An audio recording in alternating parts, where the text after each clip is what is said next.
Ooh, Lord. Hi, everybody. What's up? Let me see. Get any. Oh my gosh. I got like, oh, shoo stuff is all over me. That's the thing I can't stand about having a dog. Ah, what's up, guys? Oh, you guys. Guess who's still pregnant? Me over here. Oh my gosh. What's up? What's up? Ooh, Lord. I have allergies. Oh, yeah, I'm going through it. Pray for me. He said he doesn't want to come out. Yeah, he needs to. I was doing some exercises earlier to try to induce labor naturally because I don't want to be induced, you guys. Mm-mm-mm-mm. I know, but I'm almost done. Child. I don't want to be induced. The hospital kept calling me. I was like, what the heck? Y'all trying to kill me or something? That was so bizarre.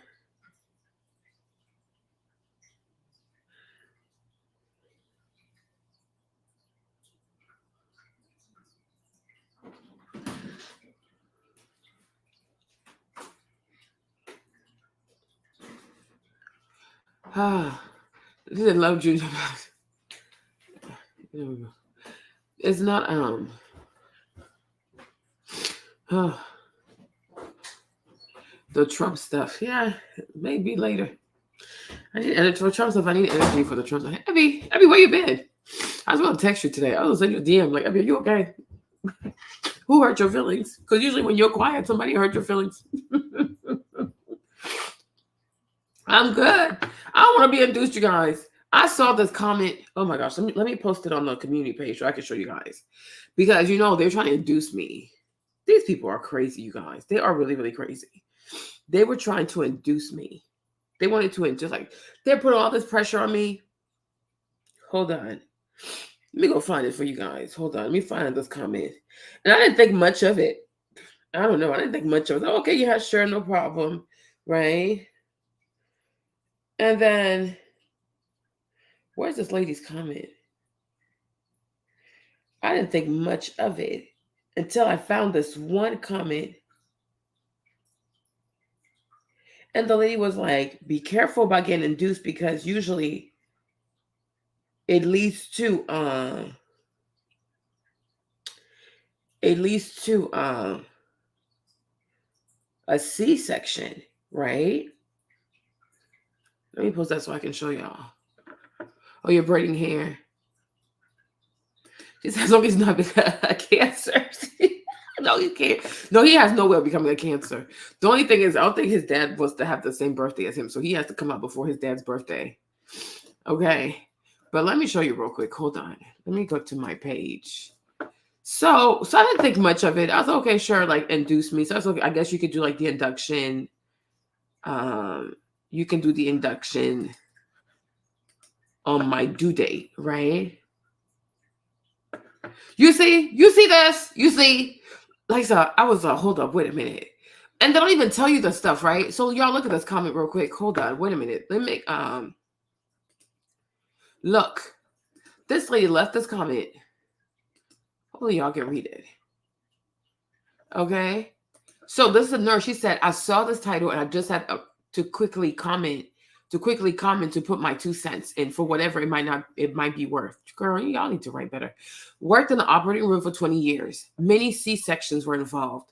I also worked in labor and delivery. From my observation and multiple nurses that I worked with, if you don't want a C-section, don't let them give you Pitocin and don't get an induction. Soon as they start ramping up the pit, forcing your body to do things that's not ready, it's almost a sealed deal that you will have a C-section. The doctors are impatient. The staff is impatient. Nobody wants to do a C-section after hours. People have things they want to do after work. People especially don't want to come in the middle of the night. Oh my gosh, right? Cancel, y'all be something else, right? So I was like, hold up, wait a minute.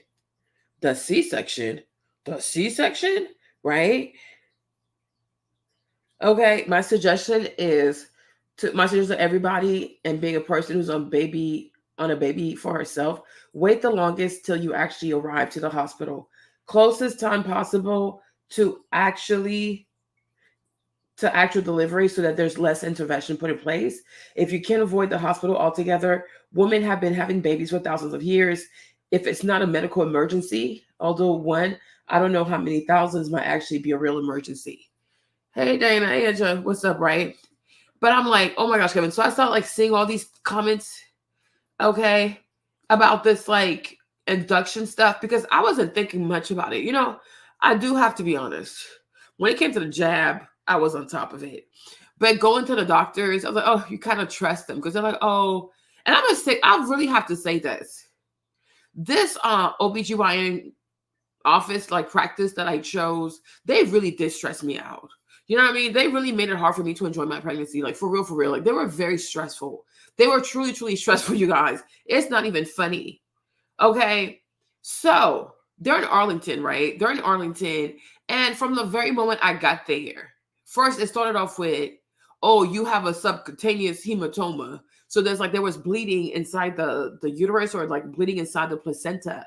And so this white lady said to me, oh, because I was very confident. So yeah, I usually carry my pregnancy really well. I don't have an issue. I was really confident. Then she looked at me and then she proceeded to like pop my my confidence.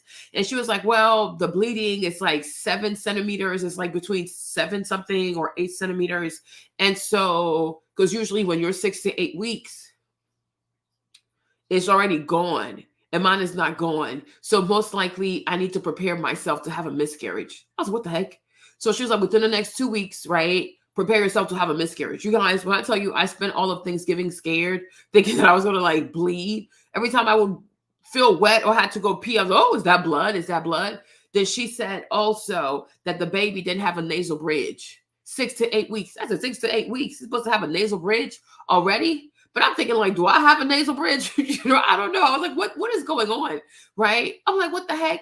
So she was like, the fact that he doesn't have, like, it doesn't show on the thing that he has a nasal bridge, he might be at risk for Down syndrome. You guys, the first day, like my first visit, this is how these people hit me with the subcutaneous hematoma. So you might have a miscarriage. There's no nasal bridge. So therefore, it might be an indication that he has Down syndrome. And also the fact that I'm over 35, it means that it's a geriatric pregnancy. I was like, oh my gosh.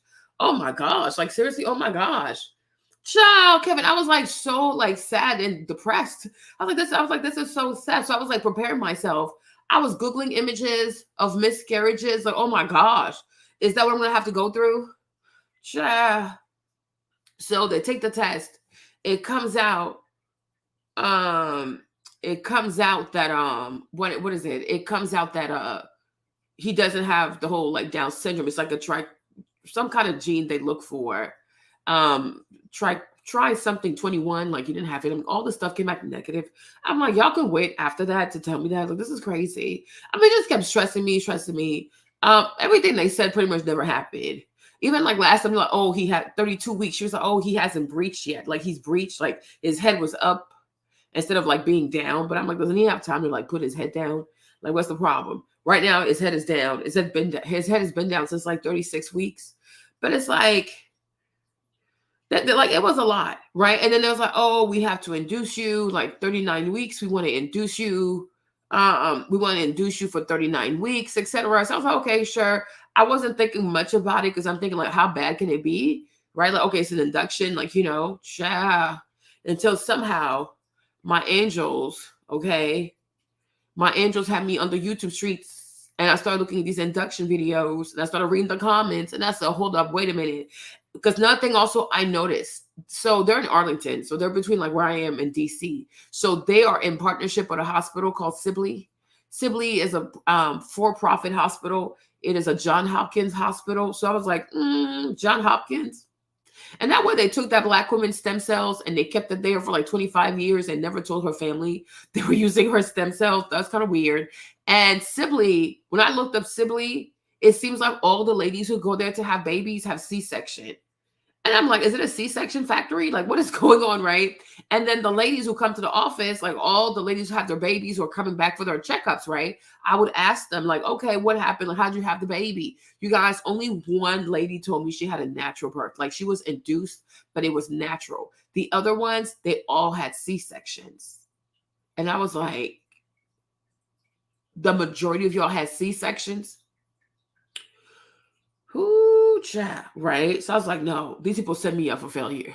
Then one of the comments I read, this lady said, because it's like when you get induced, they put a balloon in there. Yeah, it's called a Foley balloon, right? So it's like it's a balloon. They put some type of balloon in there, right? So I guess this like right here, they put some type of balloon in your they put some type of balloon in your thingy up there. And one girl, when I read the comments on YouTube, she was like, yeah, it triggered her sexual assault PTSD. I said, like, it reminded her of grape. I said, it reminded you of what? You know what I'm saying? I was like, how violent is this thing, right? And it's crazy. So then I kept researching and I kept researching. And then, oh, Lord, I kept researching. Yes, Kevin, she said, I'm like, how can it remind you of grape? Grape? You mean grape, like grape in itself? Oh, heck no. I started getting scared. 'Cause I'm like, that, I don't think that's actually normal, right? I don't think that's like, is that a normal thing to do? That's crazy. Child.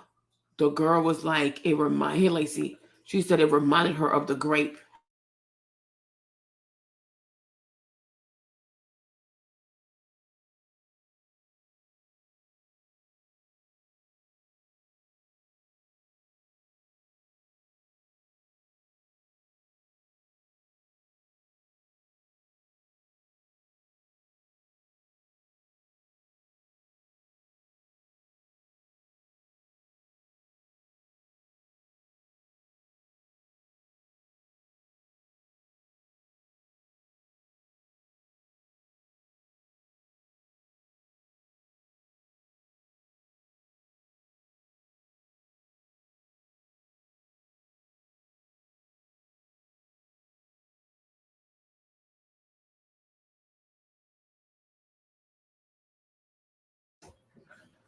Hey, Erica, what's up, you guys? Sorry, I have some noise in the background a little bit. I think it was this video, y'all.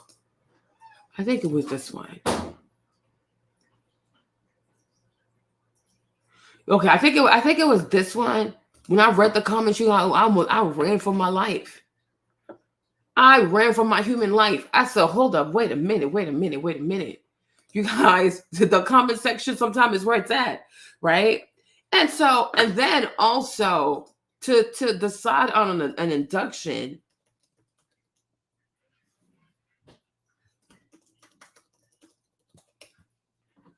right? Okay. And also for them to decide on giving you an induction, right? There's a thing called the bishop score. So they're supposed to like do a little bit of math, right? To make sure that if they do induce, you're actually going to be successful. So it seems like a bishop score of 8 or greater is considered to be favorable for induction, or the chance of a vaginal delivery with induction is similar to spontaneous labor. A score of 6 or less is considered to be unfavorable if induction is indicated. Cervical ripening agents may be utilized, right? And so I was like, but they never brought that up to me, right?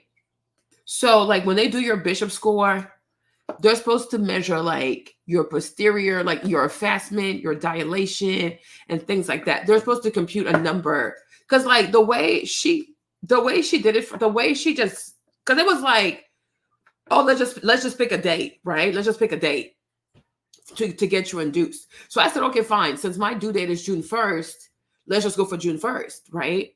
Then the chick gonna email me, some lady gonna email me, talk about, okay, you're gonna have to come on the 31st. Because this is how they sold it to me. And that's kind of bizarre.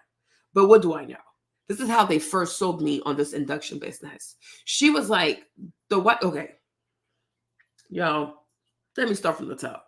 Remember the white woman who told me that I had a subcutaneous hematoma, to expect a miscarriage within the next 2 weeks, that they didn't see a nasal bridge for the baby, that most likely he could be at risk for having Down syndrome, right? And none of those things came to pass. We thank the Lord, right? Okay. When I went for my 37 week, because after you get to 36 week, they want you to come every week. So when I went to my 37 week, the nurse, the Black nurse, she took me in the back. And she was like, oh, that they're going to check me today. Like the nurse practitioner who's coming in, she's going to check my cervix to see if I'm dilated, right? And I was like, no, I don't want to do that today, because I wasn't ready to do that today. I was like, I don't want to do that today, right? So then walks in the lady. It's the white woman from earlier. I said, ooh. She was like, oh my gosh, you're doing so good. You look so good. The baby's heart rate is healthy. Your placenta looks really good. Your cervix looks really good. Your uterus looks really good. The heart rate of the baby looks good. She's like, wow. And I was like, yeah, I told you I carried my pregnancies really well. She's like, wow, you obviously do. And in my heart, I'm like, you dang heifer. Okay. All the stress you put me through. Right. So she's like, okay, since you don't want us to check today, we'll check next week. I was like, yeah. And in my heart, I was like, oh, I'm so grateful I said no to the check, because she said some negative things. Not maybe she didn't mean to, right? Maybe she didn't mean to. But all the stuff she said, it was too much. Like even when I went back, the next 2 weeks that I went back, the white girl who did my sono, I think her name was Whitney. She was like, but why did she tell you all that? She's like, because mostly when you're dealing with like Black African-American patients, you don't see the nasal bridge until like way later into the pregnancy. I'm like, yeah, we Black. Like, what the heck? We're not white. Okay. So she was like, why would she stress you out like that? Right. And eventually with time, the subcutaneous hematoma it shrunk. Right. So I was happy that she was not the one to check my cervix, because as a girl, not to be offensive, and maybe she didn't mean no harm. Okay. Not everybody's racist. Maybe she didn't mean no harm. But what she said was very negative. So I was glad that I said no before I even knew it, that it was going to be her checking my cervix. So she didn't get to check my cervix, because I didn't even think she deserved to be that connected to my baby. Right. Even like it got to a point, you guys, when I would even go to the sonogram, the baby would turn his face. I was like, you see, because he's hearing all this negativity y'all be saying. Like when I tell you, like once, like a couple times, he turned his face. Like his face was like towards my spine. So she, like the girl Whitney, she couldn't see his face. I'm like, because he tired of y'all talking smack about him. Like I'm like, these people, they have spirits. Like they can actually hear, right? So she didn't check. Then hey, McKenna. So then the following week for 38 week, I said, okay, fine, y'all can check me. Right, so you can check me. And that was another girl. She's Indian. She's a little nicer. Anna, she's a little nicer. So, but what the white lady said to me when she couldn't check my vajayjay, she was like, well, you know, we have to plan. We have to call the hospital and let them know that you're coming so that they have enough beds and they can have enough nurses on staff, et cetera, et cetera. But I'm thinking like, and this is a hospital. Shouldn't y'all have staff all together? Because I told them, if it gets real, I'm not driving all the way to DC.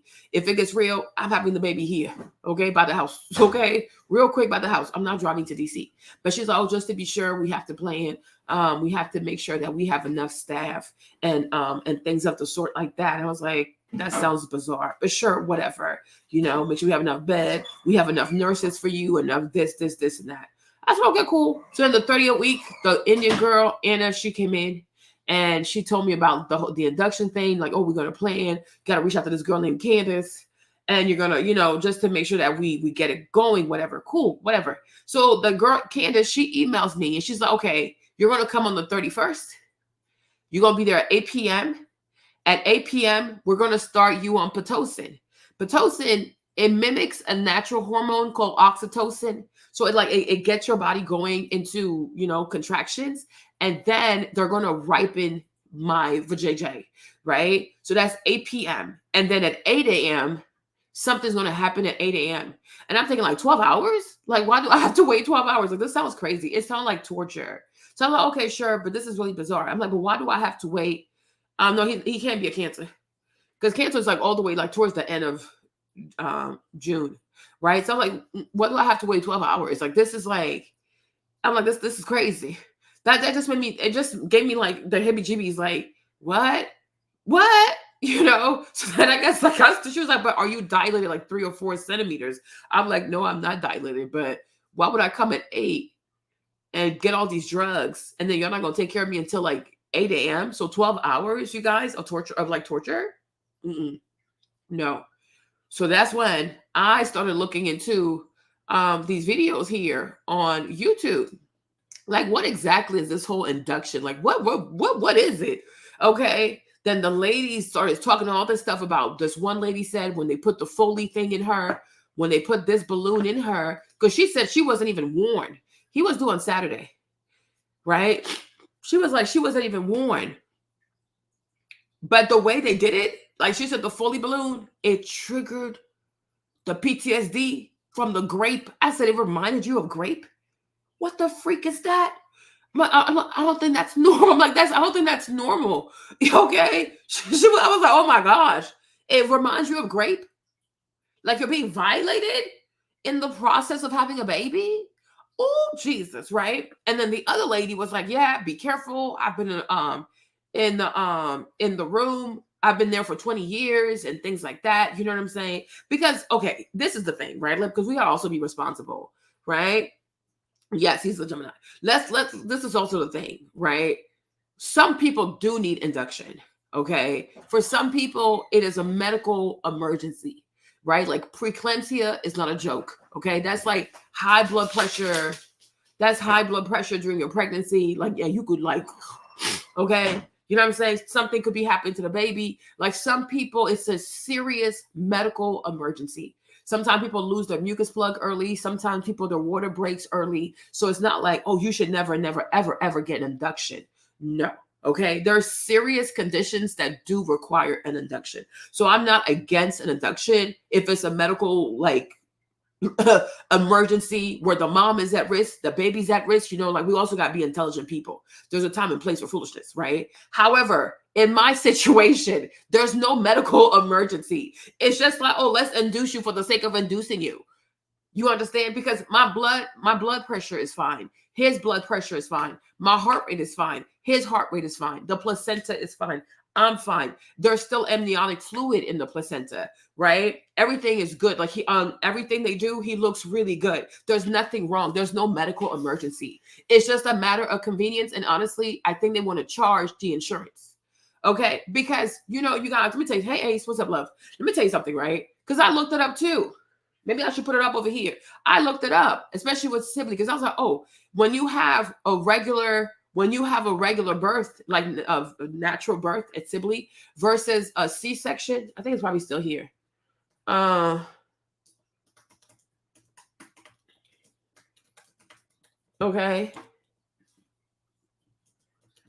I forgot how I typed it. You know what I'm saying? But it's like, when you look at the pricing, they make more money off of a C-section than they do off of natural labor. And I know it's really messed up for me to say this. Y'all know my brain doesn't work right, so forgive me, right? I know it's really messed up to say this, but it's like in America, you guys, it's really sad. But America, everything's about money. Okay? Everything's about money. And these people try to make as much money as possible. Because when you really think about it, because when you go to see your doctor, like when you go see your OBGYN, right? The little money they're charging you is not the real money. Like I've had like bills. I feel like maybe so far, maybe the doctor, I probably paid like between $1,500 and $2,000 for all my visits and everything. Plus, if you add the labs, like maybe $3,000 altogether for all the labs, right? So that's not the real money, y'all. The real money is labor. Okay, because right here, them little bills, even today I had to pay another bill. It was like $150. Okay, they're not gonna get rich off of that. You understand, right? So you got to really think about that. Like, it's sad to say, but it's true. Like this country is so messed up. America is such a messed up place. That's why I didn't even believe in the jab. Because I'm like, since when do you know in America you get something for free? Okay, they're gonna give you a free vaccine and it's at CVS and it's free. Or if you go get the vaccine, you can get free French fries. That don't sound like America, y'all. That sounds like, since when is it free? Since when is anything free in this country? Like, it's so bizarre, right? What's the gotcha? Okay, so it's like they make more money. They make more money off of C-sections than they do off vaginal birth, right? Because the C-section, it's a full-blown surgery. And on top of that, you're going to have to stay in there. You're going to have to stay in the hospital longer for recovery, right? So for me, it's like the way I'm like, these mofos, okay? Exactly. I'm going to do the same thing, my love. These mofos right here, and then the induction ain't free.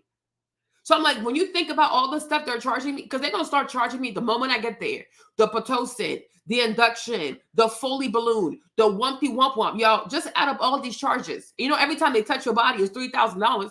Okay. Then they're going to give me a C-section. I'm like, no, this is a failure. Like, this is a setup. Y'all setting me up to chop me up.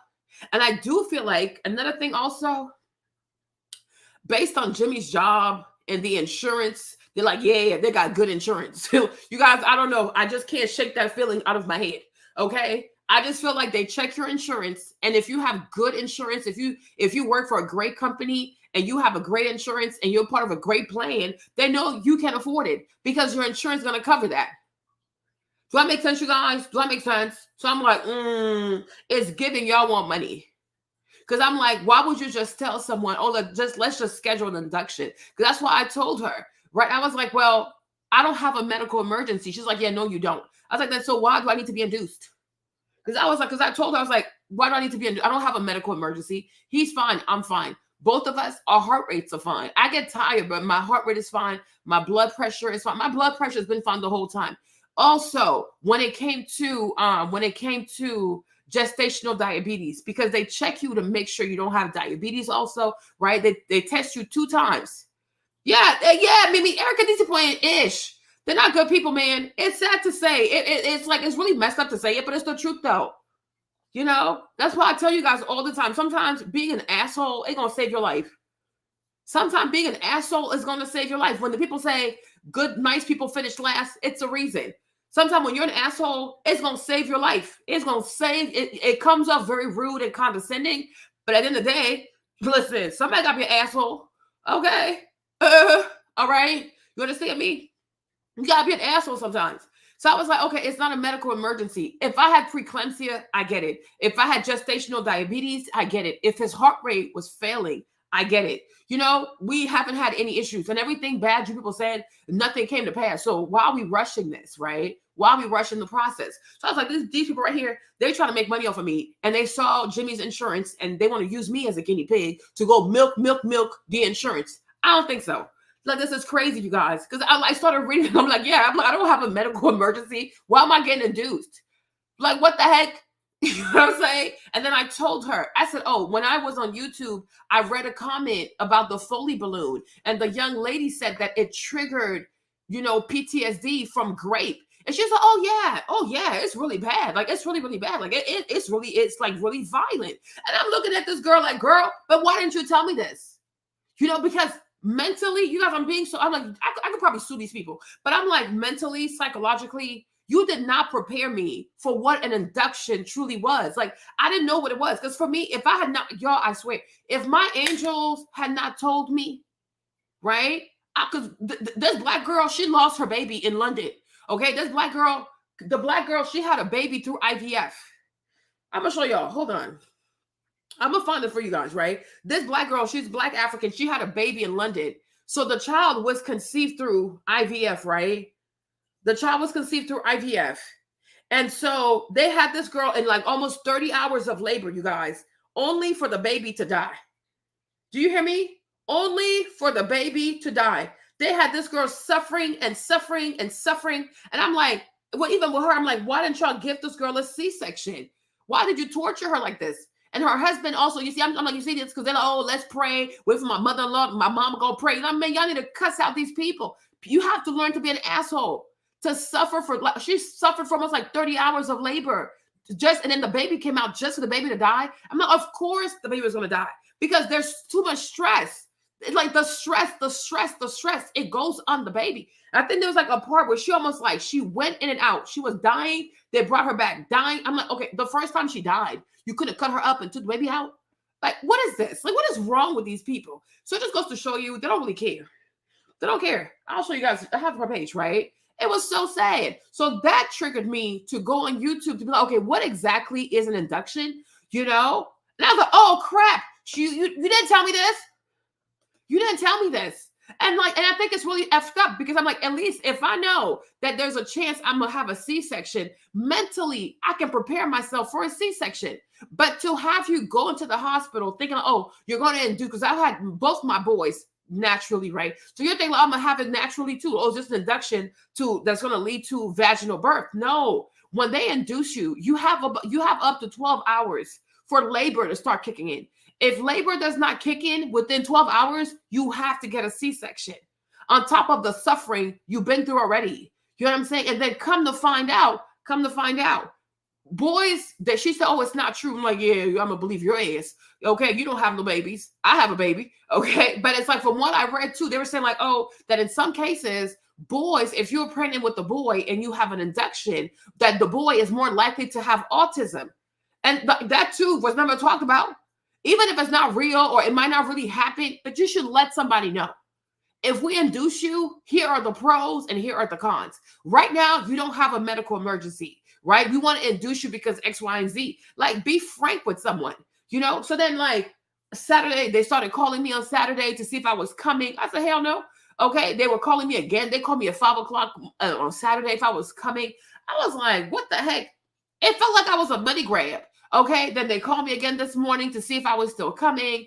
I called them back and she was like, well, then she called me back and she was like, well, are you still coming? And I'm like, no, I want to see if it's going to happen naturally. And she's like, okay, because we have to give your bed to somebody else. I'm like, yeah, please give my bed to somebody else. Okay, like, girl, what? Like, make it make sense, you guys. Make it make sense. You know what I'm saying? Yeah, it's like they just want to try to experiment stuff.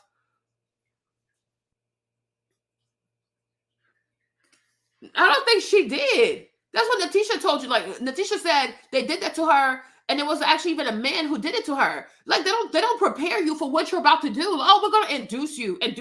So you're thinking like, okay, maybe it's like regular birth, right? But I'm like, I do feel like people should let you know what you're about to step into. So like mentally, you can prepare yourself. Because I even said to her, I said to the doctor, Anna, I said, well, I've noticed that a lot of people who go to Sibley get a C-section. I'm like, is it a C-section hospital? She's like, oh yeah, it's true. Like Sibley has a higher instance of C-section. But our doctors who also practice at Sibley, our numbers are lower. And I was like, lower like what? What's the number, sis? Right? But I'm like, it's crazy to me. Like, if you don't ask these questions, they're not going to tell you. So then it's like, okay, so after this, right? How do I trust you moving forward? How, like, you know, because I have my appointment on Wednesday, so hopefully I have the baby before Wednesday. But it was kind of like disgusting, you know, because I was like, imagine you go in there thinking you're about to be induced, like, oh yeah, it's just potassium, and then you know the ripening of the cervix. What exactly does that mean, right? And there's even a procedure. If you don't break your water naturally, as they do all this potassium thing, they have to go in there and rupture your placenta for you, right? They gotta rupture your amniotic sac, right? And even that too, is that painful? Nobody prepares you for this stuff. And I'm like, America is a very disgusting place. That's why I always cuss out these people. Yeah, you know, I'm like, this is pure madness. This is pure madness. You see, yeah. She said, oh, the doctor had the nerve to say, oh, yeah, oh, my, you have great insurance. Yeah. They look at your insurance, you know, and once you have good insurance, they feel like they could just do all kinds of stuff to you because they want to max out your insurance. You know what I mean? Because I'm like, a C-section plus whatever they do for the induction plus the C-section plus the recovery, right? And then also, I'm sure if they do give you a C-section, then you had to keep going back to your doctor even more. But if you have a natural birth, right? If you have a natural birth, you get back up on your feet. You know what I'm saying? Like, this is just, I'm like, these people are insane. You know? You know, like, they're just like, yeah, you stay in there longer. And they make money off of you. That's why I tell you guys all the time, don't you ever feel bad about being an asshole. All this nice girl comment, do not be nice for what? Nice for what? No, because it's your body. You know, and I'm like, she's like, oh, the thing about autism is not real. I'm like, yeah, it's easy for you to say, right? Because these be the type of career women who choose not to have children, right? But you'll say that to me, but God forbid my son has autism. You gonna help me for the next 20 plus years of my life? You gonna come help me? No, you're not. So no, I need to know. It's up to me to decide whether or not it's a chance I want to take, right? But if inductions are more likely to lead to males birth having autism, yeah, no, I'm going to walk. Go somewhere with that.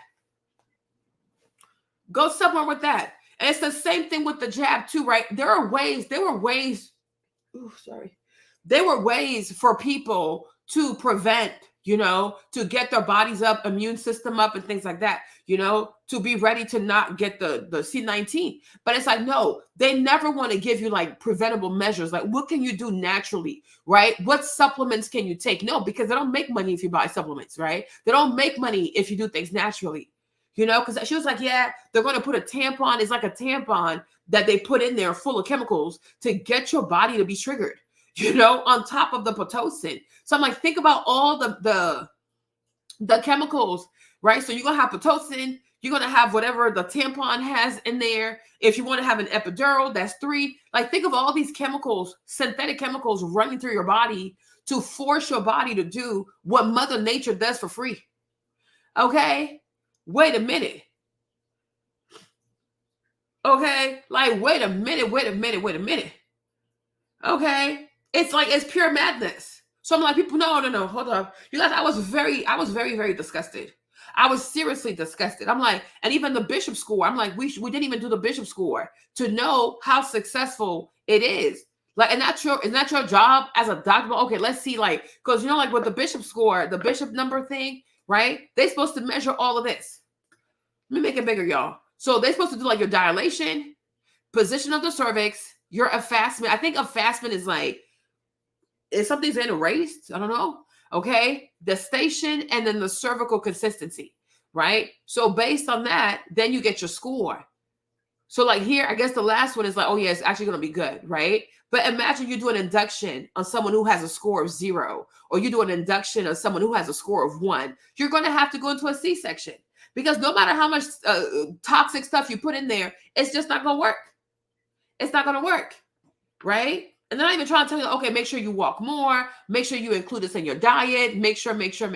No, they give you nothing to actually get the body to do things naturally, or like, what can I do to get this process going naturally? No, they don't inform you. They don't educate you. All they want to do is for you to come every week. They do the same stuff. They do the sonogram, that you pee somewhere, they test your blood pressure, and then they're going to run to charge your insurance for honestly doing mediocre work. I'm like, why am I even coming here?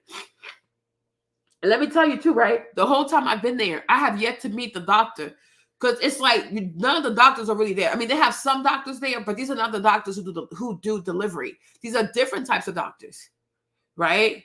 Like even one time when I went, the baby, like his bladder was just as light as his liver. So that could be an indication of something else. But because I had taken the test for the Down syndrome stuff, so it wasn't that. But it was like, oh, he swallowed. Because when I had that subcutaneous hematoma, he swallowed it. And then it turns into meconic mucinous, what do you call something with an M, right? And so the Black girl, she came in there, and that's the whole thing. Oh, if we had more Black doctors, they would fight for Black women. Yeah, right. That Black girl came in there. She whole Nigerian, like a whole big ass last name, okay? Oluwa, all kinds of stuff, right? That girl came in there. She sat in there. She couldn't even tell me a reason why the liver was lighter than the bladder. She didn't know. It's not until I came back 2 weeks later, like, oh, the white girl comes in there. She's like, oh yeah, we thought about it. It's the fact that you have the subcutaneous hematoma. He swallowed some of it. So that's why it's lighter. So I was like, okay, is he going to poop it out? She's like, no, that babies, they poop the first time they come out. I said, oh, okay. But then recently I was thinking, because when I had James, I'm like, when I had James and I broke my water, when we went to the water was clear. So the lady, when I went to the hospital, these 2 white nurses are like, oh no, you never really break your water. You peed on yourself. And I was like, no, I know what pee feels like. When you break your water, you guys, it feels like the ocean just ruptured out of your vagina. It's not the same place that pee comes out of, right? Because as they were talking, like, you see, now I have to pee. So I went to pee. Then I came back and she checked me. And when she checked me, there was green stuff coming out. So I do think that even James also, he had the meconius, whatever it's called. He had that. But you see, now he's fine. He's out here. He's 14. He's good. He got a good brain, right? So I'm like, it's a normal thing. It does happen sometimes that baby will swallow stuff, right? But it doesn't mean that they're at risk for whatever. But the Nigerian girl, she could tell me what it was. I'm like, what is this, right? So this whole notion of, oh, if you have more Black female doctors, they'll take better care of Black women patients. Man, that Nigerian girl, okay, no offense to her, but she said her goofy ass, she couldn't tell me what it was. And she didn't even seem like she wanted to know what it was. Oh, maybe, but it's not. I'm like, girl, but 2 weeks later, they're like, oh yeah, because he probably swallowed some of that stuff. I'm like, y'all had me scared. There's a name for it. Now I was like, what the heck? So then I had to go read. And then based on my statistical understanding, I'm like, oh, he's fine. Right? Because other people who tested, who did, like the thousands of women who were pregnant, who did have that condition, it wasn't a big deal. Okay. But it's so like, I'm like, this whole notion of, oh, if you have more black doctors, if you have more black female doctors, remember how the black girl, she passed away, the YouTuber, Jessica, may she rest in peace, right?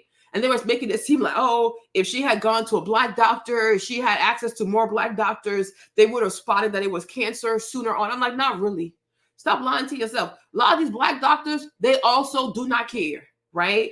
A great doctor is what is needed, not just a black doctor. Because a lot of people go to the med school just to say they went to med school, or just to say that just to make the money. Okay? Like a lot of Nigerian people, no offense, okay? No offense. I am honorary Nigerian over here, but no offense. But I'm like, a lot of Nigerians, they do go to med school just for the pride, the ego, the recognition, But is your heart really into medicine? Is your heart really into medicine? Right? When I was younger, even to this day, I still have one doctor, Dr. Adigori. Like Dr. Adigori, he's Nigerian too. He went to school in Lagos, Nigeria, right? But Dr. Adigori, though, he really cares. Like he really went to med school because I think he really wanted to be a doctor. Because when he gives you medication, it always works. It never fails, right? But everybody's not like him. You know, like you really have to care about medicine. You really have to care about your patient, and you have to really want your patient to be healthy. So she could have had a white doctor, a black doctor, an Indian doctor. If those people don't really care to want to know what's really wrong with her, you would have had the same turnout. You would have had the same turnout. You see? Exactly. Because I'm like, I'm not trying to be funny, right? But I'm like, I'm West African, and I know a lot of West African people who go into medicine, they're not going in there because they're truly passionate about medicine. Even some Korean doctors too, huh? Put them in there. You know, you have some Korean doctors, they only went to med school because their parents made them go to med school, not because they really care about medicine and they actually want to help people, right? So it's like, what's going to save people is actually having doctors who care. So I don't believe in all this DEI, diversity, equity, inclusion. No, especially not when it comes to medicine. You can't just let be somebody be a doctor because they black. They actually have to care. Do you care? And the same thing goes for white people too, huh? You got to make sure that you have a doctor who truly cares. Like, you know what? I want you to have the best care possible. But a lot of doctors, it's a way for them to just get rich. They don't care about you. You see? That's my point. It comes down to doctor, you know? But when that Nigerian girl came in there, I was like, girl, like, you really are incompetent. Like, what the freak? Like, you can't tell me what meconium, whatever it's called. You can be like, oh yeah, I know, I see why, because you had the subcutaneous hematoma. So most likely he swallowed that, right? And that's what's creating the different gradient. Because, you know, it's like, you know, there's a different gradient. It's all red, it's all black and white. But my thing is, there's a different gradient from his liver to his bowel. It was like the same color, which is not supposed to be. But because he swallowed that, it's called meconium. He gonna poop that thing when he comes out. God is good. God is faithful. You know? So it's like, yeah, it's to make money. It's not really to, you know what I'm saying? Like, I'm not trying to be funny, but it's like, girl, I was very disappointed. But when I came back the following time, it was the white girl who was like, yeah, we figured out why this is. It's because he most likely swallowed that. And I was like, oh, okay. Yeah, they don't know. They really don't know. So it's like, you really have to go out there and do your own research, y'all. But don't let nobody induce you if it's not a medical emergency. Like, I'm being really serious. Don't let nobody get to you. A white doctor, a black doctor, an Indian doctor. No, because these people want money. They truly want money. If it's not a medical emergency, don't do it, sis. Because they're gonna cut your butt up. They're gonna slit your abdominal muscles. Okay, like a pizza. You ready for that? I don't think so. And then when you have a C-section, it makes it harder for you to take care of the baby because you're in pain. I have 2 kids. Like, I can't afford to be cut up like this. And then I gotta get back to the Stairmaster. I've already lost 9 months. I could have been rich by now. Okay, child. Some white doctors and whatever. I'm like, you need doctors who are competent. So like now it's like, I don't trust them no more. So I need to walk because this baby's gonna come by himself. You're not putting no chemical on my baby. Because God forbid, I'm like, autism, Jesus, you know? Even these vaccines, like you give these vaccines to these kids. I remember too, we were back in New Orleans. One time, yo, James's mom and the doctor, they almost got into it. I said, you know what? Let me mind my African business, because this was Black American versus Black American. I said, this is my business, because James's mom was really confused, because she was like, why so many vaccines, right? Because because even me at that time, and I must admit, when it came to like, when it was with James, I was 25. Stefan, I was like 35, but I was like very into trusting the medical system. It's not until the C-19 stuff, y'all, I started to be like woke, right? So I would just go. You guys, it's by the grace of God. Like sometimes we, as parents, we allow our children to get these vaccines, right? It's by the grace of God that something does not go wrong, because you have no idea what they're doing. And you sign these waivers, you don't read what's in there, you don't read what they call it vaccine harm or whatever. You don't read what that is.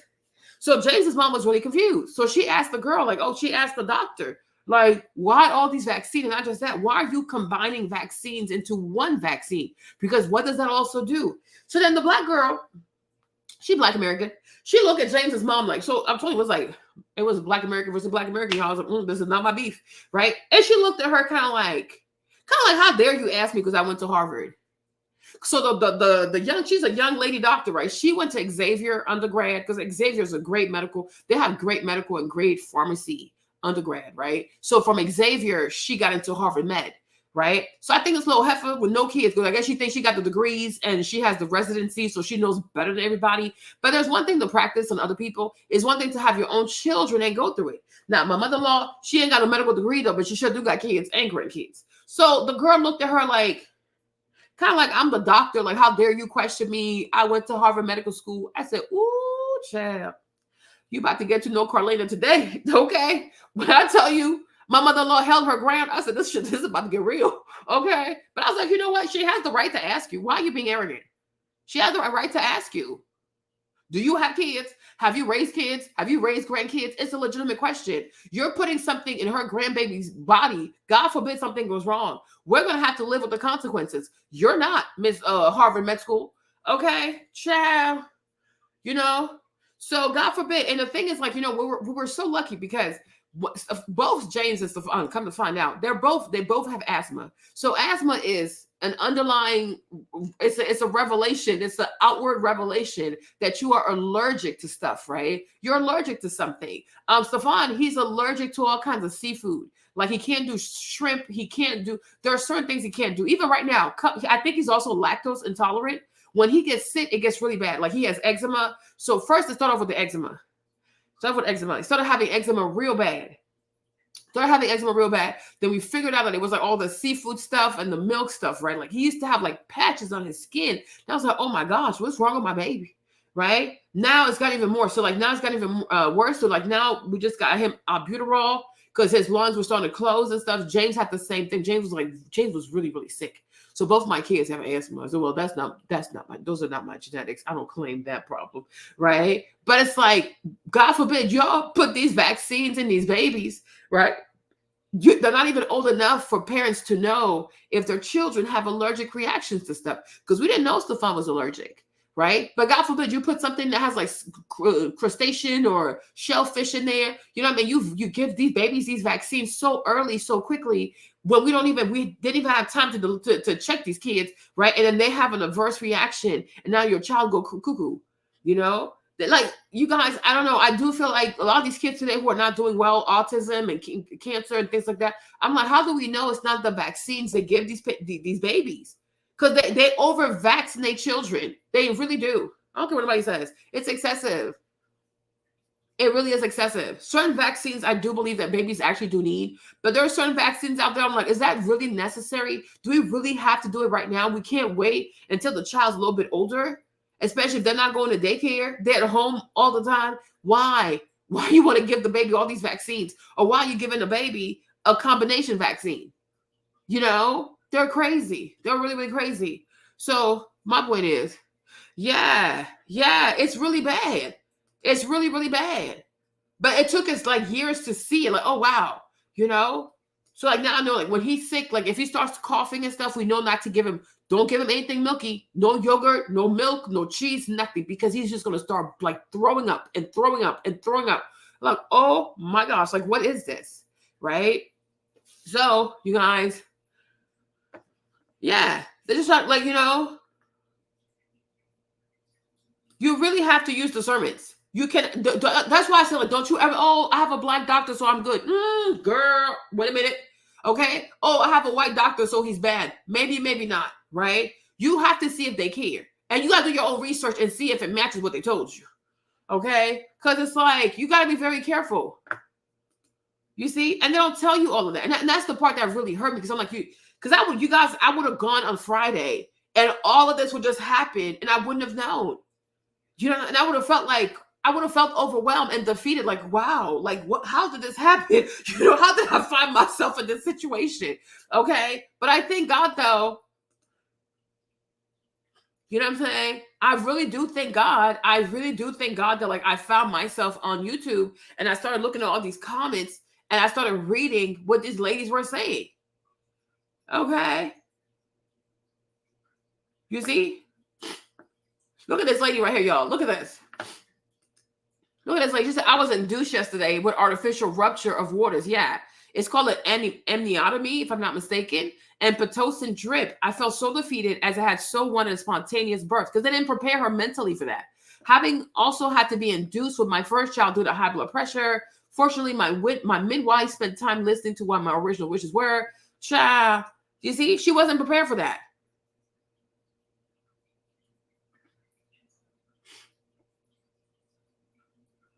So I was like,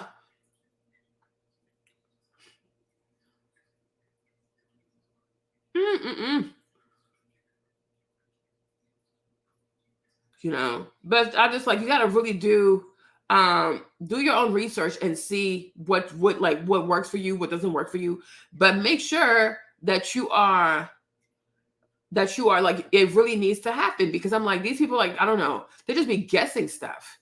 And then after they cut you up, they're going to be like, oh, it was meant to happen. This is the best thing you could have done, No.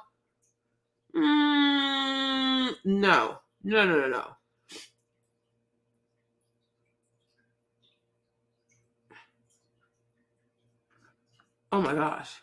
She said, where was this video 3 years ago when I had my first? So helpful. Everything that happened the first time was exactly what I didn't want to happen. My water leaked for 26 hours. Wow, no contraction. So they started me on Pitocin at 3 a.m., increased the amount every 15 minutes, and told me I had to stay in bed because of the drip and fetal monitoring. After 2 hours with no natural buildup, I felt like I got hit by a bulldozer and asked for an epidural, which I didn't want. I write this not to scare others, but to stress education is power. Ever since I found out, I had a lot more to say than what I was led to believe. You see, you really do. Thankfully, labor progress, and in a few hours, I had a healthy baby girl vaginally. Thank you for working to inform and empower the masses.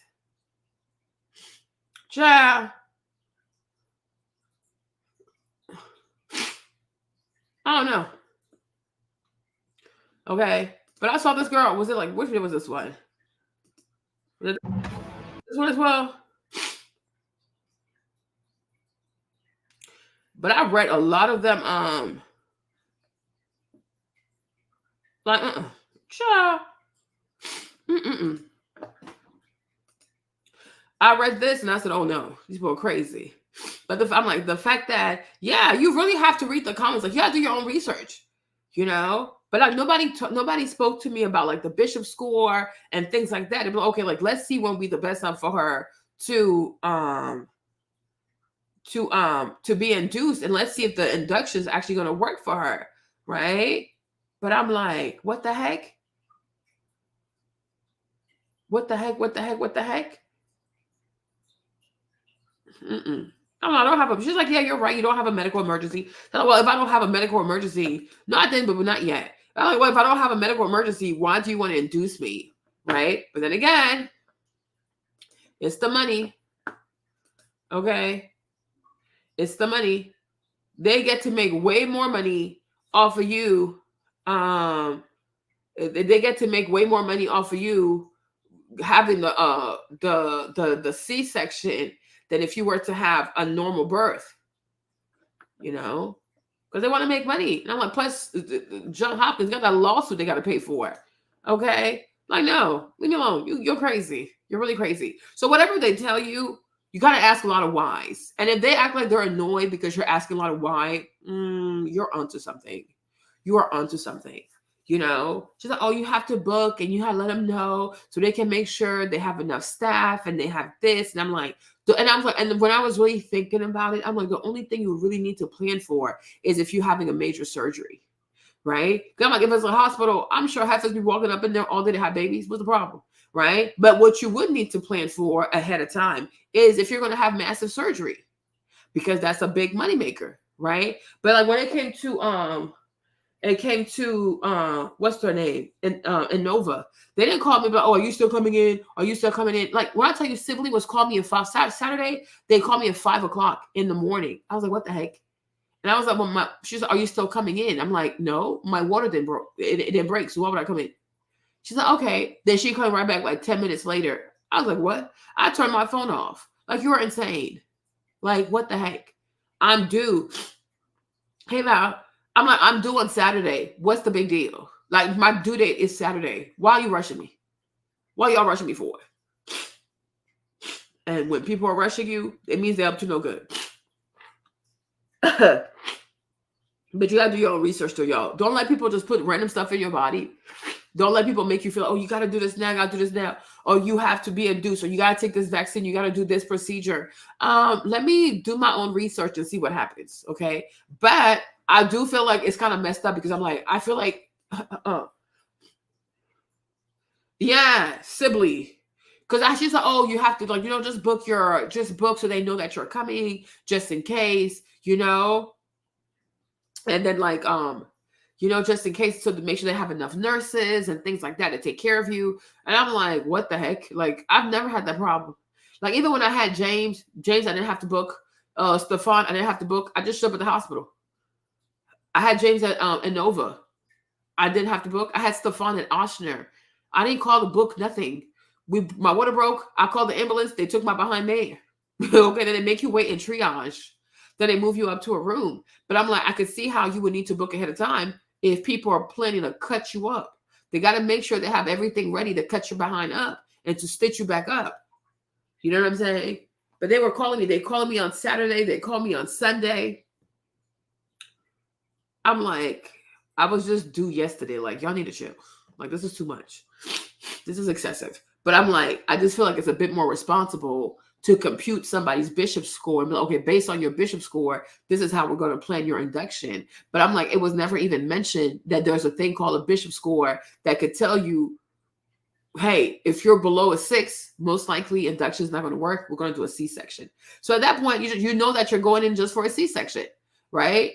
Oh, your score is above an 8. So if we do the induction, you're more likely going to have a vaginal delivery because you're good. You're like, it's going to get you started to actually have a vaginal delivery. But to tell someone, oh yeah, let's just pick a date because you're 40 weeks or you're whatever type of week. I'm like, what is wrong with these people? But they're supposed to be doctors. That's really unprofessional. That's really unprofessional. Yeah, it's really. I was like, this is madness. They're stressing me out. I might turn my phone off. She's like, oh, you have to call the office and schedule. I'm like, yeah, okay, sure, no problem. Leave me alone. You go crazy. All they want is money. All they want is money. So, yes, you guys. Okay. So now you know, but just, be very careful. She said I was 41 weeks, so I had to be induced. Maybe, maybe not, Abby. But it's okay. It already happened. So what's the point of going back? But I'm like that. I just feel like it's a bit more serious to compute somebody's bishop score and see like, okay, is it going to work naturally or is it going to be a C-section? So at least that way mentally, the person is ready for that. If they're ready for that, if they have kids at home, they can make plans to have a babysitter or they can make plans to have family stay with them, to help them out, because if you know that you're going in for a C-section, you're having major surgery. So you know what to expect, and you can plan like how you're going to come out and how you're going to take care of yourself and how you're going to take care of your baby. And if you already have kids, how they're going to take care of themselves. But to like rush you like that into scheduling an induction just because, and you're not even in a medical emergency, I think that's crazy. Yeah. I would have suffered, you guys, because my body's not ready. So if I had gone in on Friday, I would have had a C-section. Absolutely. Because my body's, he's not here. Exactly. He's not here. So they would have had to do something very forceful that nature doesn't want to do because he's not here, right? Exactly. Exactly. It's not even before. It's like the after is before. It's like let you know. Oh no, let's like have your. Cause no, what they get you is the fact that oh, since you're over 35, it's a geriatric pregnancy. Okay, and the people who are having babies out here 42 or 43, right? But I'm like, is the baby right now? Is he harmed? Okay, is he lacking fluid? Is his heart rate acting funny? Is the placenta degrading? You know what I'm saying? No, everything is fine. The child is fine. He just doesn't want to come out just yet. But I'm like, you can at least let the due date pass. But okay, let the due date pass. And then if he doesn't come after his due date, then we can start to see what we have to do just to make sure he's safe. Because I understand, I think like you can't go past 42 weeks because at that point, something bad might happen to the baby because the placenta also stops being a healthy environment for him. But I'm like, y'all was stressed out because he wasn't breached. Eventually because he was breached. Eventually he flipped by himself. He put his head down. So I'm like, he likes to do things on his own time. I've noticed that about him. When he's ready, he'll be out. Exactly. He's gonna come out. That's another thing too. Like you would think in cases, like I said, in cases where you don't have a medical emergency, you would think they would say to the mom, right? Everything's gonna be okay. Right? You're gonna have a baby, you're gonna have a healthy baby. Do not stress yourself out. He will come out, right? And if we had to, tickle him out of there, we will. But for the most time, like believe in yourself. They were not very encouraging. I just picked these people because they took our insurance, but it's like I would not recommend them to other people because they were not really encouraging. They were not very supportive because I'm like, you should tell a woman, like, don't stress out. If he doesn't come by the due date, it's okay. Because honestly, the due date also is kind of like a guess, right? But trust yourself, trust your baby, trust your body. Mother Nature will do what it does. If it needs a little tug, we'll be here. But you should believe that your baby's going to come naturally, right? Like speak life into people. It ain't that hard. Yeah, like it's not that hard. Oh no, you have a geriatric pregnancy. Oh, shut up. Be quiet. There are people in the village who have like kids like super late. What's your point? Like seriously, what is your point? They do too much. And the process of doing too much, they can really harm someone. Let me see if I can show you all this. Like this is. She suffered. She's talking about her Instagram. I have her Instagram. Let me see. Y'all, it was so sad. I remember I was so angry reading about this. Olar Slim. They made this girl suffer just for her to go home empty-handed. She suffered and suffered and suffered. Like, and look at this. All these pictures she posted. And she went home without the baby. Traumatized this girl. I'm like, you guys, it was crazy. I don't even know if she saved. I don't know if she saved the stories though. Because her husband put it in his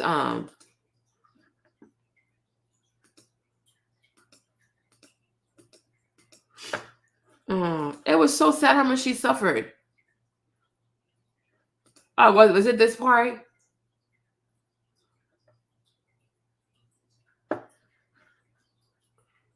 It was horrible. It was horrible. I don't know where I can find the video. They lost the baby. She was in there suffering. And oh my gosh. Because they had it in their stories. Oh. It's so sad. Everybody was so heartbroken for her. And I'm like, why did you? Now, she should have had a C-section ASAP. Let me see. Because Insta bloggers, they be posting too much too, though. They have so many posts. I don't know if I can find it. But it was horrible. I was like, oh my gosh. So from that moment, I said, no, I'm like, Marlene, you better go find out what this induction thing is all about. But how she suffered though, oh wow. It was beyond. She was in labor for like over 30 hours. And I'm like, what are y'all gonna do to save this woman? Like, how is this okay? And her husband, he's watching people make his wife suffer. He's not saying anything. Like, if y'all gonna give her a C-section, get this baby out of her. Because at this point, she's not gonna do natural birth. Oh, they post too much for me to.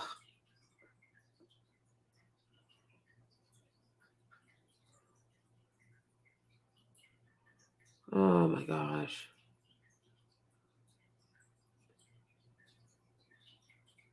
No. It was really sad, y'all. It was really, really sad.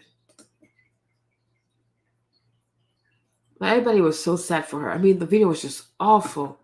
Let me see if I can find her.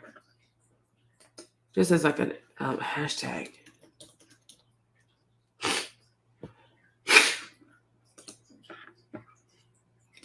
Let me see if I can find just the hashtag itself. Yeah. But she was so excited about her pregnancy. And then boom. All these pictures, no babies. Whoo! That is just, oh, that's so heartbreaking.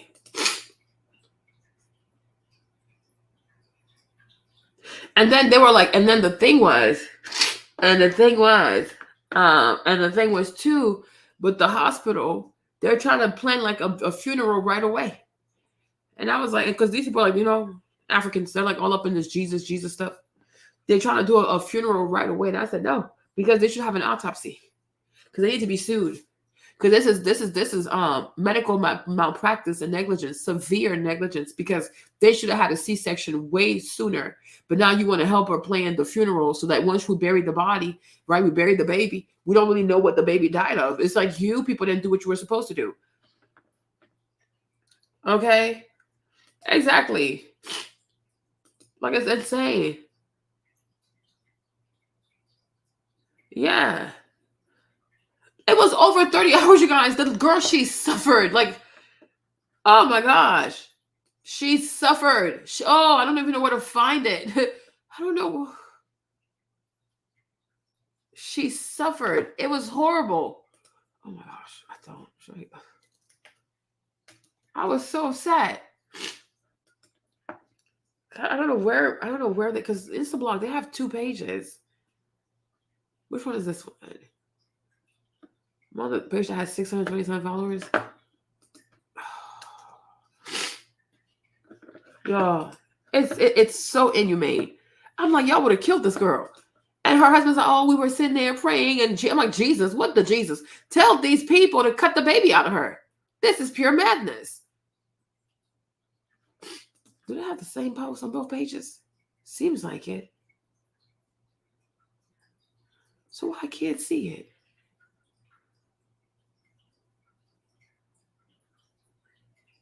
Hold on.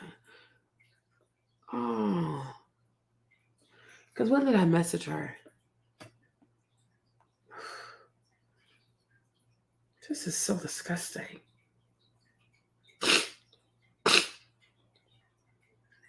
And this happened in the UK. It was last week. Okay, so how much did they have posted in a week, though?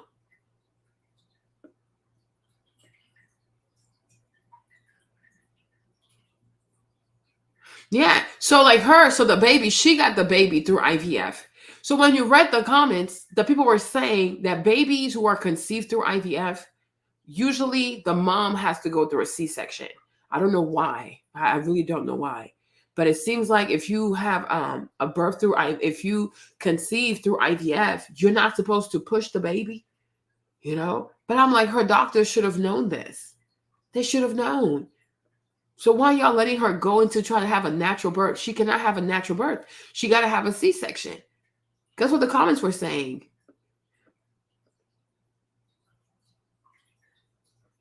That once you have that, you got to have, if you have a baby through IVF, you got to have a C-section.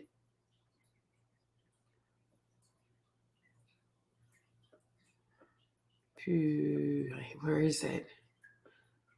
It's in. They post so much. These people they excessively post.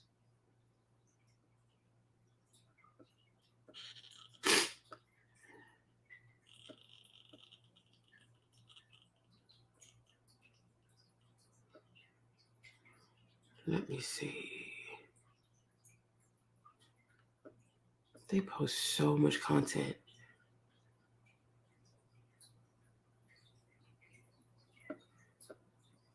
Sorry, you guys. I don't remember what it looked like.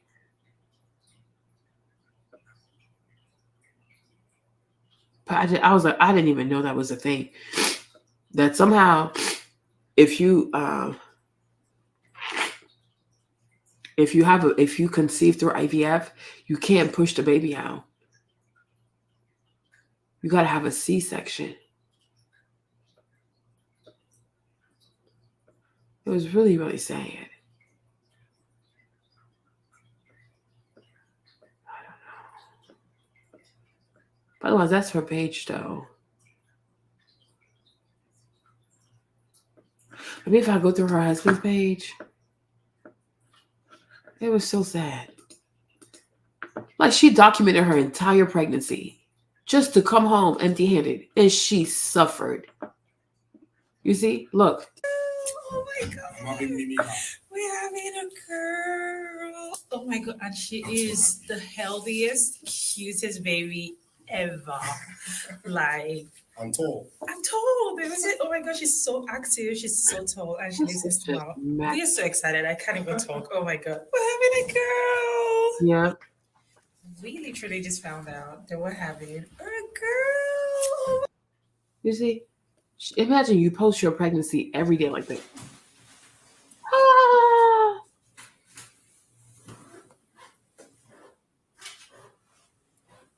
I mean, just wild. Where's her husband? Hold on. Maybe if I go to his page. Let me see if I go to his page. T_. If he has the, because he put everything in his stories. Is that him? Oh, his account is private. Oh my goodness. Oh my gosh.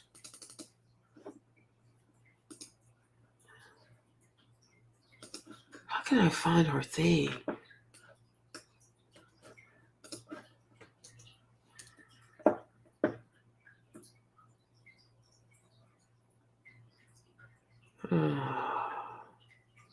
And then it saves the stories also.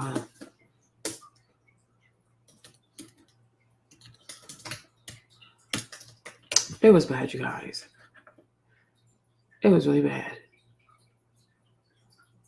Yeah. Where can I find this?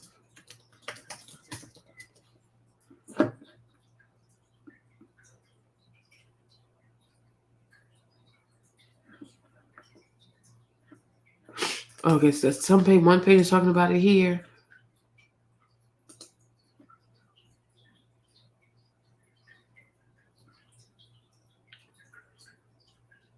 So it's CC. So they waited for 4 years. They waited for 4 years to have the baby. You know? And so from what people were saying is like when you have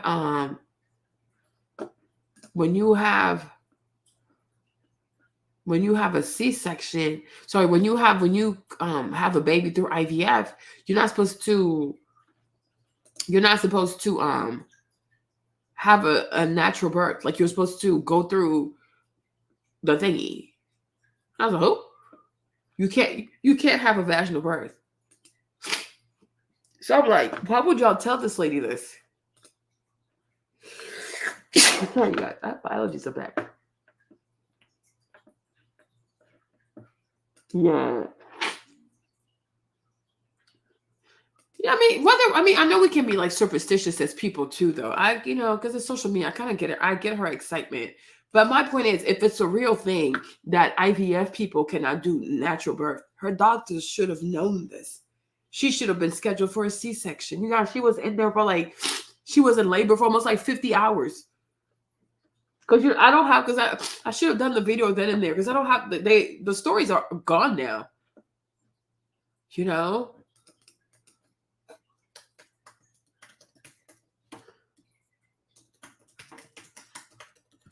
It's sad. You see? So I'm like, why? These people practice witchcraft. I swear, this is very demonic. So it's like, yeah, we like to be superstitious as African people, but sometimes it's like, I don't think because you post about your baby is going to like bring harm to the baby. This is medical malpractice. Because look what they're saying here. Because it was all up in her comments. And I'm like, so if regular people in the comments know that IVF people are not supposed to be doing natural birth, why didn't her doctors know this? This is pure madness. Okay? If you have a patient, you know how she got pregnant. As a doctor, as her OBGYN, your job is to let her know, even the people who did the IVF for her and her OBGYN, they should have told her, hey, if you do IVF and it is successful, most likely you will have a C-section. So why torture this lady and have her going through, y'all, she died. Like she died almost like twice. And then she had to have like blood transfusion, but the baby's in there. She's also being stressed out. Yeah, we were all really traumatized. Can I go back to my stories though? You guys, it was awful. How do I look my stories up though?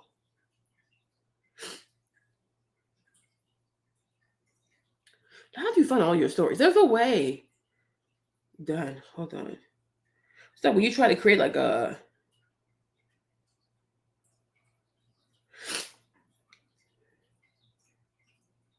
sometimes you can take stuff from your stories. Hold on. Maybe I can. Oh, you can go back and look at your stories and stuff. Let me see. Because I shared that in my stories. Maybe I can find it there. In my own stuff. Give me a second. Give me a second.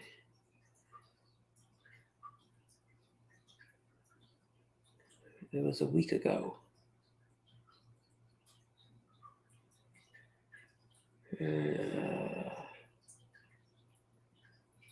Portia, I don't care about you, Portia.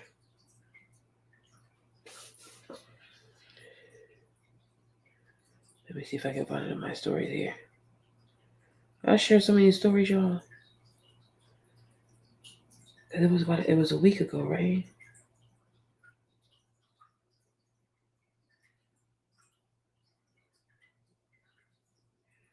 Because it doesn't look nice, so. Sorry, y'all. I'm trying to move fast.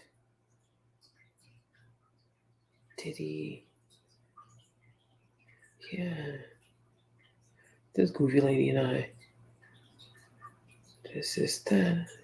That's the guy who's giving her return the money.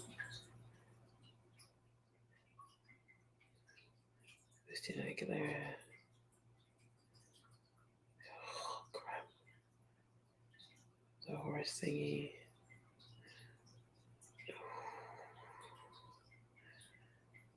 Where would it be? It was pure madness. I was like, why would y'all just give her a C-section? I want to find this. I will find this. That's recently. Oh, crap. Yeah. So it's like, if you know that in vitro IVF pregnancies are associated with a higher risk of C-sections than natural pregnancies, but some IVF pregnancies can still result in vaginal deliveries. Yeah, we're not taking that risk.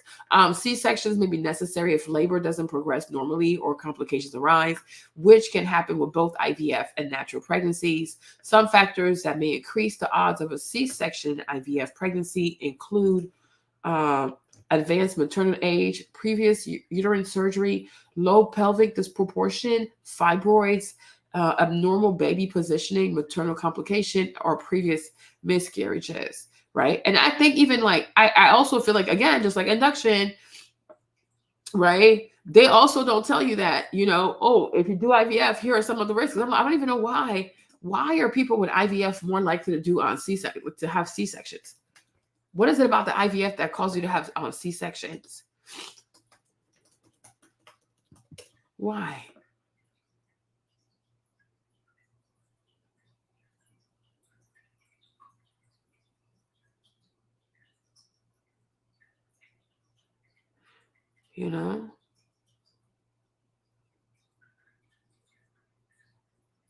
Let's see what she says. Because I'm like, it intrigued me.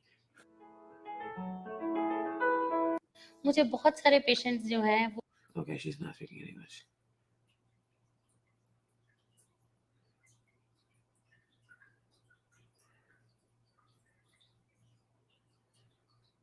What is he saying?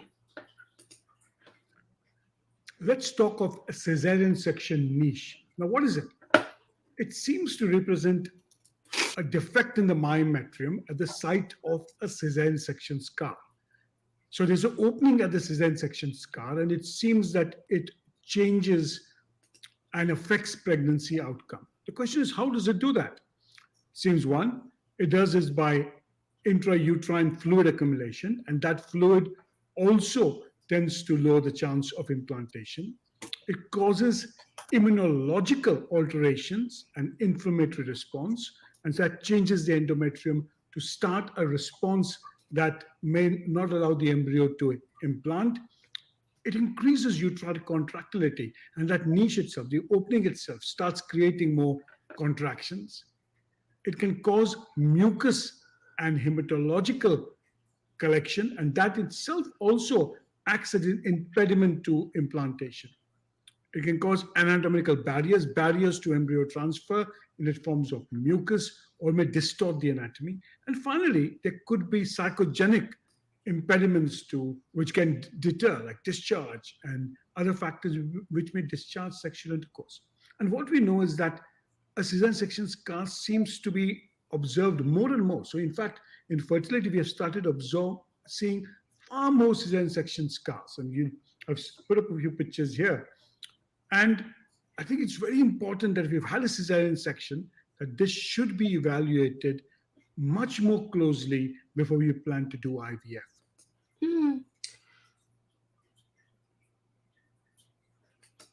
The take-home message here is that C-sections can happen for a lot of reasons. And if you are trying to get pregnant after a C-section, we definitely want to give your uterus time to heal up, because we do not want to have decreased implantation or abnormal placentation or have further placenta issues. If you've had a C-section, most people are recommending at least a year of letting your body heal. And some people even think 18 months is better. At very, very minimum, 6 months. I mean, that makes me nervous. I won't do an embryo transfer for at least a year, but I know some people who will at the 6-month mark.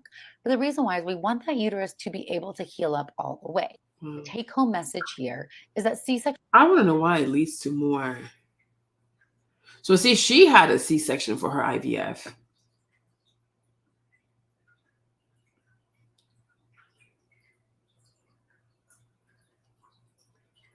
So I don't know why. Hello मैं doctor Asha Dixit from Dixit hospital and Harshay IVF centre से और एक questions बार बार repeat हुआ है, तो आज मैं answer देना चाहूंगी. इज सी सेक्शन यानी कि सिजेरियन ऑपरेशन आईवीएफ में कंपलसरी है? तो उसका आंसर है नहीं, ऐसा नहीं है. बट 90% केस में patient land up with the C-sections. 90%? Girl, so the answer is yes. I hate when they don't want to tell you straight up, like, yeah, I'm like, this is crazy. But why? Yeah. And it's funny how, I'm not trying to be offensive because some people have done IVF and they are doing IVF, but I do feel like everything human beings try to do to replace nature, there are greater risks to it, and they just don't want to admit that. They don't want to admit that. You know, they don't want to admit that. I don't know why these people can never give you a straight answer, like yes or no. You know what I'm saying? Because she was like, oh, the answer is no, but 90% of the time it's a yes. Heifer, 90%, that's an A+, that's an A. Okay, so most likely yes. Why don't you just give the person a C-section? Why are you doing this? I'm Dr. Asmita Mehla. आज हम बात करेंगे क्या IVF की pregnancy से normal delivery possible है. हाँ, ऐसा हो सकता है, प्रोवाइडेड पेशेंट का केस हमें ऐसा. Provided. So the answer is no. You see this? All that because they want to avoid being. These people are just so dishonest.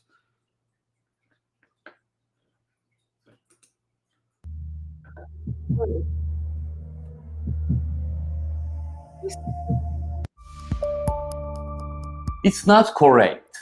IVF pregnancy is not an absolute indication of cesarean delivery. Unless an obstetric contraindication exists, vaginal delivery should be the route of delivery in women conceived by IVF.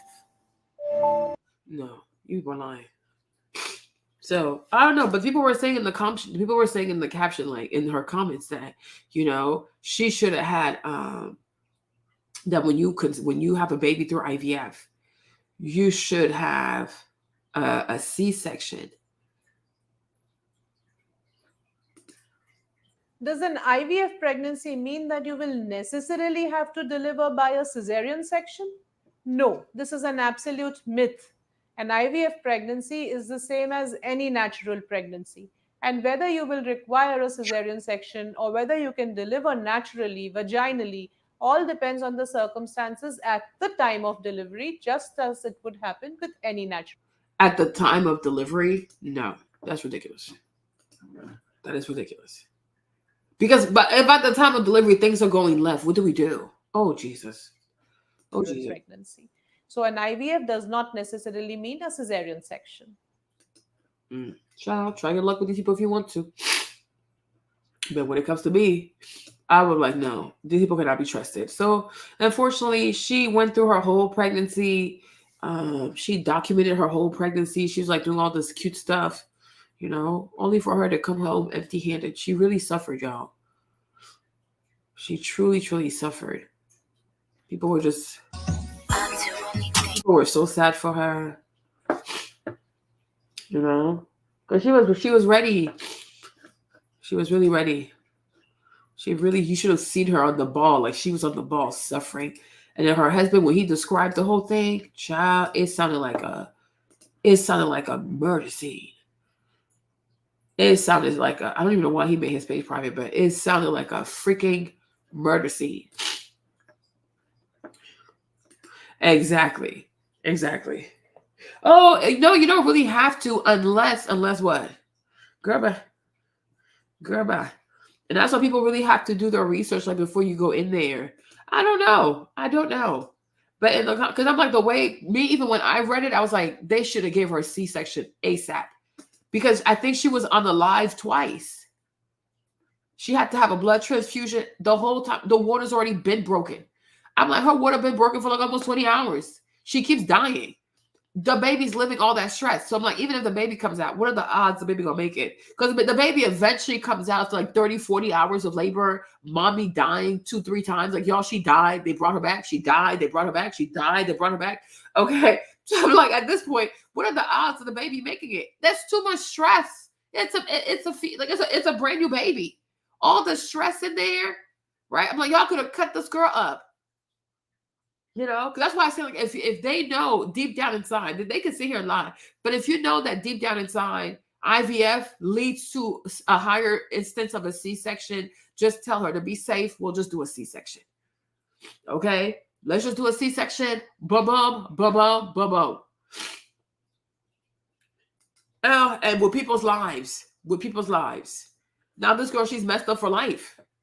Because I didn't show you the content with people's lives. If you see if you had seen her, it's just like it's traumatic. And he was like, "Oh, we were praying," and I'm like, "You're her husband. Tell these people to get the baby out of her."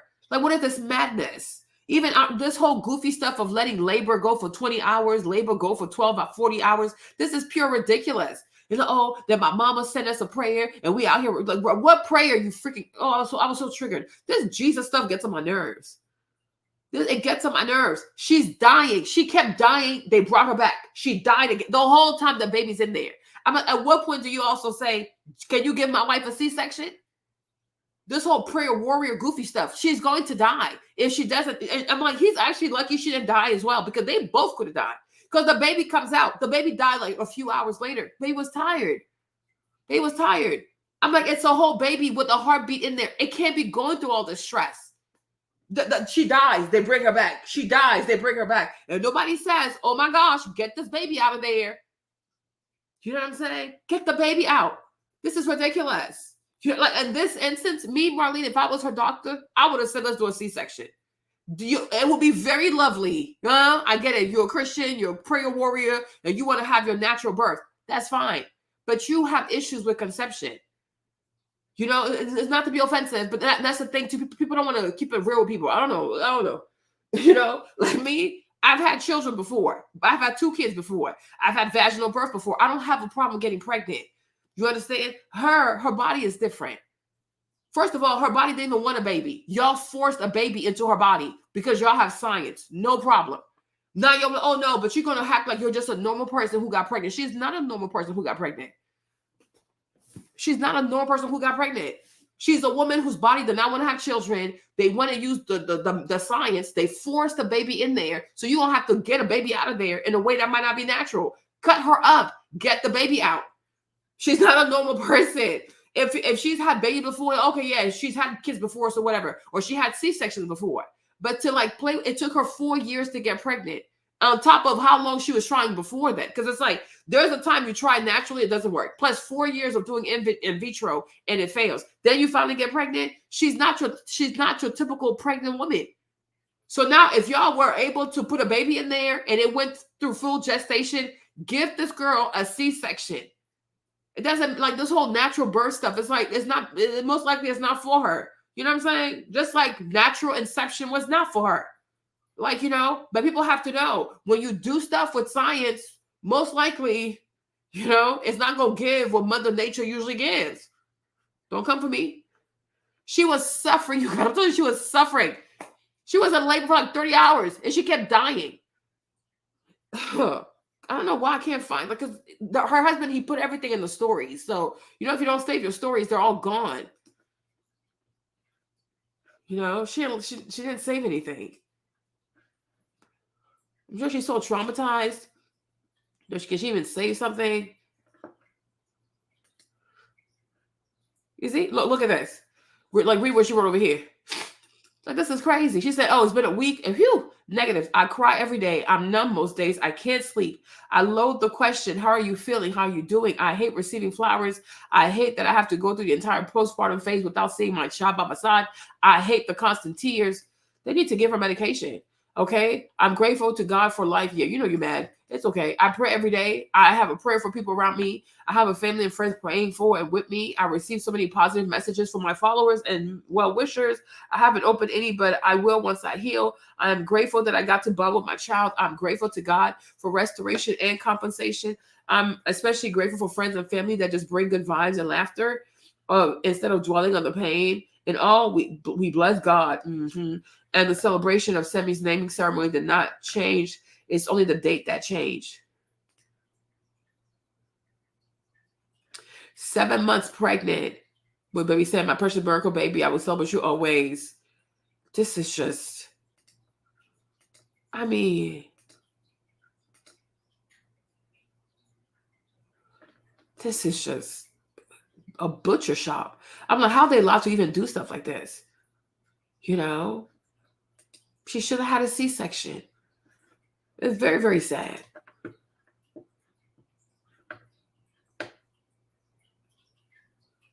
Yeah, they're not good, Kiana. They're very evil. They are seriously evil. She said evidence-based birth is amazing. I guess that's a YouTube channel. She covers all the major topic. It really opens your eyes to how often medical professionals mislead their patients due to ignorance. Birth is no joke. You guys, she was suffering because I don't have the footage. If you had, that's what Fumi said. If you had seen her, you would have been so angry. Like, who does this? Is it because she's black? Like, what is this? Like, how can you watch this woman suffer like this? And her husband's like, oh, we were praying and we were waiting for my mama. And then my mama, the sinister prayer and the Malachi 3. I'm like, boy, shut up. You should have told these people, get this baby off get it out of her. I'm going to sue you people. You're freaking insane. And then they're like, oh, the baby dies. And they bring somebody to plan for the bereavement, like the funeral. I'm not, me, Marlene, we're not doing a funeral. My child will do an autopsy. I will sue you people. All of y'all going to be broke by the time I'm done with y'all. This is pure madness. It is pure madness. Exactly. That's exactly what it is. And because for me, I don't know, I'm not even a doctor, but if my patient is dying and her water broke, there's a baby in there, no, we're getting the baby out. Like, you people are crazy. You are crazy. You're not going to die, come back, die, come back, die, come back. And the whole time the baby's in there. So the mama dies, baby's in there. She comes back, the baby's in, all the stuff, the baby's still in there. You know, even sometimes too, one thing I have noticed, you know how they have like the medicine ball? Y'all, this Nigerian girl, she almost died too. Oh my gosh. So here's, hold on, let me show y'all. This medicine ball thing, right? Like sometimes like they'll want you to do this.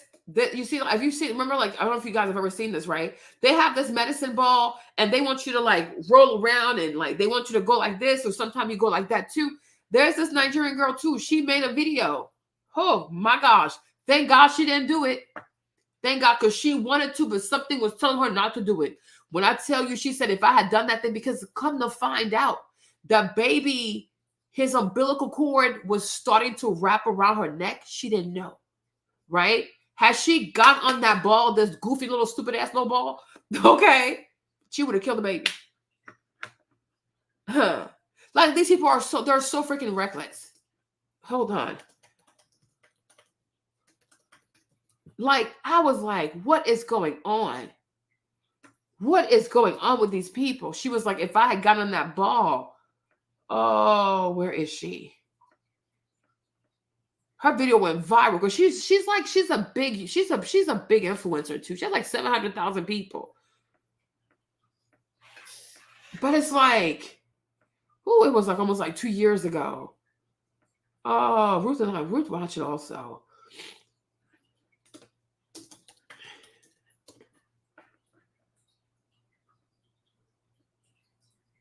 Whoo! I was like, what in the world? She was like, if she had used that ball to do all that little, because the girl, she was on that thing too. The other girl I just showed you, the picture that her husband posted, she was also playing with the stupid ball. She was sitting on that ball and she was doing all this weird stuff on that ball. And I was like, this ball right here, I have seen this ball before. I have seen this ball before. And she was like, as she got on that thing, that the umbilical cord would have wrapped around the baby. Ever since then, I was like, oh, me, I would never use that thing. I would never use that thing. Oh, forgot her name. I forgot her name. But I was like, girl, what? Yeah, they are very, very, these people are very dishonest. They are seriously dishonest. I'm going to look it up one day and find it. Maybe I'll ask Ruth tomorrow. But it was so sad.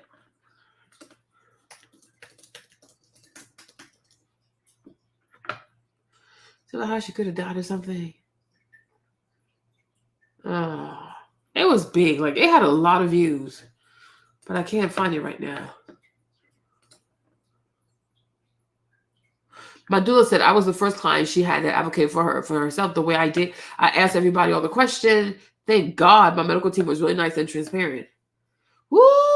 She said that thing would have wrapped around the baby's neck. You go, oh, I don't know where to find it. It was so long ago.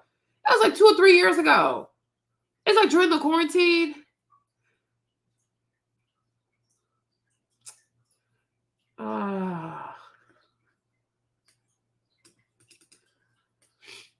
It was so sad.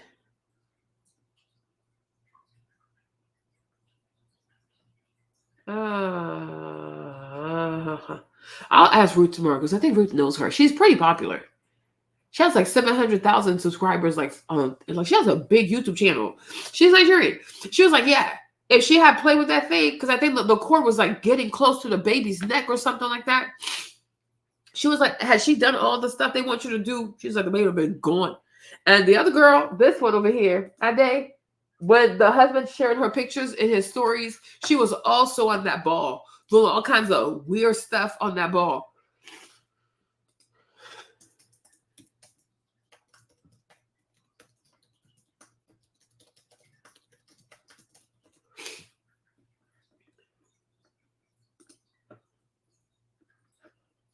Yeah. So I was like, you gotta be very careful with these medicine balls. Gotta be very, very careful. It's not for everybody.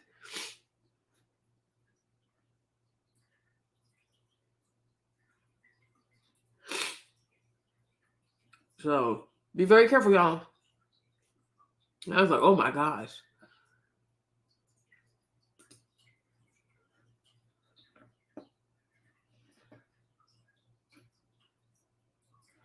Okay, see what this girl said right here?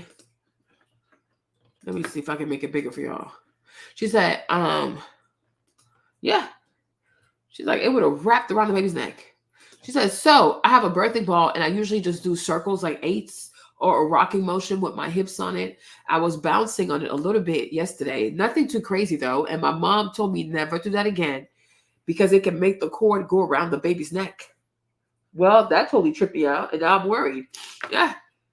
Oh, you guys, I wish I had the video.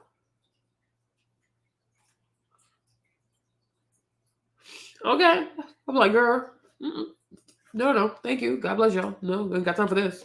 Okay. So I was like, that's really sad. If you had seen her husband, like those stories, like you'd have been enraged. I don't know where to find it.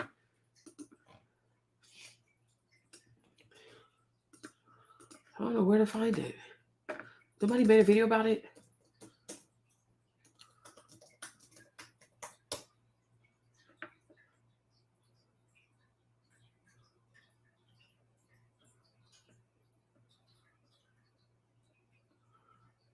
No. Somebody made a video about it. This is very traumatic. Yeah, nobody made a video about it. Oh, be very careful, you guys. Be very, very careful. But yeah, you really have to. Yeah, I'm saying, like, to me, if they want to use science and put a baby in there and they can get the baby to stick, that's fine. But you should be a bit more, like, you need to be honest, like, you know what, girl, we might want to do a C-section because, you know, yes, you could have a vaginal birth, but if 90% of cases turn into C-section, just plan for a C-section. That's it. That's that. There's no need to try to be overly spiritual and, oh, but by God's grace, you know. Me, I can kind of say that because it's natural conception. Plus, I've had 2 kids before and it was all were vaginal births, whatever. But it's like, if your body already has issues, you know, don't test it. And it's really sad because I'm like, they both could have been gone. They truly both could have been gone. It's really sad. You know, it's sad. It is very, very evil. I was so sad. I'm like, how can they do this? And I'm like, plus you're in Europe, like this is England. And that's how low grade these doctors are over there. How mediocre. They could have done that in the village. If all she gonna do is just the baby's gonna just pass away anyways, she could have had the baby in the village to have the same outcome. Like, imagine being in the UK and this is the kind of medical treatment you get to deliver a baby. Pure madness. So you guys, yeah. This was my little rant about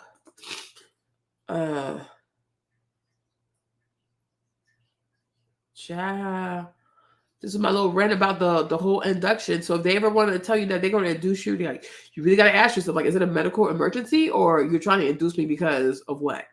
Okay. And what are my odds again, a C-section? Because like I told you, like the majority of people that I spoke to who went to Sibley that go to the same OBGYN as I do, most of the ladies, but only one said she had a natural birth after her induction. But I didn't ask how many weeks she was also when she went there. So I didn't ask her that. But do your own research.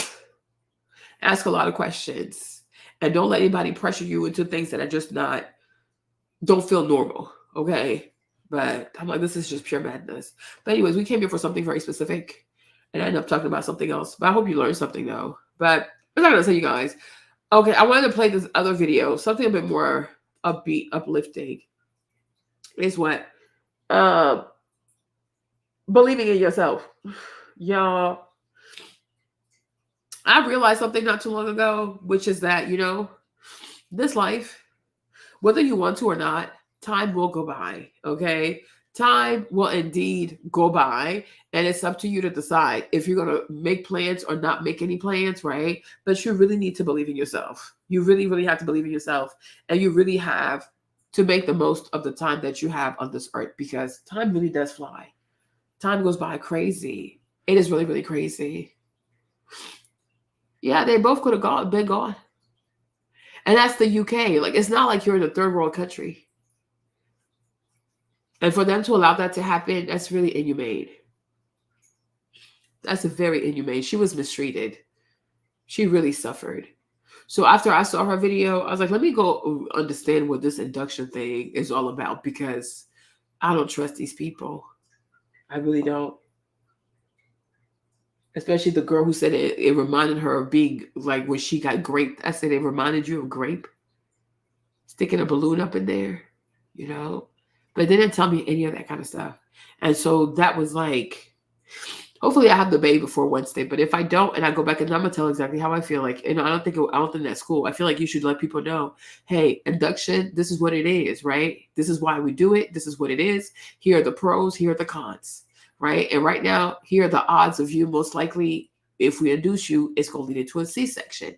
Right. You have to tell people everything and then let them decide, OK, cool, I'm fine with this, or no, I'm not fine with this, or like, let me see what I can do. And I think all doctors should encourage people to find things naturally. I was watching this thing, too. Let me show y'all. I was watching this thing, too. Right. I have to play from here because this is where I saw it. But this black guy. This black man right here, he was actually really smart. Was it alive? How'd it go again? Oh, they streamed it. Ooh, they made a lot of money off this thing. Let me show you something.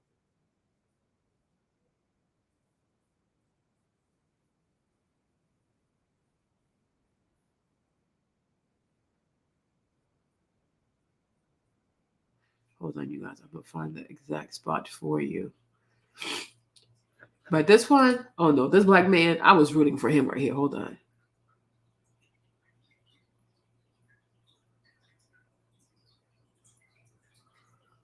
I'm going to find the exact spot. Because when they were going around here pressuring black people to get the vaccine and stuff, there's footage, like now she's the mayor of DC.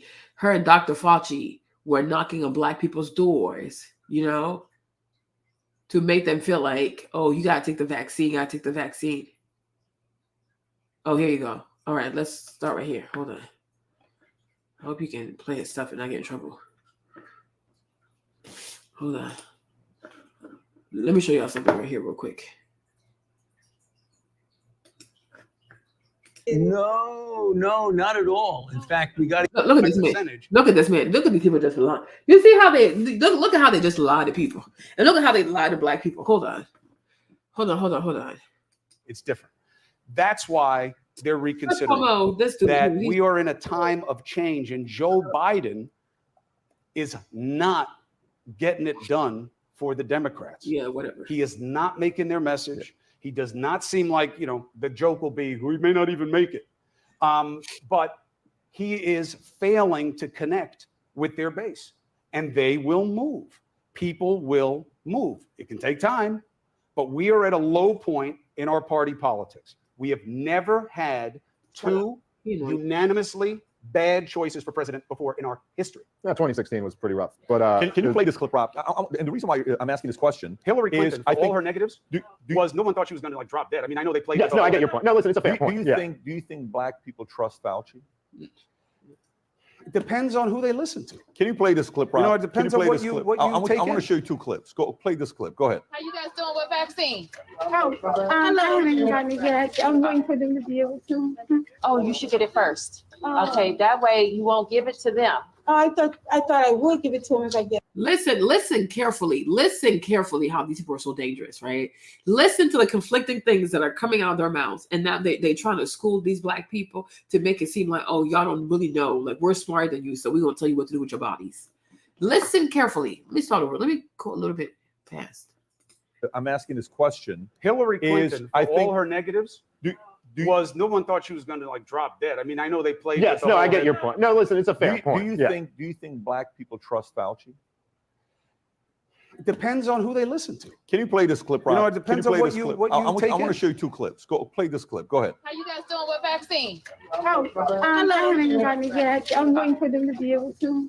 Oh, you should get it first. Okay, that way you won't give it to them. Oh, I thought I would give it to him if I get it. No, not at all. In fact, we got to get you vaccinated so that if you were to get infected, you could pass it on to them. Well, so you're actually protecting your family by getting vaccinated.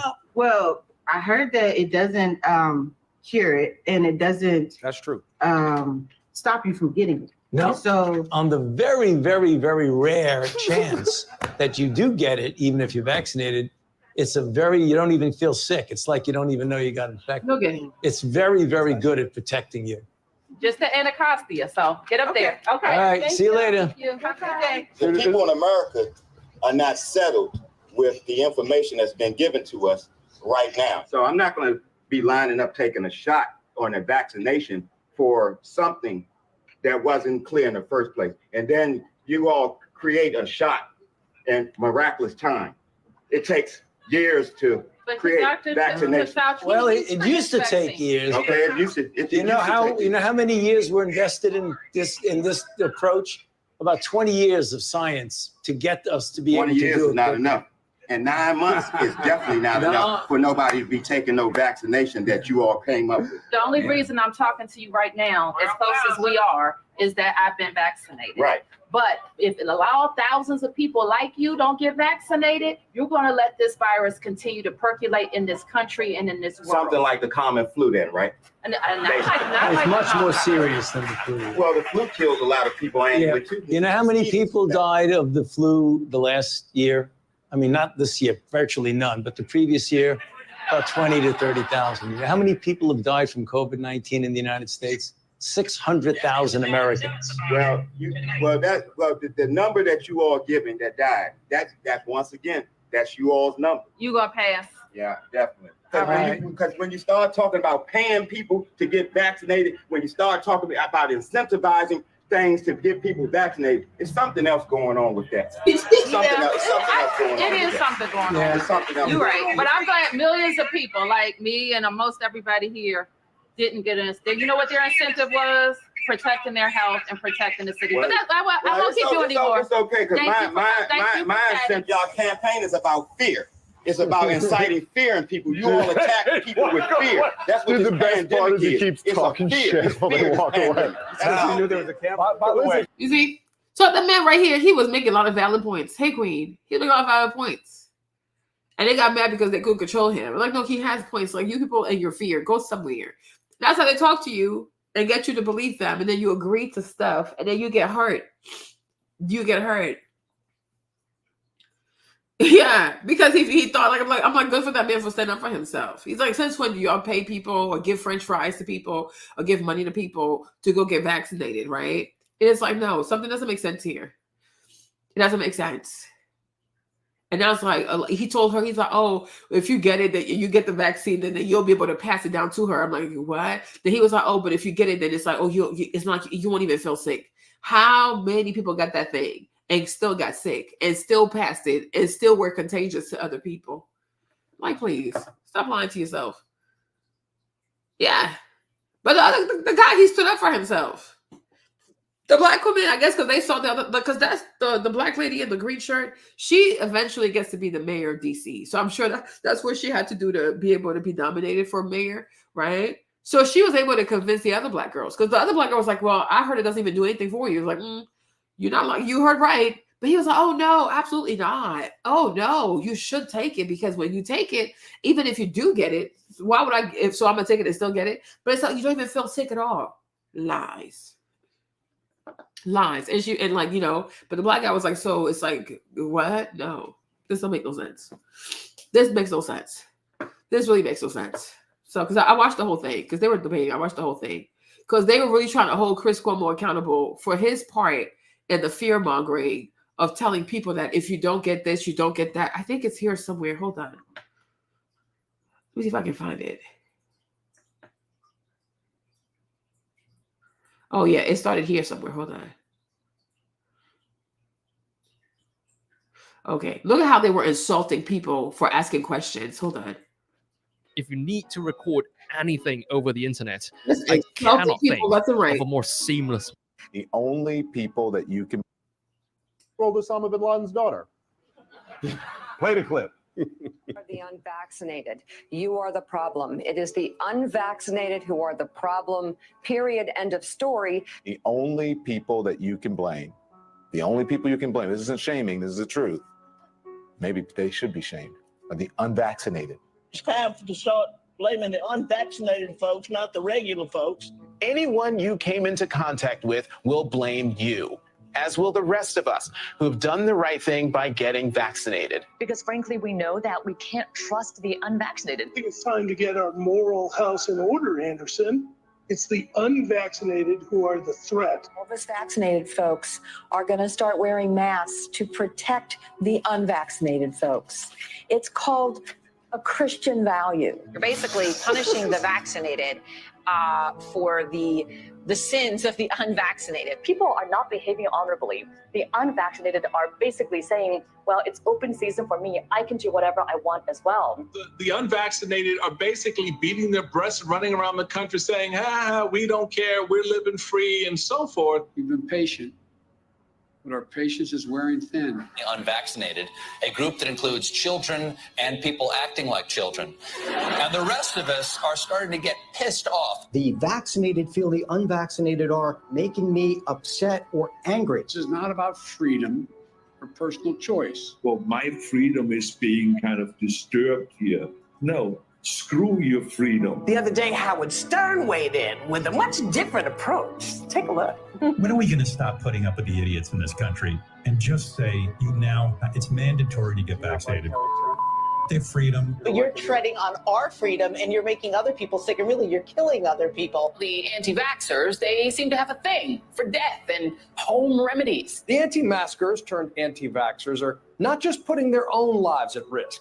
If that was the issue, we could just say that we can watch them compete to win place or show in the Darwin Awards. We have to start doing things for the greater good of society and not for idiots who think that they can do their own research. And don't get me started on the lunatics who won't take any of the COVID vaccines. Life is too short to be an ass. Life is way too short to be ignorant of the promise of something that is helping people worldwide. Maybe you're doing it because you're disconnected or disorganized. Maybe you have some sympathetic psychological reasons. But maybe you're just being antisocial. Oh, you can't shame them. You can't call them stupid. You can't call them silly. Yes, they are. Those who are not vaccinated will end up paying the price. The unvaccinated should be taxed. They should pay more for health care. We need to start looking at the choice to remain unvaccinated the same as we look at driving while intoxicated. We're going to see, and I've said, almost two types of America. Dr. Fauci said that if hospitals get any more overcrowded, they're going to have to make some very tough choices about who gets an ICU bed. That choice doesn't seem so tough to me. Vaccinated person having a heart attack, yes, come right on in. We'll take care of you. Unvaccinated guy who gobbled horse goo, rest in peace, Wheezy. Pointing back to the unvaccinated who are really creating a problem in this country, every death that we are seeing from COVID could have been prevented. Literally, the only people dying are the unvaccinated. And for those of you spreading misinformation, shame on you. Shame on you. I don't know. See, that's the frustration. How many guys are frustrated just watching this? Who's getting upset just watching this, right? So, by the way, you see how they would call you? I mean, it was insane. Like super spreader, you're an anti-vaxxer, you're this. You didn't have the right to ask questions. You didn't have the right to say, I'm concerned. You didn't have to, like, you guys, I swear, during that time, say something against the vaccine. You're going to lose your YouTube. You're going to lose your monetization. You're going to lose your Instagram. Y'all, I mean, it was like this place. It was like, where are we living? Is this America? You didn't have the right to ask questions. Whereas, like, in all honesty, not everybody was a good candidate for the vaccine because some people with pre-existing conditions, they shouldn't have taken. There are a lot of people, too, it spiked their protein, right? It spiked their protein. Because I'm like, people have the right to ask. If you're already on certain type of medication, the vaccine and your current medication, it don't mix. Something bad's going to happen to you, right? But it's like, no, you didn't even have the right to ask any type of question. You had to submit, you had to subjugate, you had to line up and and you got to take this thing. And if you don't take this thing, you deserve to be unalive. If you get sick, you should have the right to a hospital bed. You deserve to lose your job. Like, look at how they're talking to you. Oh, F your rights don't matter. Do what we tell you to do. everything that is so anti-American because of a freaking vaccine. Okay. And somehow you're the crazy one for thinking that there's something more going on than this because this is kind of weird. And that's what the black man was saying. Like, what is going on here? Right? And the man asked him, how is this any different than any other flu?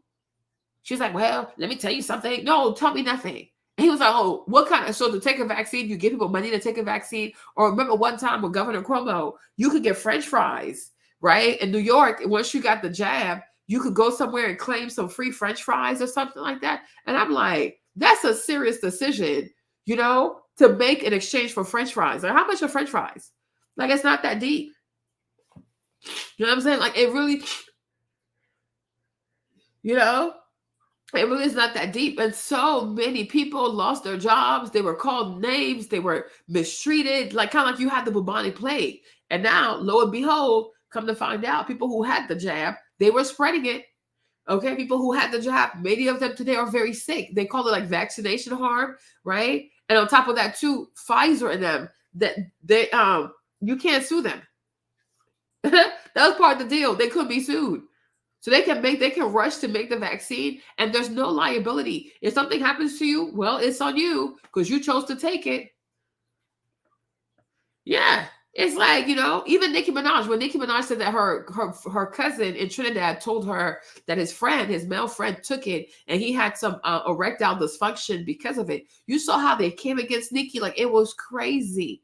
They were all making fun of her. They were all attacking her, calling her crazy, that she's lying, she's an idiot, she's this, she's that. But then eventually it did come out that for some people who took the vaccine, some men who took the vaccine, it does cause erectile dysfunction. She was not lying. But you were supposed to worship the vax. You had to worship it. You had to encourage people to take it. You had to have blind support for it. You could not question it. Like, what in the world? Like, since when do we do that in America? Like, I'm like, that's very anti-American. Because over here, we're allowed to question everything, right? But I'm like, it's insane. You lost your job. You couldn't go to school. You couldn't do this. You couldn't do that. You know, it got to a point even in New York, you had to carry a pass. So if you were vaccinated, you had the right to eat outside. If you were not vaccinated, you were like, you had to go on the inside, like you had to be inside. And I'm like, who gives you the authority to do that kind of stuff? Discrimination based on who's vaccinated, who's not, because, oh, we're trying to save lives. Ultimately, who do they save? Who? A lot of people are hurt. And they can't sue because it was part of the deal that Senate did. Like, they signed these bills and stuff that Pfizer and them, they're protected. And now there's a whole medicine that's like, there's one version. They told people it was so safe. Let me see if I can find it in here. Yo, I'll watch all 3 hours. Hold on. Oh, yeah, this one. Watch the next one. Let's keep watching that. Hold on. I'm a business owner. When we talk about what happened during that time, according to Federal Reserve, the pandemic resulted in permanent closure of roughly 200,000 U.S. establishments shutting down. So this is families running a business for 2-3 generations. Boom, gone. Restaurant business gone. Estimated the economic toll of the COVID-19 pandemic in the U.S. This is according to USC Leonard Schaefer, $14 trillion by the end of 2023. So when we watch this and we're like, oh my God, you know, this is, and I was like, no, everything's changed. 4 years later, it's changed. We should move on. We should think about other things. People still haven't let this go. Yeah. Absolutely. People haven't let this go. And a big Absolutely. part of, I think, that's why I'm here. Right. No, and I appreciate you doing this. But for me, Dave, what I think is going on is the following. Rob, play that clip on AstraZeneca if you could. If you have that clip, if you know which one I'm talking about. So this is before when they're telling us how there's no risk. You don't have to worry about any of this stuff. Yep. Everything's going to be fine. Yep. The before and after of this clip is very, very interesting. Rob, if you got it to pull it up, go ahead and play it. Go watch this clip here. Now that COVID is back in the news. Are you hearing people that are quite nervous? Can you raise the volume, Rob? One of the professors who worked in the Oxford AstraZeneca vaccine is a pediatrician who is one of the most intelligent, really sensible, and honest people I know. And I spoke to him. I was lucky enough to speak to him because I worked in a documentary that looked at the Oxford vaccine. And you know what? There is no conspiracy. There is no fake news. The AstraZeneca COVID vaccine is being withdrawn worldwide after the pharmaceutical giant admitted it causes a rare and dangerous side effect. Government had no capacity. You see how he told the people, oh, I met the guy. He's an honest man. He went to Oxford. He's a pediatrician. There's no conspiracy. That's a great thing. Now you fast forward, the company, the vaccine, their vaccine is being pulled because it harms people. You know, that's how they get you. Oh, he's an honest person. Oh, he would never lie. Oh, he's a pediatrician. Oh, he went to Oxford. Oh, he went to Harvard. Oh, he went to God knows where. Child, we don't care. You see, people like stop trying to pull rank on people. Stop trying to pull your Ivy League degrees on people, right? Just because you went to an Ivy does not mean that you're the smartest. Just because you went to an Ivy League does not mean that you're God. Because you went to an Ivy does not mean we don't get to question you. And that's what happened between my mother-in-law and the girl, because she went to Harvard Medical School, because she graduated from Harvard, right? How dare somebody with kids and grandkids question her about, is it safe to do this like cocktail of vaccines like that and give it to toddlers, you know? And the thing about it too, when you get your baby vaccinated, you have to sign a waiver. And so you start thinking like, if this was really safe, why do I have to sign a waiver for you to vaccinate my baby? Okay, think about that. Think about that. Yeah, that's what they want to separate people. They want to be like a leopard. Like, oh, if you don't have the jab, they wanted people to disrespect you. They wanted people to insult you. They wanted people to mistreat you, to ostracize you, to shame you, right? And so many people fell for it. I didn't tell you. Like one time we came to Virginia to see my parents, right? And I was sick. I don't know if I had COVID or not, right?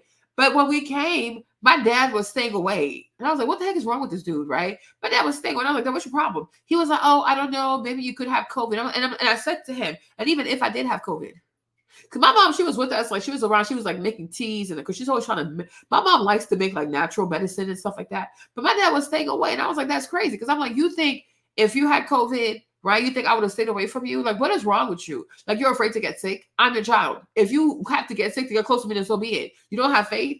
How you gonna be a Christian and have no faith? I'm like, this is just pure madness. That really hurt my feelings. Then he came back and he's like, he apologized. Oh, you right, Mark, I'm sorry. And I'm like, seriously? Like Jesus said, if you're supposed to go, you're gonna go. All right. But I'm like, I'm gonna play the thing again. But I'm like, they really wanted people to shame people and to insult people and to like dehumanize you, as if you didn't have valid reasons to be concerned. It doesn't make you a bad person to say, okay, I need to know more about this thing. It's not saying that you're not going to take it. Because see me, if they didn't have that much resistance against it, against asking questions, maybe I would have taken the vaccine. But the fact that you were not allowed to ask questions, you were insulted, you were called all kinds of stuff. Like even Gail was on TV saying, oh, don't invite family who doesn't have a vaccine on Thanksgiving. Do not invite those people over to your house. It became those people, your family. Can you imagine, like, you've had your family for the past 20, 30, 40 years. You've never had an issue. You had family that had the flu. You know, okay, you stay over there, stay in the basement. We'll be upstairs, but we'll send you some food, right? Does that make sense? But now, because there's the C19, come to find out, C19 is on every cleaning product. You get the whole Lysol, you get Mr. Bubbles, you get the Clorox. Everything says code. It says C19 behind it. Like, so this thing has always existed. And it seems like Lysol can also kill it. What's the problem? But now you're telling people, oh no, if you have family who don't take the vaccine, don't invite those people. They're not allowed to come to your house. Don't get close. I'm like, Gail King was saying all this crazy things to people. And like, you and Oprah, y'all some unhinged people. Okay? The same Black women who don't want to be called aunties, but they're in their 70s or in their 80s. Make it make sense, right? But I really did not appreciate that. Like, people have the right to say, I'm concerned. I need to know more. I need time to know if I really want to take this. What are the odds of me even really getting it? And you start thinking too, if we are in lockdown, nobody's going anywhere. Do I really need a vaccine?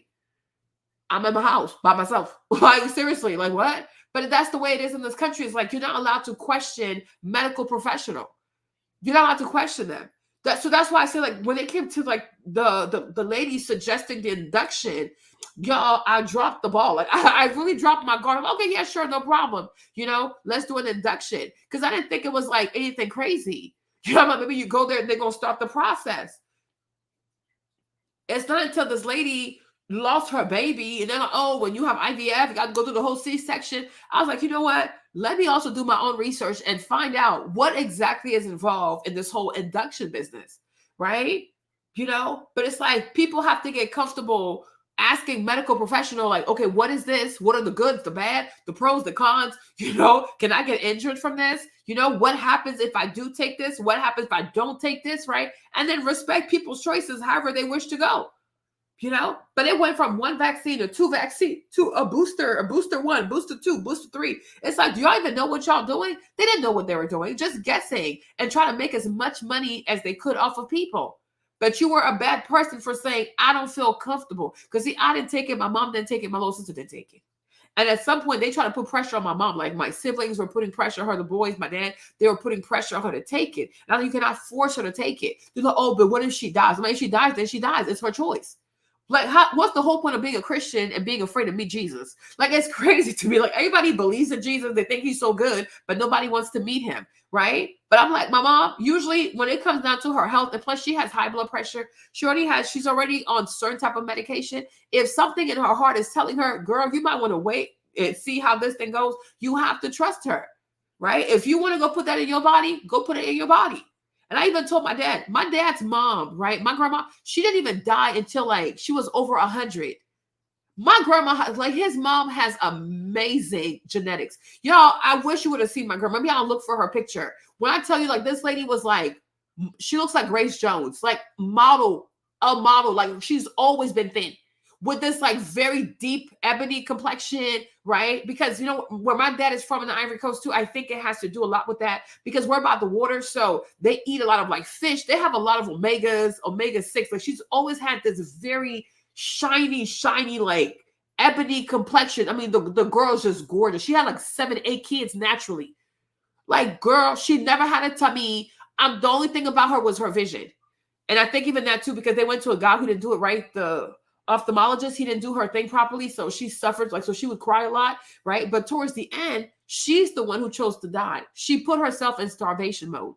Maybe she had dementia, I don't know, but she put herself in starvation mode, and she just didn't want to live anymore because she said, oh, all her people are gone. Why is she still here?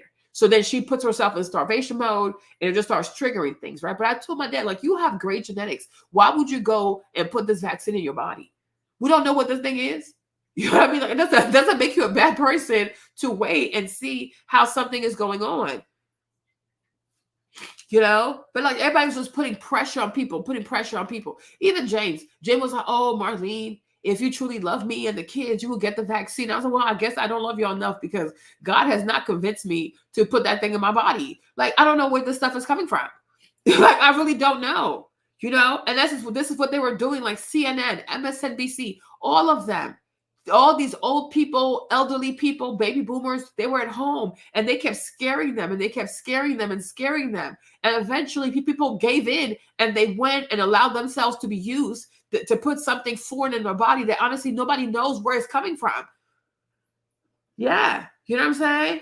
Like, you see, there's all this pressure. Put that in your body. Put that in your body. Put that in your body. We don't even know how it affects your uterus, your cervix, your reproduction system. We have no clue what this is. But it's like, oh, you don't have the right to ask questions because you're dumb. We're smart. We went to Harvard. You did it. We're Pfizer. You people are regular civilians. We're billionaires. Y'all broke. Shut the hell up. That's really what it was. Very elitist.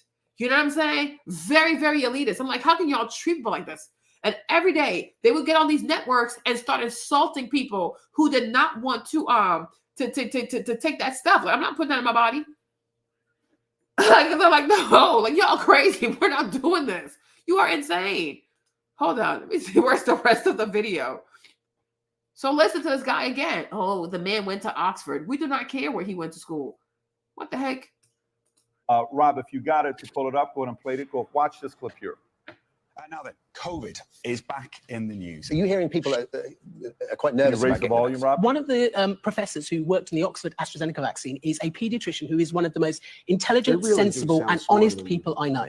And I spoke to him. I was lucky enough to speak to him because I worked in a documentary. He's a pediatrician. He's intelligent and he's sensible. Shut up. Shut up. That looked at the Oxford vaccine. And you know what?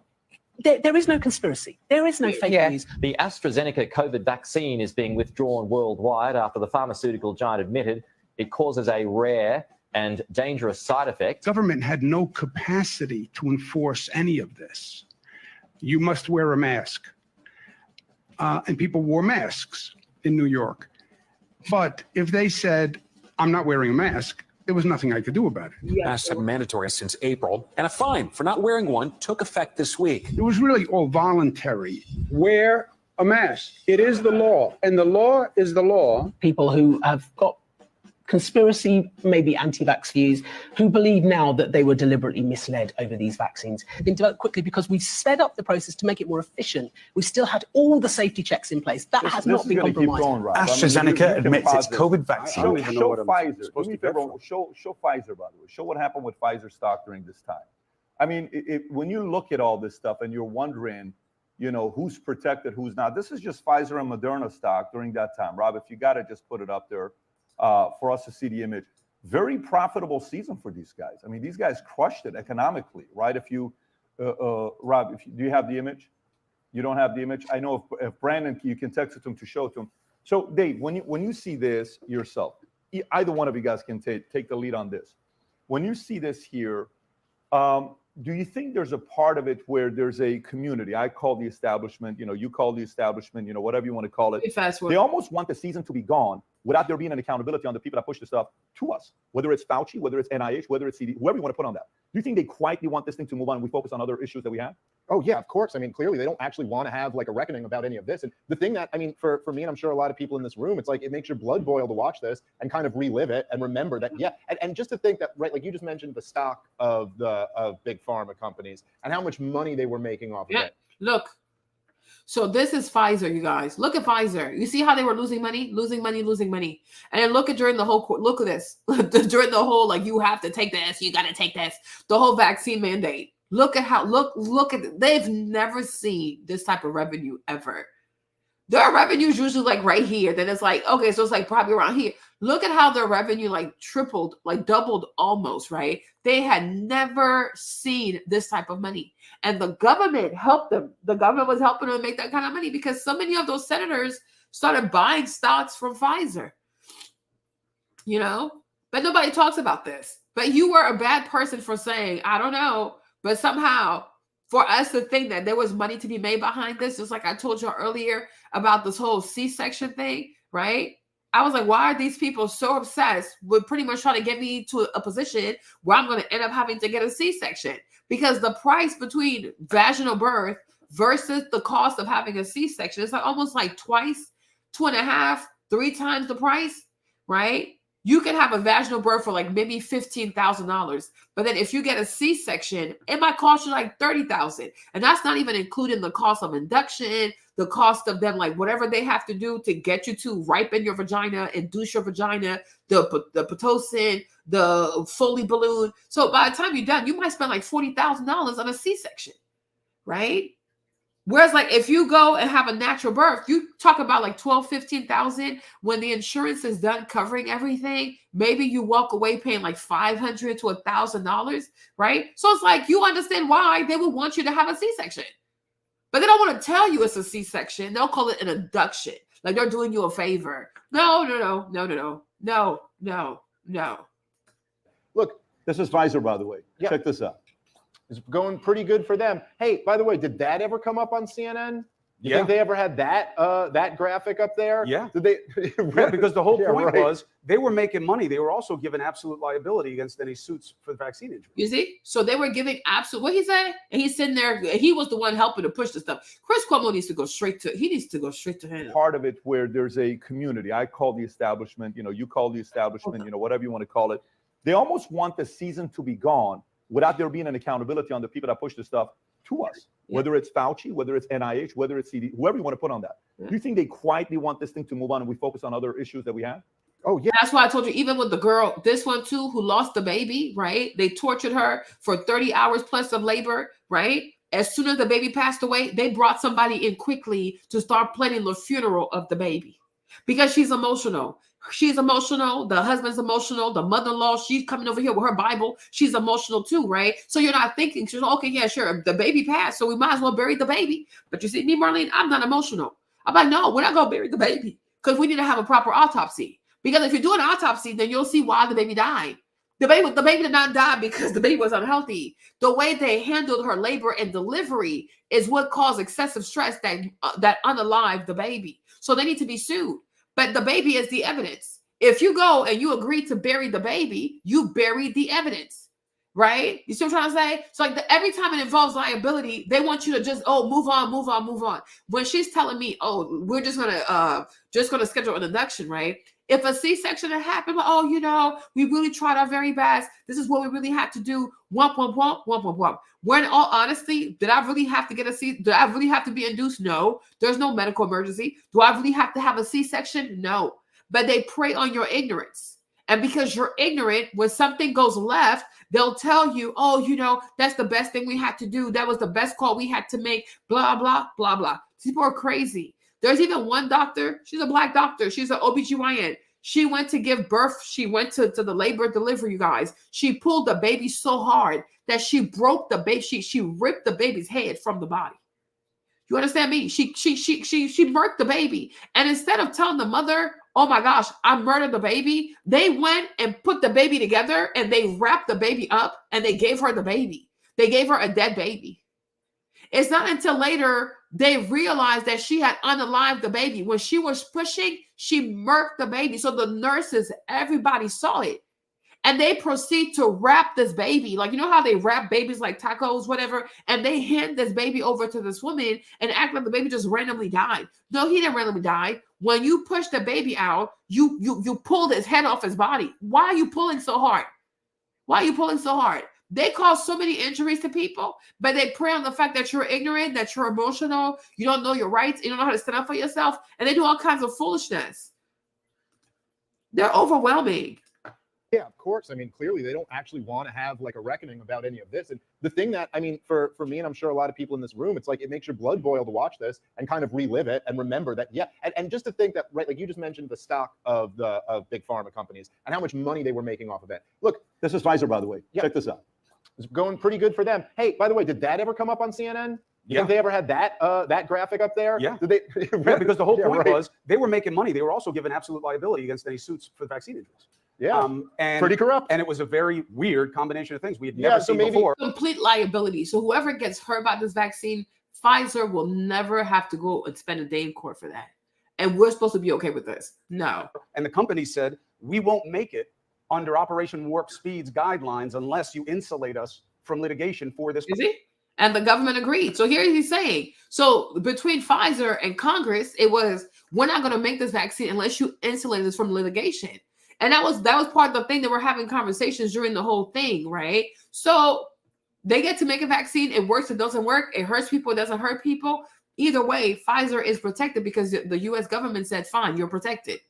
You can make as much money as you want, and you can hurt people, not hurt people, and you'll never have to worry about anything. I'm like, wait 50, 60 years from now, when they release all these documents about these vaccines and how they were truly made, people are going to start crying. Yeah. So you see, the obstetrician applied excessive force to the infant's head and neck during the attempted vaginal delivery, and the nurses did not adhere to the hospital procedures, resulting in the baby's death. And so what they did was they wrapped the baby. She decapitated the baby, and they wrapped the baby up, and they gave the baby back to the mother like nothing happened. Unbelievable. You know, because they're thinking she doesn't know any better.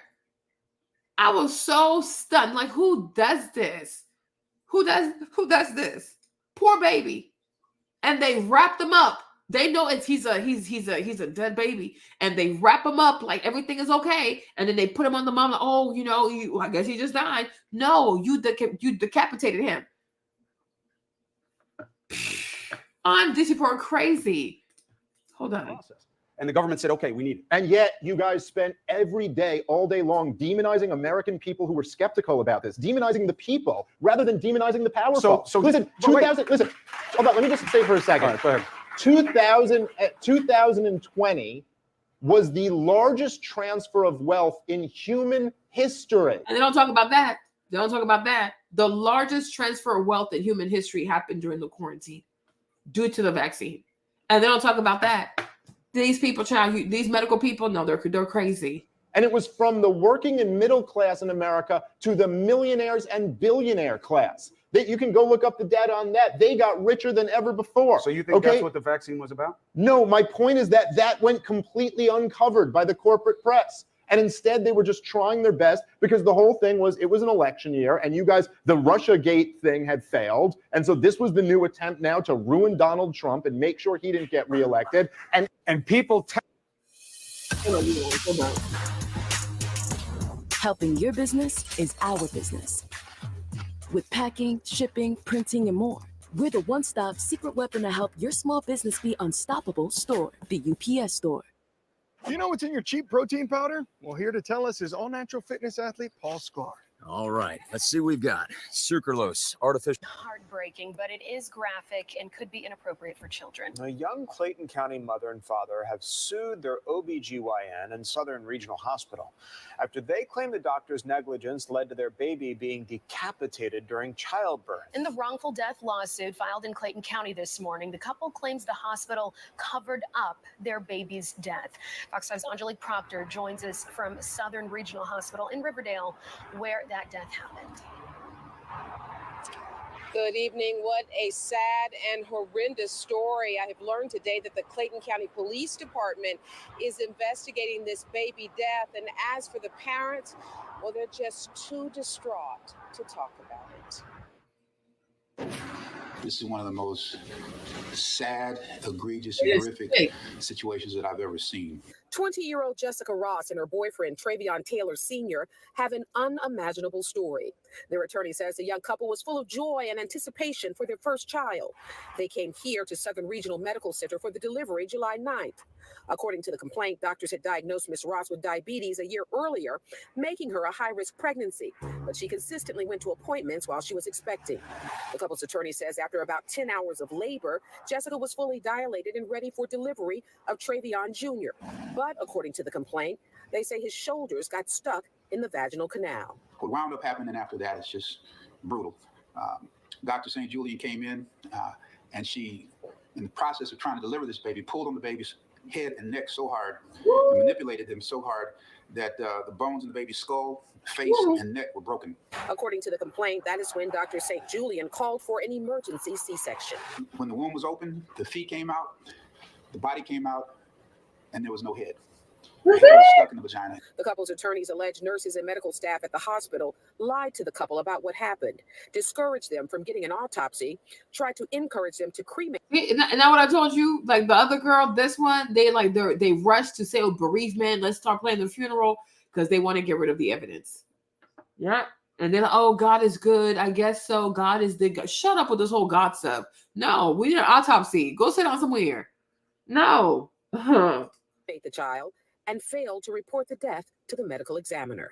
They also did not report the death to the authorities of Clayton County or the Clayton County medical examiner. This report was made by a funeral home. And after their funeral home waved the flag and alerted the authorities regarding this, it wasn't until then when Dr. St. Julian told the family what actually happened. So if they thank God for the funeral home. So that funeral home, there were some honest people. There were some honest people like, what y'all said happened and what we see here, it don't add up. It don't add up. She decapitated the child, y'all. And my thing is like that baby must have been screaming like hell. What are we doing here? Crime on crime on crime. Crime from doing that. Crime for not telling the mother. Crime for not alerting the authorities. Crime for trying to cover it up. It's like these people are just racking up charges on top of charges on top of charges. Because they're 20-year-olds. She's 20, he's 20. So they're banking on their ignorance. Like, oh, maybe things happen, God knows why. Everything happens for a reason. God, we're not going to question God. We ain't going to we're not going to question God, but we're going to question you right? So these young people believed them. They believed. Don't get an autopsy. They believed that. They really did. It's not until the baby's body goes to the funeral home that the funeral home says, what y'all said happened and what we see, it don't match. So that's why they couldn't hide it no more. Then they had to spin the block and be like, okay, I guess. It's not even just the doctor. It's the doctor, the nurses, the hospital. Everybody is part of this cover-up to bamboozle these 20-year-olds into thinking that, it happens and we just ain't going to question God and God knows what he's doing. And shut up. This is sick. I can't believe y'all didn't hear about the story. This is sick. Now, we reached out to Dr. St. Julian, but she declined to comment. We did hear from the hospital, however. Their statement reads, while our heartfelt sympathies go out to the family, Southern Regional Medical Center denies the allegations in the complaint referencing the hospital. Since this matter is in litigation, we are refrained from providing any additional information. Dr. St. Julian is not an employee of the hospital. The hospital has taken the appropriate steps in response to this unfortunate situation. We are live in Clayton County. Angelique Proctor. What person, you talk about cancel culture and who to shame. Ivermectin, a dewormer, really? They are shaming themselves. That's No what one it has is. to shame them. They're shaming themselves. So you're taking a dewormer right now. This Chris, you can't apologize for that. You weren't being clear that it was this, and you know that, dude. You're being so dishonest right now, man. I'm not You being were dishonest. talking about ivermectin, the drug. You were not talking about this version of ivermectin. Come on, I man. was responding to a situation where we were told that this is what people were searching out to take, and nobody knew what it was going to do to them. Look, I'm taking the drug right now. Obviously, I don't. So this is a drug too. So what they're talking about here, we can watch this another day. But the drug they're talking about here, Chris Cuomo went live because I guess Joe Rogan went on his show and he told people that his doctor had prescribed him this medication along other medication to kind of get your body's immune system ready, just in case you were exposed to the 19, right? And Chris Cuomo and Don Lemon went on CNN saying, "Oh, people are stupid. You're silly. It's something for horses. I don't know." Right now, ever since Chris Cuomo has left CNN, he has told people that he has long COVID, and so part of his medication, part of his treatments to help him with his COVID involved the same medication he told people that they were being stupid for taking it is for horses. Now he's taking the very same medication he told people not to take.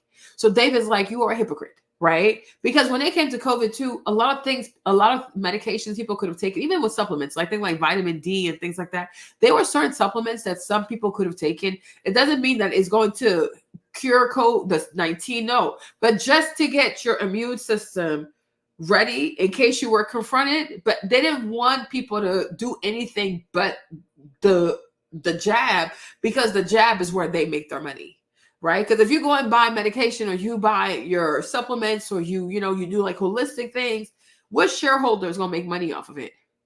Right. And I'm like, that's why I said earlier, like, that's the thing that's really sad about getting treated in America, because everything comes down to money.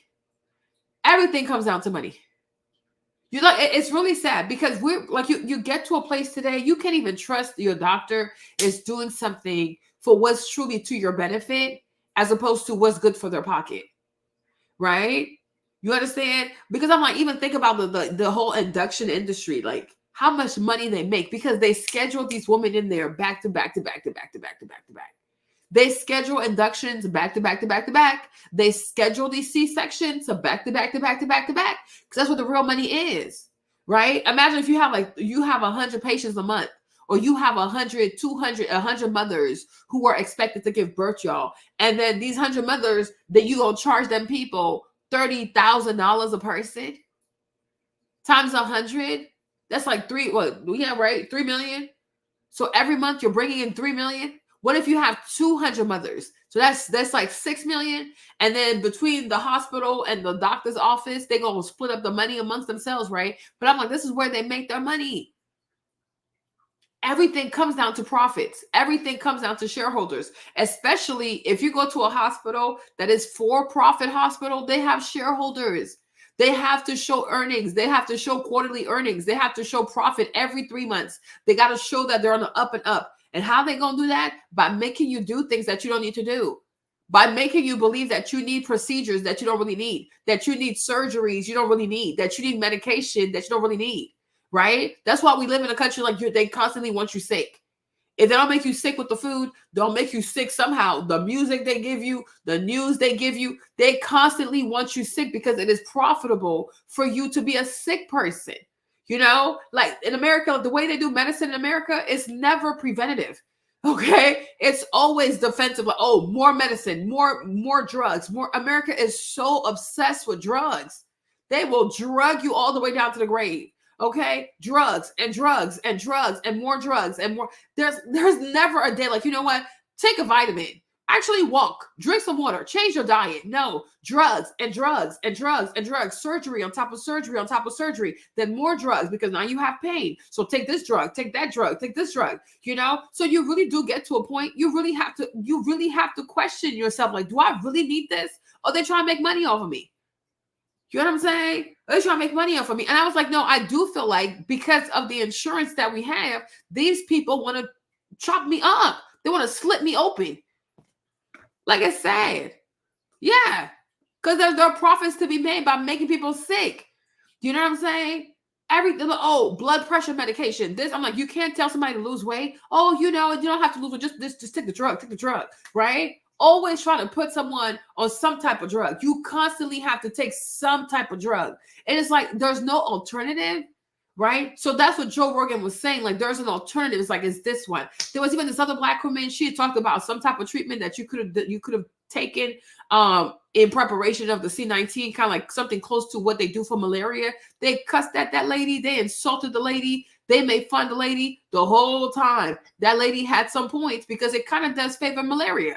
But the problem is they're not going to make money off this medication. Okay, they need you to take this one because this one is new. It has new patents on it, and they can make money off of this one. And they got senators in their pockets who are fighting for this particular drug. So that's the drug that you have to take, right? And anybody else who tries to say anything else, they will shut them down because it's all about profit. It's not really about health. Nothing here is about you being healthy. It's about them making as much profit as they can off of you, you know? But I'm like, this is just crazy. Hold on. I don't think it's all poison. I stopped calling it the horse drug. See, so he was making, because so Joe Rogan told the people that's an option, he called it a horse drug. And that you are stupid, you're crazy, you're dumb if you take a drug that's meant for horses. Now he's saying, oh, by the way, I have long COVID, and this is exactly the drug that my doctor has prescribed to me. How convenient. Because he's no longer at CNN. But he was sitting, when he was at CNN, he was sitting up there telling people it was a drug for horses. It's for horses. It's for horses. You're an idiot if you take it. You're stupid if you. When they start calling you names, it means you're asking the right questions. And you can not like it, CNN's chief medical officer, who is Sanjay Gupta. Why did we CNN? And my thing is, who? And you think about this too, or ask yourself this question: is CNN a medical body? Is CNN a place for doctors? CNN is a news organization. Who is CNN to declare someone a chief medical officer? Your job is not medicine. Your job is to sell the news, right? Like, who is CNN to say, oh, we're going to sanctify you into a chief medical officer? Like, what? Their job is to sell the news. Oh, CNN, chief medical officer. CNN is not a medical corporation. It's not a farm. It's not a hospital. It's not a medical research body. No, it's a business. It's a business. And their business is to do what? To sell news. Most likely to sell fear to people, but whatever, right? But Sanjay Gupta, who cares who this man is? What in the world? This is so sick. Hold on. Gupta said to me, you shouldn't just call it a horse dewormer. There's a whole legitimate aspect of the drug. I wouldn't use it for COVID-19, but it's not just a veterinary grade. So I stopped calling it that. Yeah. So, okay. And then it went away. By the way, I don't know if you guys saw this. One of the best moments during the pandemic was when Dr. Gupta, who was just mentioned, went on Joe Rogan's podcast. For all the days of CNN like demonizing Joe Rogan, they send their top doctor out there onto his show, and he goes, why is everyone on your network saying I'm taking horse dewormer? Ivermectin's not. And Dr. Gupta looked down at his lap and went, yeah, no, they shouldn't be saying that. Well, and Sanjay was the one who corrected there was a better, Sanjay was the one who corrected us. No, actually, after that, he went back and laughed as Don Lemon called it horse dewormer again. And then I guess later corrected you guys. But then there was a moment, and this was the best moment. You got to remember the context of this. This was during the vaccine passports. Okay, the point when the people like me, and I'm sure a lot of you, were basically turned into second-class citizens, weren't allowed to go into restaurants, weren't allowed to go to sporting events, weren't allowed to go into a lot of different office buildings, things like that. And you personally, along with everyone at CNN, cheered that on. You mused and joked around when you were interviewing Dr. Fauci about what rights the unvaccinated should have. So Dr. Gupta goes to Joe Rogan and says, it is in the middle of all this. He goes, so are you going to get the vaccine? And Joe goes, no, I just had COVID. Why would I get it? I got natural immunity. It's stronger than the vaccine. And Dr. Gupta went, yeah, that's a good point. Showing up on the first page of Google? You like that? I'm like, child. And they train you not to stand up for yourself. Like you're not intelligent. Nothing for him. He had no response. It's just like when you were, listen. That's not even close to accurate. Okay? Yeah. Well, remember last time we played the clip and I was right? Remember last time? You weren't right about that either. You weren't. In fact, we got to get you vaccinated so that if you were to get infected, you could pass it on to them. So you're actually protecting your family by getting them vaccinated. Well, I heard that it doesn't. See what this girl said right here. She was right, and instead of validating the fact that she was right, they try to make her feel dumb because of her color and then her socioeconomic status. But what she said right here, what this young lady said here, she was correct. She was correct. She was correct. And you see, and this is how they'll use their titles, their Harvard degree, their CDC accreditation, whatever, to make you think that you're crazy. Like, you know what? Maybe I'm not smart enough. Maybe I'm too black. Maybe I'm too ignorant. Maybe I'm too poor. You know what I'm saying? And then they'll get into your head. Then you'll start to say, like, you know what? Who am I to even question these people? They're better than me. Then you just go and then you surrender your body, and then they just put random stuff in your body. Hold on. Then cure it, and it doesn't. That's true. Stop you from getting it. No, so on the very he was right, and then so this white man's gonna come over and be like, oh no. So I guess, like, and then she sees a black woman next to him, so she's like, okay, I guess they know better than I do. But everything she said was correct. She was correct. Very, very rare chance that you. You see, very, very, very rare chance that you get it. So many people who got the jab got the thing anyways. A lot of people who got the jab got sick anyways. But you see how he's playing with her like she's a child on the very, very, very rare chance. Shut up. You do get it, even if you're vaccinated. It's you don't even feel sick. It's like you don't even know. Lies. Or you got infected. It's very, very good at protecting you. No, it's not. Just the anacostia. So get up there. Okay. All right. See you later. Thank you. Have a good day. The people in America Now listen, that's why I said I love this guy. Like he really stood up for himself. Hold on. are not settled with the information that's been given to us right now. So I'm not going to be lining up taking a shot on a vaccination for something that wasn't clear in the first place. And then you all create a shot in miraculous time. It takes years to create vaccination. Well, it used to take years. Okay. He said it used to take years. It used to. It still does. You see this? And that's just him being like, oh, I'm a white man, so I'm going to use that white authority to make you feel like I know what's better than you. But he's not doing it with a harsh tone, but that's exactly where he's coming from because it used to take years. It still takes years to do a vaccine. What are you talking about? Right? It still takes years. It's not not even just coming up with the vaccine. It's like the trials that you have to go through, the stuff that you got to get approved. The guy get the trials have to be approved. Then you got to do the trial. Yeah, look at the results, right? Then you got to submit it to the FDA. Wait for them to approve it. Like it does not happen in 9 months. So this man also is right. But once again, he's black, he's poor, he's not as educated, doesn't have a fancy title. So let's try to see if we can pull rank on this man and make him feel like in his head something ain't right. No, he's perfectly lucid. He is very lucid. He might not speak fancy English, but the English he's speaking, it makes a whole lot of sense. I understood exactly what he said. I understood exactly what he said. You don't have to speak fancy, prosaic English, okay, for you to make a whole lot of sense. I'm like, no. You know how many years were invested in this approach? About 20 years of science. So he said 20 years of science were invested. You saw earlier when Chris Cuomo was talking, he said Pfizer told the government, you have to insulate us for us to make this. So it was not 20 years. It was not 20 years. Okay. Once they gave him liability, they're like, okay, I guess this is what you get. Or it was not no 20 years. Now, maybe he talking about the mRNA research. I don't know. But these specific vaccines, they did not put 20 years into these specific vaccines. Stop gaslighting this man. Like, no. Get us to be 20 able to years do is not enough.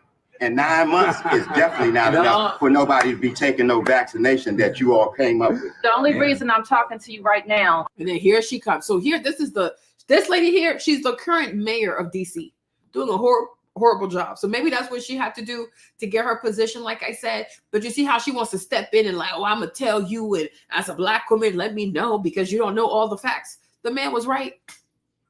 The man was right. And all of them trying to intimidate him. Okay, he does it his way, she does it her way, and he does not back down. Like, no, you make no sense.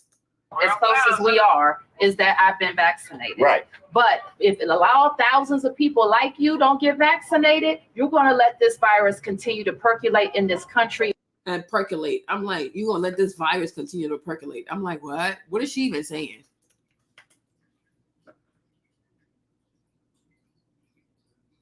And it makes no sense. Look at the definition. I'm like, what? Of a liquid or gas. Filter gradually to a porous surface. Filter, drain, trickle, dribble, strain. I'm like, girl, percolate. What? What is she even saying? She's trying to be so hard to be like, I'm educated, girl, to percolate. Make it make sense. Anyways. And in this world. Something like the common flu then, right? And not It's much more serious. He got her. He was like, oh, so you mean like it's like the flu? Okay. And then that's exactly what the man said. He ain't got no fancy degree, but he understood. You know how was it Temptation who got the song, don't know much about history, don't know much about biology, but I do know that I'm smart enough, okay, to understand that you're lying to me, okay? You know that song? Don't know much about history, boom, boom, boom, boom. Don't know much about biology, boom, boom, boom, boom. But I do know that you're a liar, okay? All right. But I do know that you're a liar.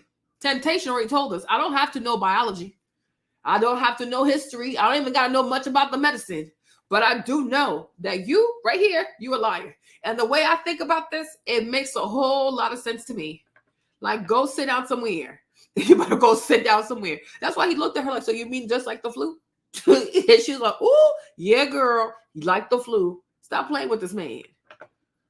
I was like, oh, I was so happy. I was like, black man, I'm happy for you. He stood up for himself. He did not let these people impress him because that's what they were coming there for. Like, you know, oh, look at us. We're better than you. We're more educated. We know more. We're from the government and we know what's right for you. And we're going to tell you what to put in your body. No. Well, the flu kills a lot of people. Too. You know how many people died of the flu the last year? I mean, not this year, virtually none, but the previous year. He said virtually none. So what year was that? Hold on. This dude is a liar. How many deaths of the flu in 2019?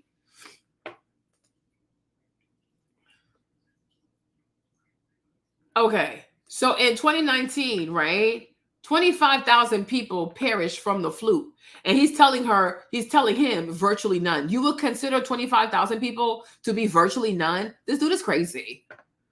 Okay, this dude is crazy. 25,000 people. But then he's telling this man that the year before, because the year before would have been what, 2019 or 2020, right?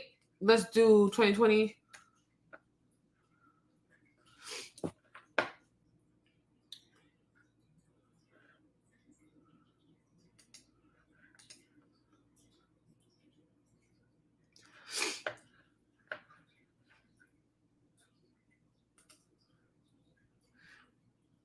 I don't know if we have the number here. So they said, oh, flu activity was unusually low through 2020, 2021 flu season, both United States, despite high level of testing. And I wonder why, because most likely they were calling everything C19. They were calling everything C19 because how do you go from 25,000 and now you only have 1,000 people that have it? Yeah, right. These people, they manufactured these numbers. But anyways, let's go. About 20 to 30,000. How many people have died from COVID-19 in the United States? 600,000 Americans. Well, the number that you all given that died, that's once again, that's you all's number. You gonna pass? Yeah, definitely. Because when you start talking about paying people to get vaccinated, when you start talking about incentivizing things to get people vaccinated, it's something else going on with that. Something else going on. There's something else. You're right. But I'm glad millions of people like me and most everybody here didn't get an incentive. You know what their incentive was? Protecting their health and protecting the city. But I won't keep you anymore. It's okay, because my incentive, y'all campaign is about fear. It's about inciting fear in people. You all attack people with fear. That's what the best part is. He keeps talking shit. And so here you have, it was Bill de Blasio, right? he was offering people French fries. Oh, you could go to Shake Shack. We need everyone to get vaccinated. So we know we have to make it convenient. We know we have to make it easy. We know we need opportunities for people to speak to their trusted community voices, doctors, et cetera. We're doing all that. But we also know that incentives help. They really do. And so we've been announcing free tickets, gift cards, all sorts of incentives to encourage people. A lot of people are ready to get vaccinated. They just haven't gotten around to it. They need a little extra incentive. We're doing that now. And we are going to have a live correspondent this morning talk about this, and from a site that means a lot to all of us as New Yorkers, because one thing I think that does unite New Yorkers is a love of Shake Shack. So live from the original Shake Shack location in Madison Square Park, the CEO of Shake Shack, and he is generously joining into this incentive effort, and I welcome him. My pleasure to introduce CEO Randy Garutti. Welcome, Randy. Good morning, Mr. Mayor. Good morning, New Yorkers. I'm Randy Garutti, the CEO of Shake Shack, and we are here live in Madison Square Park at the original Shack. 20 years ago, this Shack was born as a humble New York City hot dog cart to raise a little money for this park. And even today, all of our rent goes directly to paying for this park's beautification. We were born and raised in this city. We are proudly headquartered here in New York, and we are a New York company. And this year, we've been working hard to take care of our team, and our team has been working hard to take care of the recovery of this city and our communities. And we've got one more we want to add for you, New York.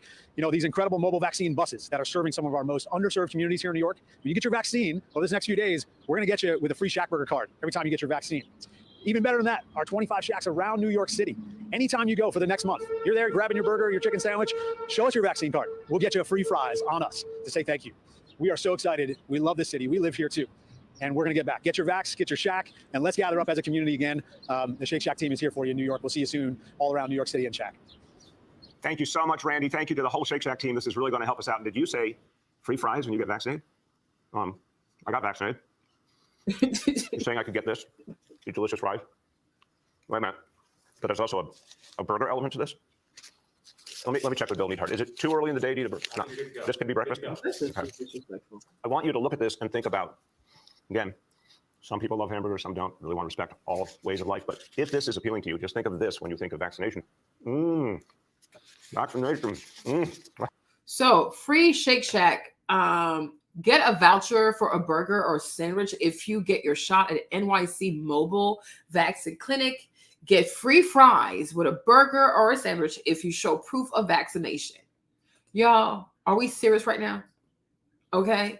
But the people who don't trust it are the evil ones, right? But then when the man said, you guys are giving money and you're paying people, you're giving people French fries to get vaccinated, that lady tried to make it seem like he was crazy. No, they were out here giving French fries, burgers.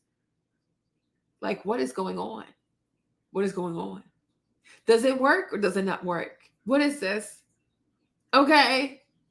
French fries. I was like, you're giving French fries away in exchange for a vaccine. If this thing is as serious as you say it is, and people seriously have to take it, like, what is this? What is this? And this guy was so happy eating them fries. I'm getting a very good feeling about vaccination right this moment.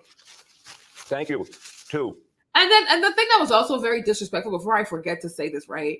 We are telling people to take the jab to save their lives, right? We have this allegedly very serious disease, variant, flu, whatever you want to call it, right? And so people have to take this not just to save their lives, but so that they don't pass it on to other people, their family, especially grandparents or young people, people who are really vulnerable. And if they do so, we're going to give them fast food.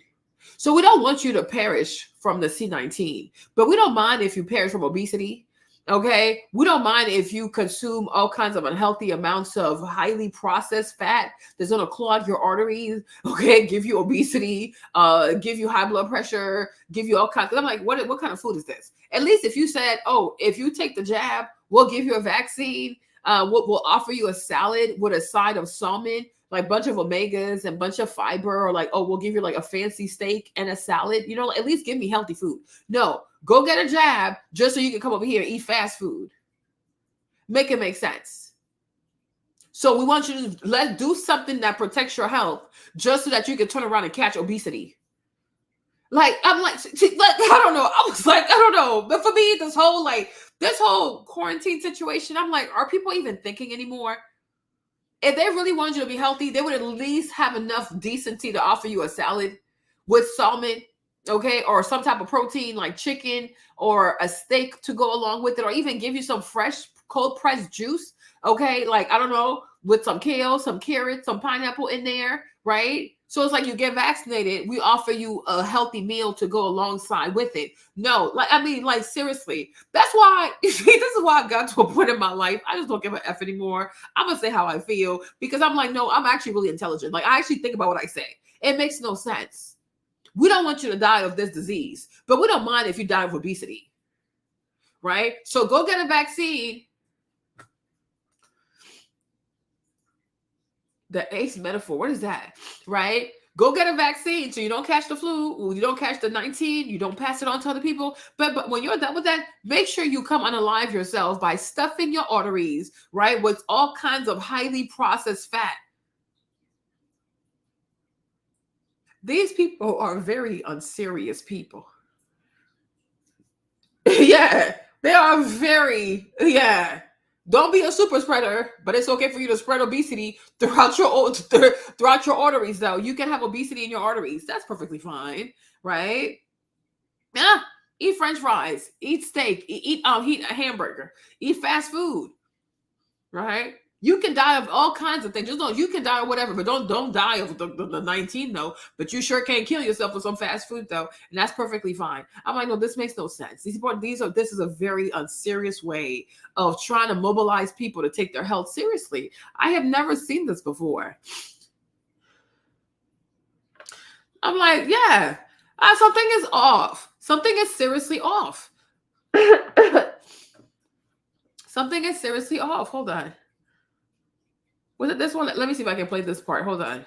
I think you chipped in for it. Yeah, like everyone's, he would raise millions of dollars.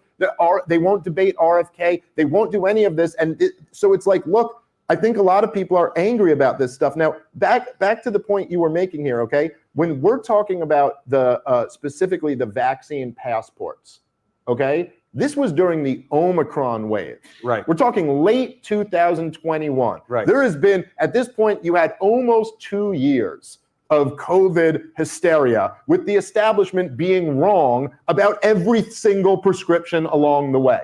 And meanwhile, there's also mass censorship of any of the experts who come out against it. I mean, the Great Barrington Declaration, that happened in the fall of 2020. This is a full year later after that, after all these experts came out and said the government got this entire response wrong and ruined tens of millions of people's lives. But listen, if you look at, there's no question but about— they were seen as a minority group. Yeah, but they were a group of experts. I mean, I don't know. Yeah, the ones who I'm just tell saying, the truth. that was shot down. If you look at what Omicron did, okay, this was after mass vaccination, okay? It tore through the unvaccinated areas and the vaccinated just alike. You cannot look at one chart and say, oh, look, this area had high vaccination rates and therefore Omicron didn't really come in here. No, tore through it just the same as it did everybody else. It tore through it in terms of cases, not severe cases. It's not true. Look, I agree. It's not true. I agree. Well, look, again, we can look at the data. You can put the data. Hey, shut up. And they love to say we can look at the data. Tell us where to go find the data. I bet you won't though, because it doesn't exist. Go sit down. I mean, this is what I do. But what I'm saying is this. If you need to record anything over the internet, I cannot think of a more seamless way. This is what I do too, with a much better track record, Chris. I'm just being honest. This is the truth. I don't know that you have a better track record. I really don't know that you have a better track record. So let me ask you this. Right. Do you think lockdowns worked? Did they cause more harm than good? By the way, there was no good that was caused, but do you think they caused more harm than good? The correct answer is you can look again.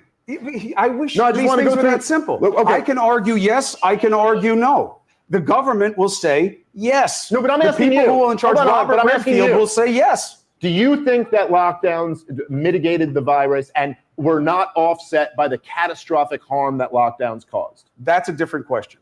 And that's hard to know. It costs so much pain in this country that it's hard to say. How do you value what they believe was saved in terms of lives? Go look at the Johns Hopkins study on lockdowns. They looked at all the lockdown areas versus the areas that didn't lock down. They found no difference in mitigating the virus. It was just the disaster. And I was against the lockdowns from the very beginning. I was against the— This is why, and I'm like, this, I didn't even mean to do this, but since we were talking about my whole medical thing, right? You guys, this is why I hope this teaches you what I went through, what they're talking about over here. It's not even to make it political, but I just hope it teaches you that you have to ask questions. Don't ever allow yourself to be intimidated by a doctor. Okay, that's why I'm playing all this, right? It's not to say Trump this, Biden this, no. This is just to teach you that you should never allow yourself to be intimidated by any doctor, the doctor, MD, the PhD doctor, the whatever. You need to ask questions.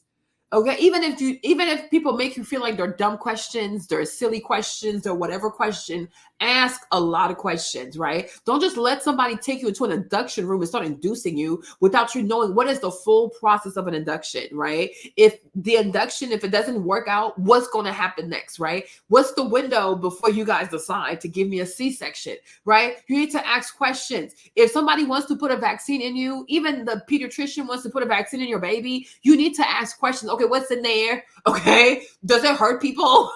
How many people have been hurt? Are there any studies about this vaccine before they put it in your baby? Because God forbid it causes autism. Okay, God forbid it causes your baby to have a weird form of cancer. You know what I'm saying? Like that to me is like the biggest thing I wish everybody would take from this whole 19 situation, right? Is that don't just trust people because they seem like they have more authority than you, they have more degrees than you, they make more money than you because they're white, because there's a PhD after their name, there's an MD after their name. No, it's your life. Because God forbid something goes wrong. Don't make an excuse. Oh, we didn't think it was going to be like that. Oh, after much review, we realized that Oh, well, we know at the time we thought it was the best. Girl, because they will never take accountability, these people, because they don't want to be sued. They'll never apologize to you. They'll never take accountability. So to not even get there, it's better to ask a lot of questions up front. And if you make the decision that you feel comfortable with, you understand? Learn to ask questions and learn to be comfortable asking questions. Somebody puts a vaccine in your body, y'all, you can't take it back. That liquid, once it's in your veins, whatever it attaches itself to, your DNA, your mRNA, your protein, once that liquid is in your body, there's nothing you can do. Even with birth control, you got to ask the people the questions, right? Because it's like there are side effects to everything and they need to tell you, and you need to go read about the other side effects they haven't told you and make sure that you are okay with those side effects, right? You decide to go do IVF. Make sure you study IVF properly, that you understand the pros and the cons of IVF, right? When it comes time for you to have your delivery, knowing that you have IVF, make sure you understand. People like you most likely need a C-section. Don't even try to play that game. Okay, you really have to educate yourself. You have to be your own doctor. You understand, right? Now, I do pray you find qualified people who really do care about practicing medicine. But the way things are going out here right now, it seems like all people care about is money. And a lot of doctors have turned into influencers. Go on TikTok. You have all kinds of doctors now becoming influencers. Pediatricians are influencers. Estheticians, what's it called? Dermatologists are influencers. Cardiologists are influencers. Everybody's over here trying to make money. Okay? They're all trying to make money. So you can't trust people. It's sad, but it's true. You really can't trust people. And if you start asking questions and people start insulting you or want to make you feel less than, you're onto something. Because the only time they shame someone for how they feel, the questions they're asking or their opinions, because that person is onto something. You are onto something. Because if you were not asking the right questions, you would not be getting insulted. Okay? When they start insulting you because you're onto something, I'm telling you, the people who ask the right questions are the people who bother them a whole lot, because you're starting to ask questions. If more people ask the same question as you, they're not going to be able to make that type of money. You understand me? So this is why I'm playing all this, to let you know that you have the right to speak up for yourself. No matter your socioeconomic status, no matter if you're super educated or not super educated, right? If it doesn't make sense to you, there probably is a good reason why it doesn't make sense to you. You might not have the words to put it together as to why it doesn't make sense to you, but you got to trust that, because you are probably feeling something. Like you're probably right. You're probably right. Maybe right now you don't have the words to explain it, but take your time. Give yourself 2 weeks. It'll come to you. Then you'll have the words like, you know what? This is why I don't feel comfortable, because X, Y, and Z. Okay? I don't need to have a medical degree, because ultimately it's your body. It really is. Because I'm like, they're really, really frightening. They are truly frightening. Then you vaccinate the people. Some people have the vaccine. Some people don't have the vaccine. Omicron comes through and people are getting hurt just the same. It's like, so it didn't matter because they didn't know what they were doing. They're just guessing. The ridiculous outdoor mask wearing. I was against all of the mandates, all of people being deemed non-essential, all of this stuff. I get it. But it wasn't just America. You make it sound like, you know. I'm against it everywhere. But what I'm saying is, but it matters that it happened everywhere. It matters. And it happened in other places longer. And yeah, look at Sweden. How'd it work out for them? What? Wait, are you serious? Yeah.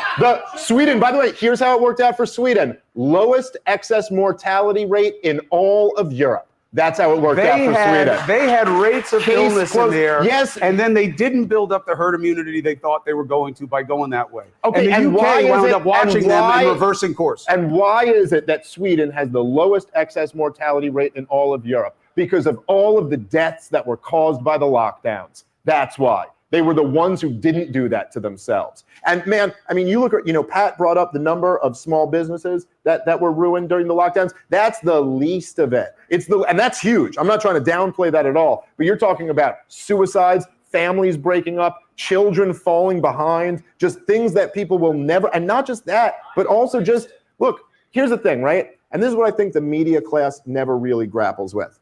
If I were to ask you, what was the cost of the war in Iraq? Okay, what was the cost of it? Now, you might try to find what you go, okay, we spent $2 trillion on the war in Iraq. Okay, there were 1 million Iraqis died as a result of that war. Over 10 million were displaced. You could look at the thousands of America's bravest young boys who killed themselves, tens of thousands, if you want to count the ones who blew their brains out in the aftermath of it, okay? But then you know what the cost of it was? Everything that we're living through today in our country. Mm-hmm. Donald Trump being president, the lack of trust in the corporate media, the culture war, everyone being pitted. Like, these things have costs for your society down the road that are impossible to measure. And the costs of the lockdowns, it's going to be another 15, 20 years before we look back and really recognize it. By the way, one of the costs of the lockdowns was the Summer of Love. The riots that caused billions of dollars in property damage across you remember the fiery but peaceful riots of 2020? Yeah, I was in them. There was, they were, that was a cost of it. I mean, those riots didn't just come out of, it wasn't just a coincidence that they came on the heels of 3 months of lockdowns. Anyway, I'm just saying that, look, I'm just telling you, the people that I talked to who made these decisions, stand by them. And say, I believe it. But here's the thing, and again, I'm sure Dick Cheney stands by the war in Iraq too. The whole party does, by the way. These people are really, really sick, you guys. They are really, really sick. But one more time, let me do this again. Let's play this again so you guys can remember how they treated people. Well, Osama bin Laden's daughter. Play the clip. The unvaccinated. You are the problem. It is the unvaccinated who are the problem. Period. End of story. The only people that you can blame, this isn't shaming, this is the truth. Maybe they should be shamed, are the unvaccinated. It's time to start blaming the unvaccinated folks, not the regular folks. Anyone you came into contact with will blame you, as will the rest of us who have done the right thing by getting vaccinated. Because frankly, we know that we can't trust the unvaccinated. I think it's time to get our moral house in order, Anderson. It's the unvaccinated who are the threat. All of us vaccinated folks are going to start wearing masks to protect the unvaccinated folks. It's called a Christian value. You're basically punishing the vaccinated for the sins of the unvaccinated. People are not behaving honorably. The unvaccinated are basically saying, well, it's open season for me. I can do whatever I want as well. The unvaccinated are basically beating their breasts, running around the country saying, we don't care, we're living free and so forth. We've been patient, but our patience is wearing thin. The unvaccinated, a group that includes children and people acting like children. And the rest of us are starting to get pissed off. The vaccinated feel the unvaccinated are making me upset or angry. This is not about freedom or personal choice. Well, my freedom is being kind of disturbed here. No, screw your freedom. The other day, Howard Stern weighed in with a much different approach. Take a look. When are we going to stop putting up with the idiots in this country and just say, it's mandatory to get vaccinated? their freedom. But you're treading on our freedom and you're making other people sick, and really you're killing other people. The anti-vaxxers, they seem to have a thing for death and home remedies. The anti-maskers turned anti-vaxxers are not just putting their own lives at risk. If that was the issue, we could just say that we can watch them compete to win place or show in the Darwin Awards. We have to start doing things for the greater good of society and not for idiots who think that they can do their own research. And don't get me started on the lunatics who won't take any of the COVID vaccines. Life is too short to be an ass. Life is way too short to be ignorant of the promise of something that is helping people worldwide. Maybe you're doing it because you're disconnected or disorganized. Maybe you have some sympathetic psychological reasons. But maybe you're just being antisocial. Oh, you can't shame them. You can't call them stupid. You can't call them silly. Yes, they are. Those who are not vaccinated will end up paying the price. The unvaccinated should be taxed. They should pay more for health care. We need to start looking at the choice to remain unvaccinated the same as we look at driving while intoxicated. We're going to see, and I've said, almost two types of America. Dr. Fauci said that if hospitals get any more overcrowded, they're going to have to make some very tough choices about who gets an ICU bed. That choice doesn't seem so tough to me. Vaccinated person having a heart attack, yes, come right on in. We'll take care of you. Unvaccinated guy who gobbled horse goo, rest in peace, Wheezy. Pointing back to the unvaccinated who are really creating a problem in this country, every death that we are seeing from COVID could have been prevented. Literally, the only people dying are the unvaccinated. And for those of you spreading misinformation, shame on you. Shame on you. I don't know. See, that's the frustration with. So you guys, somebody was asking which one. This is Patrick Bet David. They had a debate, Chris Cuomo versus Dave Smith. Because I watched the whole thing. She's 16,000 comments, you know. And it's funny how the people who were like on CNN encouraging this foolishness, they almost got fired. Don Lemon got fired from CNN. Chris Cuomo got fired from CNN. So once they no longer needed these people, okay, they fired them all. They all got fired. And now they're all on YouTube trying to grow their following on YouTube. It's like, no, y'all play such a huge part in web demonizing people, insulting people, being so divisive. CNN was so divisive. MSNBC was so divisive. And you saw Joy Reid, right? Joy Reid, every time there's bad things to be promoted towards Black people, she's always in the mix. She's always in the mix. You cannot trust any Black person that's on mainstream media. They don't work for you. They work for these corporations. They really do. All right. So, it took me 3 hours to get to the point of this video. But I was here. Hold on. Let me see. Oh my gosh. I actually came here for this though. For this young lady here. Because, y'all. Yeah. They all got fired. Because CNN was just using them. They were just using them to do this kind of stuff. You know? Whew. Yeah, sorry. I'm so tired. But I want to share this video from this young lady because today's video was actually supposed to be something encouraging and positive. I mean, hopefully this was encouraging and positive, right? But I had shared my, let me turn around here. I had shared my analytics, if I'm not mistaken, right? Let me see if I can find it. How does it work here? On YouTube, right? Okay, cool. I had shared this with you guys. I posted it on my community tab. Some of you guys wanted to see it. Yeah. And they know that people just believe it because they sit in these like nice studios. They wear suits, right? They spend their time shaming other people, insulting other people. So they have a lot of credibility for free. People just trust them. You know, people trust what they say. If people don't do their own research, they'd be like, oh, you know, let me see if this is really making sense, right? But like me, after the whole like C9, during the whole C19 and after the whole C19 thing, I've really started questioning everything. Oh, thank you, Sava. I appreciate that. That's so sweet. Thank you, right? I started questioning everything. That's why I was kind of mad at myself when she told me about the whole induction thing, and I didn't think to ask more questions. I don't know. I was like, oh yeah, sure. But when the thing that happened with the young lady and her losing her baby, her losing her baby and things like that, I was like, you know what? Let me go see what this induction business is all about. And like I said, you're supposed to have like a whole bishop score and things like that. She never told me like, oh, let's compute your bishop score. Let's see how quickly, you know, how successful it is going to be for you if we do an induction. Well, let's see if it's not going to be successful, right? Or at least like, you know, let's wait after your due date, see what happens, see how you feel, see how the baby feels, right? You know, because there's really no medical emergency. It's not until I came back and I was like, hold up. Why are we doing the induction again? Like, why do we need an induction again? Like, what's the rush? Like, Mother Nature's been doing this for herself, you know? So I was like, no, there are natural ways that you can,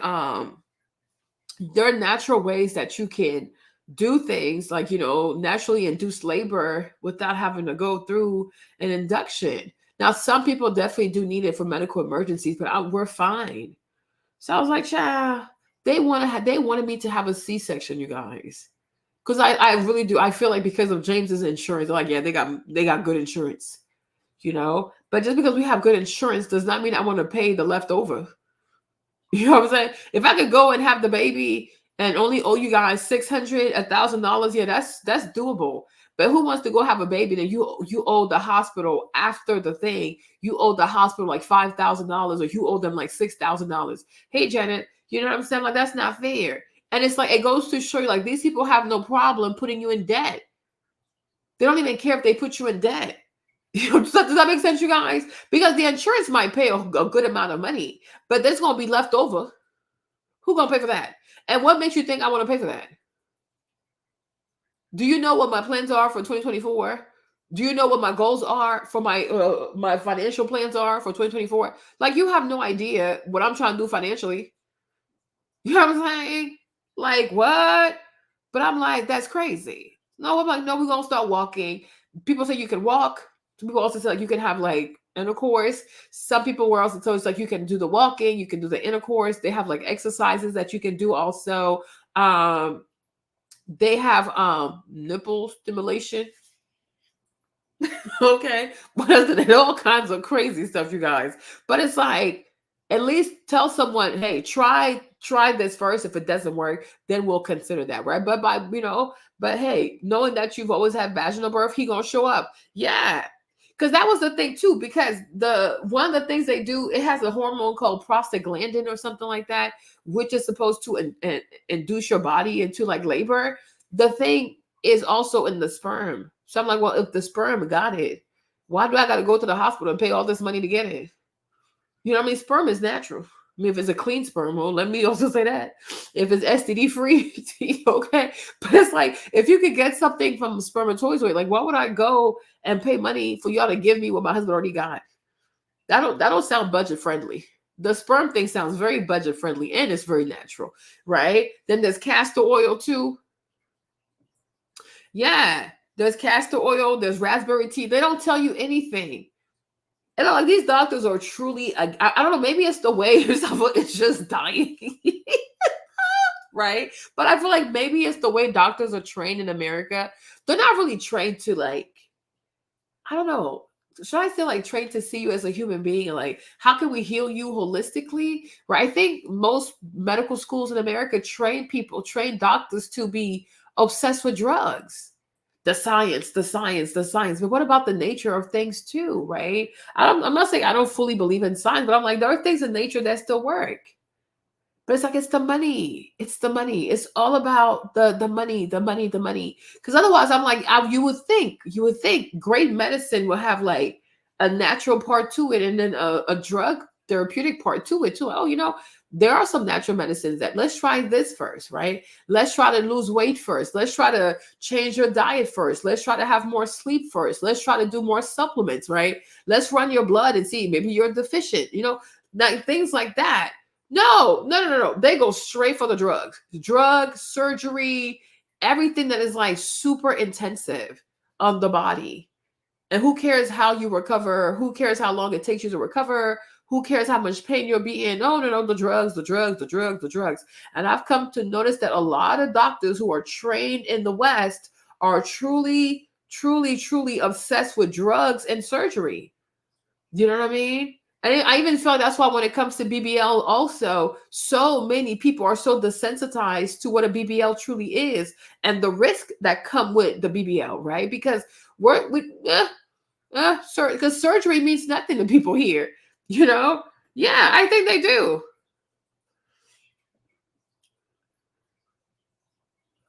Yeah, they really do. And then they make you feel bad for saying, oh, you don't want a C-section. Like, oh, maybe I'm the dumb one because I didn't go to med school. I don't think so. Because the hospital that's close to us here, Inova is a non-for-profit hospital. So non-for-profit hospitals, they don't like trying to like cut your ass up like that. Like, you know what I mean? Like, but for-profit hospitals, especially Johns Hopkins, yeah, sure. Exactly. Surgery is surgery, you know? So it's like you really have to learn to speak up for yourself. Do I really need this? Like even all this birth control stuff, they put so many young girls on birth control because God forbid you talk about abstinence or you talk about non-hormonal birth control. But isn't that the reason why so many people now have like fibroids and so many young women have fibroids, they have cancers, they have issues with reproduction. I'm like, when did this happen? Right? But I wonder if it's not linked to the birth control. Because what are like the long-term consequences of like hormonal birth control back to back to back to back to back, right? Do we even know what that does to someone's body? You know? Because I'm like, so many women now, they have fertility issues, they have fibroid issues, they have cancer. People be having cancer at 30, 25, they have cancer. It's like, what in the world? How is that even possible? Why are you so sick? And I'm like, could it be the birth control? You know what I'm saying? Could it be the birth control? Because we talked about birth control too, because I consider like tying my tubes or getting the copper one. They have a coppered yeah, it could from that too, or it could be from these birth control too. Because I'm like, anything you do that is not really natural, you put in the body, there are gonna be consequences. Long term, there's gonna be consequences.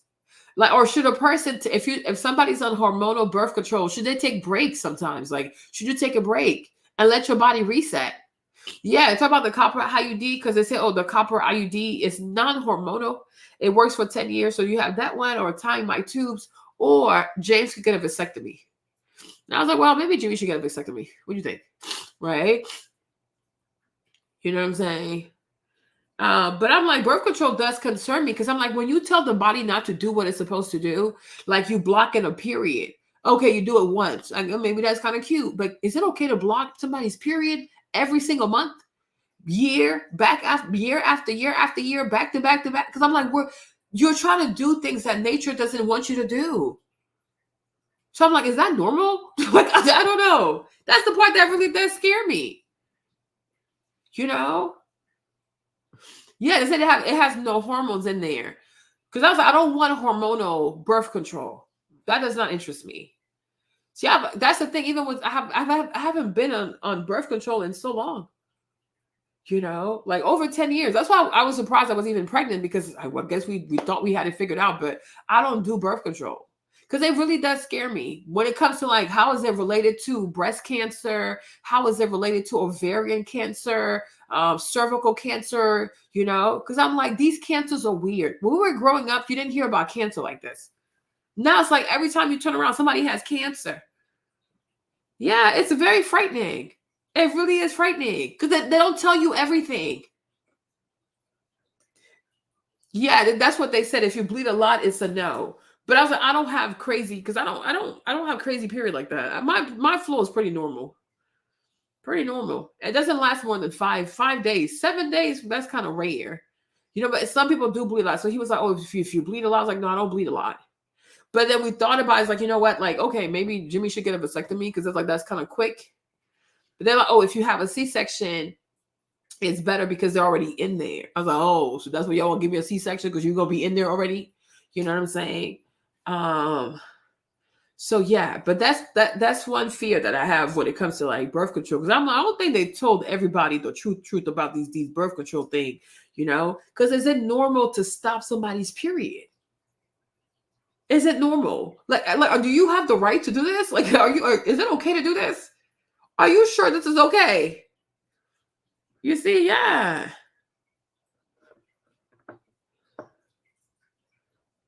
You know? That's sad. 3, yeah, because it hurts. And like the man, I don't know, because you came in late, Janet, but the man was saying like sometimes when they do a C-section, there's a hole in there and that could cause like infertility. So maybe that's why she had to keep having C-sections back to back to back. Yeah, autism is a new thing. I think autism and all these babies is related to these vaccines because I'm telling you, they're combining vaccines now. Like they'll put 2, 3 different vaccines into one vaccine and they'll give it to the baby in one day. You know what I'm saying? I don't know what the rush is. They want to give these kids vaccines back to back. And I'm like, but these kids are staying at home. Do they really need all these vaccines? If you're giving them vaccine when they're a little bit older and it's because they have to go to school, maybe I understand that. But like the little baby will have like vaccines like in 6 months. He might have like 10 vaccines. I'm like, what the heck? You know what I'm saying? Maybe she got conned because he's so sweet. Oh, he's so sweet. He's so sweet. Girl, he keeps cutting your ass. That's how the girl got me because she's like, she tries to be your friend and try to be all friendly and stuff. But I'm like, your friendly ass sure did tell me about this stuff. Man, F your friendliness. Why you keep cutting me? You know? She said anything foreign, inserted in the human body should be questioned. She said men should do more birth control strategies. It shouldn't just fall on women. I think so. You know? But I'm like, because when you force the body to do, and maybe that's why IVF pregnancies require a C-section. Maybe that's why. You know? Because it's like, this is a body that does not want to get pregnant. And you're forcing it to get pregnant. So it accepts the embryo. It accepts the pregnancy. Now you want to force it to give a vaginal birth. And it's like, you're asking a little too much. Take what you can get. Okay. But they don't want to tell these women that because they want them to feel, oh, your pregnancy is just like everybody else's pregnancy. No, you have an IVF pregnancy. And we have to be honest about that because this is a body that doesn't want to get pregnant. But people want what people want by force. You know, even when I think about IVF, I know I'm not trying to be insensitive, right? But one thing that gives me like the heebie-jeebies a little bit when it comes to IVF is the custody of the embryo. Because do you trust these doctors to not put anything extra in your embryo? I don't know why, you guys. It just gives me the creeps. You know, oh yeah, if she has fibroids, then she's gonna have C-sections. Right? But I think about that sometimes because they keep your eggs, they keep your sperm. You don't know what they're doing. You're trusting them. Right? When they fertilize the egg and the sperm together, you have this embryo. Do you trust these people to not add anything extra to the DNA sequence of your baby? You know, I'm like, how do you know that the CIA? No, I sound crazy, but you know, you kind of have to be crazy out here. I'm like, how do you know that the Secret Service, the CIA, they don't work with these like people to put like special stuff in people's DNA, in people's embryos, and then you carry that. And then one day your child's 18 or your child's 21 and they show up and pick up your baby or they track your baby because they put something in your baby. Like this, America is it's a medical farm. Yeah. But it's not just like, because they put a lot of embryos in there because not everything's going to stick. But my thing is the integrity of the embryo itself, right? Because they have custody of your embryo. They have custody of your egg. They have custody of your sperm. You know, they do all the mixing. You have no clue what's going on. You're trusting that these people have integrity, right? But I'm like, what if they put some other type of genetics in there? What if they're trying to do superhumans? Like, what if they want the baby to be taller than what he should be? What if they put special intelligence in? Because you don't know. And then you show up, you open your legs, they put it in there. You carry that seed, right? But it's like you have no idea. And then your entire pregnancy, you could be tracked. When the baby's born, you could be getting tracked. And then one day your child's 18 or 21, you know, certain things might start happening because when you went and did this thing, you don't know what happened because custody matters. And I'm like, how do you know that? I don't know. I hope you guys get what I'm trying to say.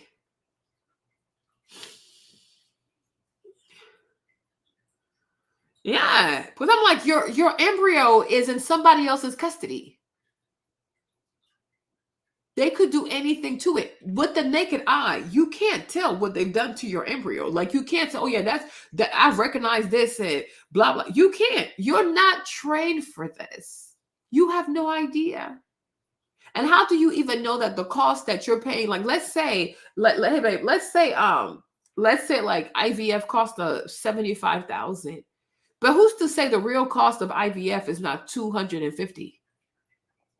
And you're thinking, like, oh, I'm paying $75. What if the real cost of IVF is $250? Who's subsidizing the other part of it? Like, I'm really supposed to sit here and believe that Johnson & Johnson does not work with these labs, low-key, high-key. I'm really supposed to believe that Pfizer is not involved, Moderna is not involved, whoever's out there is not involved. You know what I'm saying? Like, because like the cost you're paying, that could be like after it's subsidized.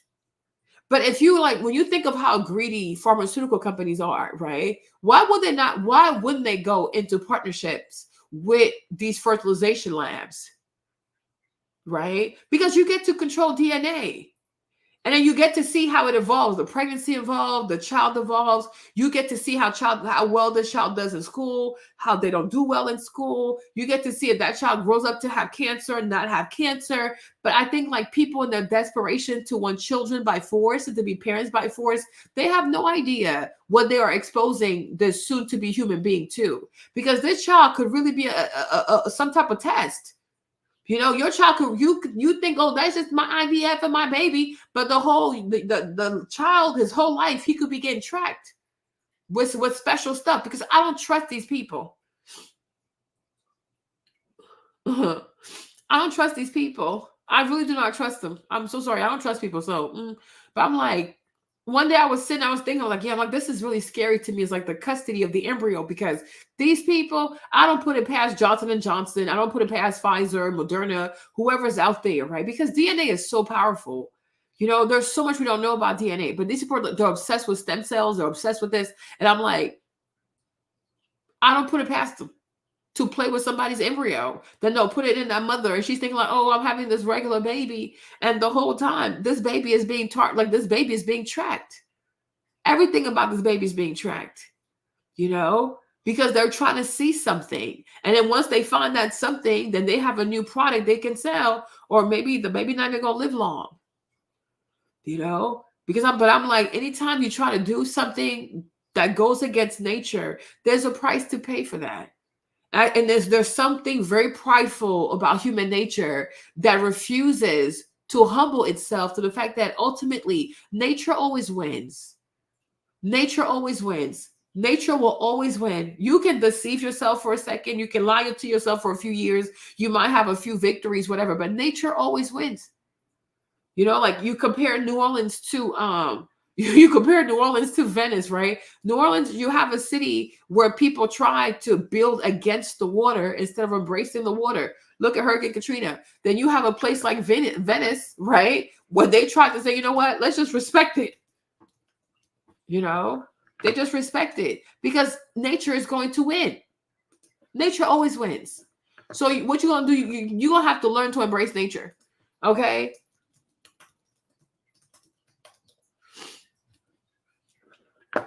Right? And then here you have New Orleans, who tried to resist, you know, trying to be smarter than nature. And ultimately what happened? Nature won, because nature always wins. You know, but we're not allowed to tell people no. But look at the flooding. Because when you build against the water, New Orleans is under sea level, so it is meant to be in water. They're like, no, we're gonna go build these levees and do all kind of weird stuff. No problem. You know what I mean? The people of Venice, they're like, yeah, you know what? It is what it is. We might as well embrace it. Because you're not going to win. It's a fight that you're not going to win. Right? So because it's a fight you're not going to win, they just build around with the water. Right? So they have better luck. But this is actually, when you really think about it, this is how New Orleans should be. You know, this is exactly how New Orleans should be. But no. People want to have their way. You know, so ultimately, this is what you get. Desolation. You know, and every time there's a flood in NOLA, it is so bad They got to wait for the levees, the pumps to turn on and all that kind of stuff because they chose to be hard-headed. They chose to be hard-headed. Yeah. When you play with nature, there's a price to pay. I don't care how long it takes. There's a price to pay now. We live in a country where you can't tell people no. You can't tell a man he can't be a woman. You can't tell a woman she will never be a man. You know what I'm saying? Because we just, these science people, these medical people, scientist people, they like to prey on human desperation and human stubbornness. People are very stubborn. Human beings are very, very stubborn, right? And they have a tendency to not humble themselves in front of nature and the teachings of nature. People don't want to accept the fact that certain things are just not going to happen for them. They have to force it. And they're encouraged to, oh, the Bible says if you manifest, but even in the Bible, some people had fertility issues. God didn't give babies to everybody. But that's a mean thing to say, I guess, right? But it's the truth, right? People go above and beyond trying to have things that were not meant for them. And the consequences are dire. You know, because now you feel like, yo, maybe if I had never touched this, I wouldn't know what it feels like not to have it. But because you went around and effed around and paid the money to these people who promised you, oh, well, even if God don't want to give it to you, we'll find a way to give it to you by force. Now you went through the whole process and you're still empty-handed because maybe you were not meant to have it, right? But people don't want to reckon with the fact that, you know what, some people are not meant to have certain things. And maybe you should adopt, maybe you should learn to love kids who are already here, but you don't want to do that, right? But I'm like, me, that's just me. You don't have to listen to me. What do I know? But I just felt like in my little wisdom in 39 years, when you try to force things that are not meant to be for you, it causes a calamity. It causes an avalanche of pain, sadness, confusion, all kinds of trauma in your life. You know, you should not play with nature. I don't know when we're going to learn this. You shouldn't play with nature. And that's why we have all these issues out here. Even with the stock market, people trying to be rich, more rich than they should be rich. People want to make money they don't deserve to make. And look at the consequences. Every 8 years, stock market is crashing. Every 8 years, it seems like there's a housing crash. It's like we're in this cycle. It's like we can never get involved. We get rich just to get poor. We have money just to go be poor again because people don't want to accept the fact that, you know what, maybe you're not meant to be a billionaire and that's okay, right? Maybe you're not meant to have gobs of money. Be happy with what you have. But no, they don't want to. They want to manufacture ways to make more money and make more money and make more money. And consequently, here we are sitting here in this hyperinflation instead of people learning to be satisfied. Like, you know what? Maybe it's what it is. We don't like, yeah. And I think that's what's going to bring the destruction of humanity is the stubbornness to go against nature. You know what I'm saying? I really think that's what's going to destroy humanity because it's going to get to a point, it's going to go too far. And that type of arrogance is what's going to kill all the people over here. Like it really is, you know, because we don't really know what we're doing. We don't truly know we don't have the wisdom of the universe to really realize what we're doing. What we're trying to do is prove to ourselves that we're really, really smart. But it's like, I don't know. If nature wants to go this way and then you're forcing her to go that way, nature always corrects herself.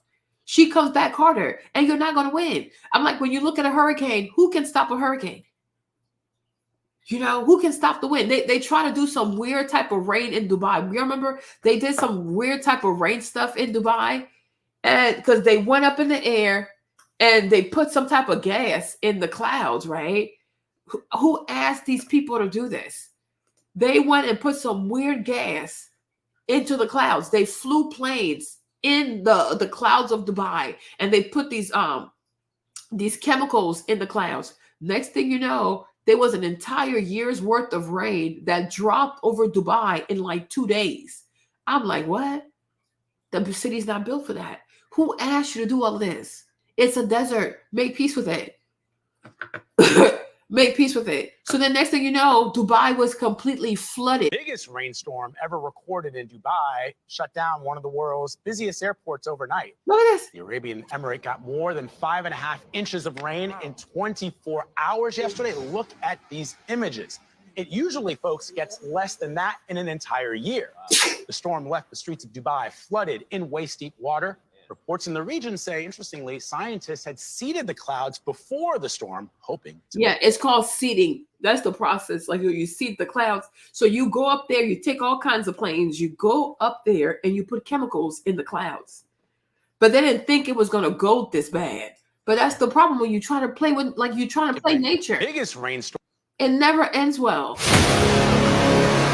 It never ends well. I'm like, how can y'all do stuff like this? It's a desert. Like at some point, y'all make peace with it. Right? So this is what they say. They say cloud seeding is undertaken by dispersing substances into the air that serve as cloud condensation or ice nuclei. Common agents include silver iodide, potassium iodide, and dry ice with hygroscopic materials like table salt gaining popularity due to their ability to attract moisture. Y'all, this thing went all the way left. It went all the way left. Okay? So next thing you know, Dubai is completely flooded. Flooded, like the whole city. They had a year's worth of rain in 2 days. Look at this. In a desert. They're not equipped for this. Here you go. Here you go. Yeah, trying to play God. And I'm like, it never ends well. It never ends well. Something like that too happened in Brazil recently. Look at this. It's a wrap. The whole city was flooded, you guys. I'm like, this is it. You see? Who asked you to do this? People were just fine. Dubai, where Dubai is not meant to get that. Like, I mean, it's dry. It's a desert. The mall, everything destroyed. Destruction everywhere, you guys. I'm like, this is pure madness. You know? So that's the thing. In Dubai, it makes bubbles. I don't know if it's called cloud seeding, but those are bubbles. I've never seen this in my life. Can someone explain? So when it rains in Dubai, it makes bubbles. Who knows? Yeah. Hey, Prabhu. Hey, Prabhu. Hey. So when it rains... Yeah.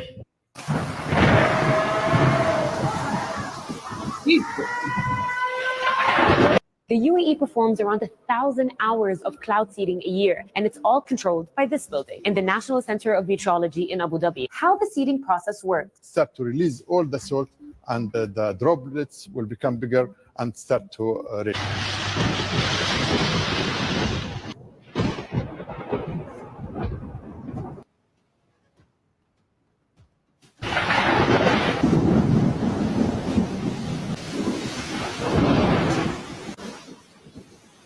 The UAE performs around 1,000 hours of cloud seeding a year, and it's all controlled by this building in the National Center of Meteorology in Abu Dhabi. How the seeding process works. Start to release all the salt, and the droplets will become bigger and start to rain.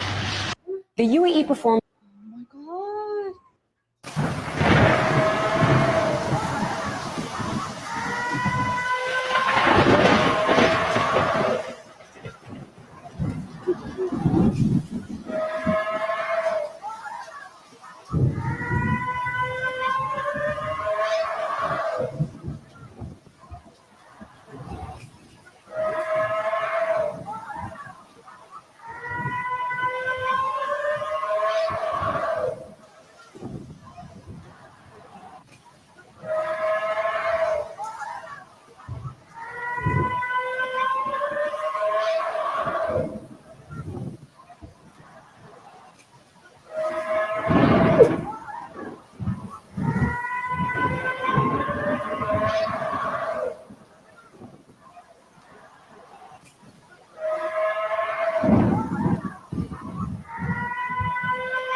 It's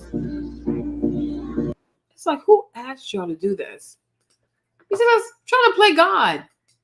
So like Dubai was completely, you guys, it was so horrible. I was like, this is, and imagine like this is like billions of dollars worth of damage, right?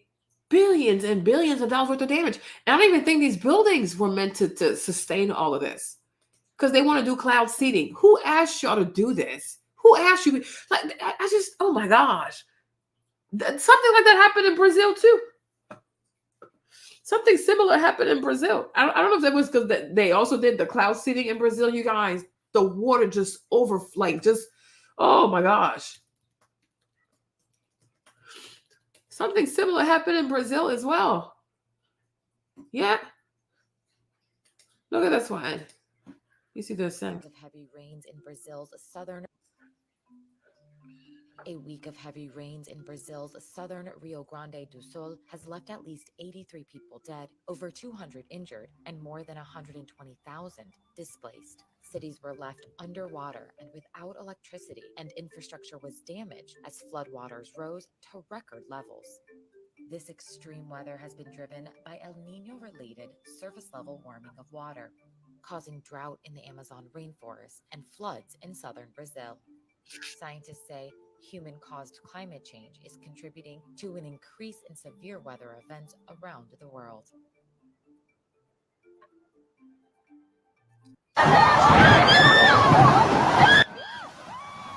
Look at this water, you guys. It's done.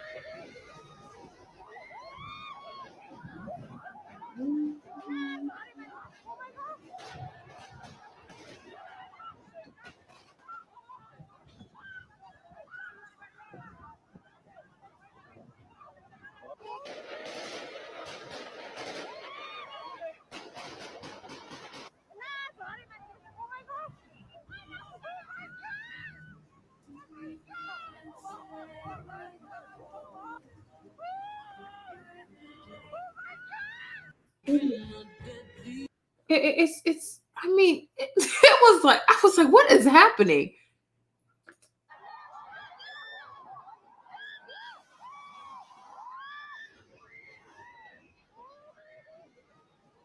What happened in May?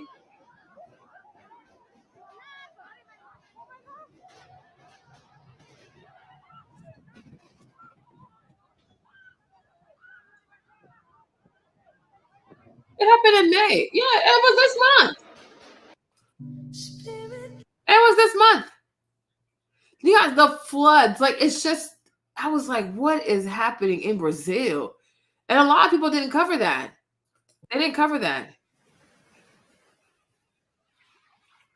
They didn't cover that. Weird things are happening, you guys. Weird things are happening. These people are doing weird things with chemicals. People are playing God. These corporations are playing God, and it's causing a lot of harm. It's causing a lot of harm, you know? But I'm like, how can you even do cloud seeding for 1,000 hours? Why? Why does it have to be 1,000 hours? I'm like, this is just insanity. After they get a year's worth of rain in just one day, with all flights leaving being canceled and people walking around in flooded malls. When you go on to Snap right now and look at the Snap map, there are people riding jet skis in the street of Dubai because of how much rain has fallen in one day. Also, this is what it looks like when planes are trying to take off. It is literally impossible for planes to even go anywhere because of the massive amount of rain on the tarmac. And according to official news sources, a year's worth of rain has fallen on Dubai in just one day. Pure madness. Yeah, it was, I don't know. It was sad. Dubai is completely underwater after they got a year's worth of rain in just one day, with all flights leaving being canceled and people walking around in flooded malls. When you go on to Snap right now and look at the Snap map, there are people riding jet skis in the street of Dubai because of how much rain has fallen in one day. Also, this is what it looks like when planes are trying to take off. It is literally impossible for planes to even go anywhere because of the massive amount of rain on the tarmac.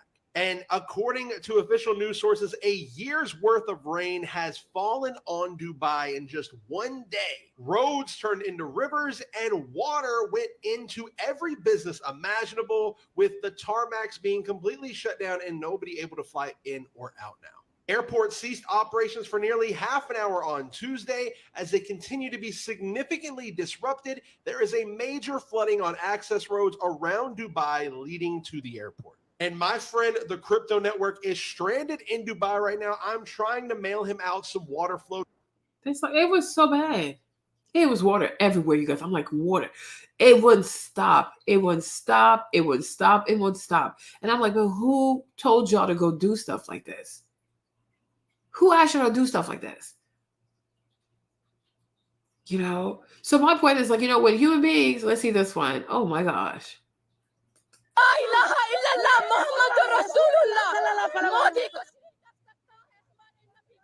Wow.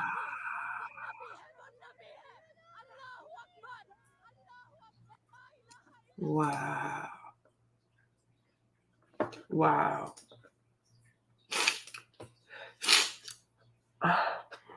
Wow. Wow, wow, wow. That's why I say, like, you know, when people try to play with nature, I don't know. Human beings can be quite arrogant at times. But I'm like, me, Marlene, I don't know. I don't mean to sound insensitive. I can only imagine if somebody really wants to be a mother, right? I can only imagine. But it's like, I don't know. Because me, it scares me. Because I said, when nature doesn't want to do something and you want to force, because I'm like, that's what they're really trying to do. I was like, you're trying to force my body to do something we wasn't ready to do. And if I had gone to the hospital on Friday to be induced, they would have tortured me. Like, something told me, like, Marlene, they about to torture you. Like, I don't know, you guys. I've been like, these people want to give me a C-section. For the longest, I felt that way. I was like, and I keep saying, Archangel Michael, protect me. Like, please protect me. And it's like, he's going to come. Because I had a dream earlier today. He came by himself. And he came very fast, right? But I'm like, this too has been a learning experience. And I truly want to thank my angels for that, for guiding me. I want to thank the Holy Spirit. I want to thank God for, you know, leading me on a path to, like, ask more questions and open my eyes and read all these comments and do all this stuff and be like, oh my gosh, right? Do we have to force nature to do what nature knows what to do? Like, you know, sometimes nature knows best. And we're not, and the thing I also feel like as human beings, sometimes, like, when we have to make peace is like, are we supposed to understand everything? You know, I'm being serious. Like, are we supposed to understand everything? Like, you know how we always feel like, oh, I gotta have an answer for this. I gotta have an answer for death. I gotta have an answer. We're always looking for answers. Maybe sometimes you're not supposed to. You know, I'm not trying to be funny, but you know what I'm saying? Are we supposed to have answers for everything? You know, maybe sometimes you just accept it and trust, like, you know, it is what it is. Do you always have to have an answer for every? Oh, I gotta understand this. I gotta make this happen. I have to force this. I have to force that. I have to, you know. Sometimes maybe it's just not meant to be. And maybe you will know, maybe you won't know. You know, because sometimes too, like, I feel like sometimes when you try to have an answer, you want to have an answer for everything, it actually makes you more sad. It makes you more miserable because it brings more confusion. Do that make sense, you guys? Right? But why did this have to happen to me? Why did this person have to die? Why did this person have to die?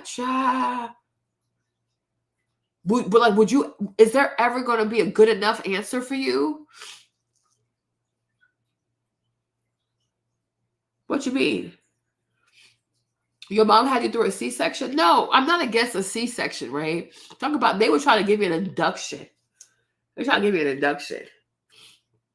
C-sections can save lives. The problem is, what we're saying is some doctors are doing C-sections for money. They're not doing C-section because the C-section is actually required, right? Some people definitely do need C-sections. It saves the mom. It saves the baby. Sometimes you have babies who haven't turned. You know, they're valid. They are valid medical reasons to have a C-section. That's not what we're talking about here. What we're talking about are doctors who give people C-section because they can charge more money. You know, as opposed to telling someone, here's what you could do. No, I'm 40 weeks now. Saturday was 40 weeks. Saturday was my due date. You know what I'm saying? Yeah, we try to, like, we want to have an answer to everything. You know what I'm saying? And I'm like, and sometimes, like, I just feel like that can really make you miserable. You know? Sometimes it's like, maybe you'll have an answer, maybe you won't have an answer. And you have to learn to make peace with that. Because otherwise, it can really drive you crazy. It can really drive you crazy. It can make you crazy. It can make you have a nervous breakdown. It can make you obsessed. You know what I'm saying? It can be like make you unreasonable, unrational, because you become obsessed with the thing. You know what I mean? Yeah, no, some C-sections are required. But I'm like, here, what we're saying, like the hospital they wanted me to go to, the Sibley one, it seems like they only do C-sections up in there. I'm like, what are the odds that every woman who walks in there needs a C-section? That's bizarre. No. I try to keep my food to a minimum, right? But what kind of hospital, 2 out of 3 women get C-sections?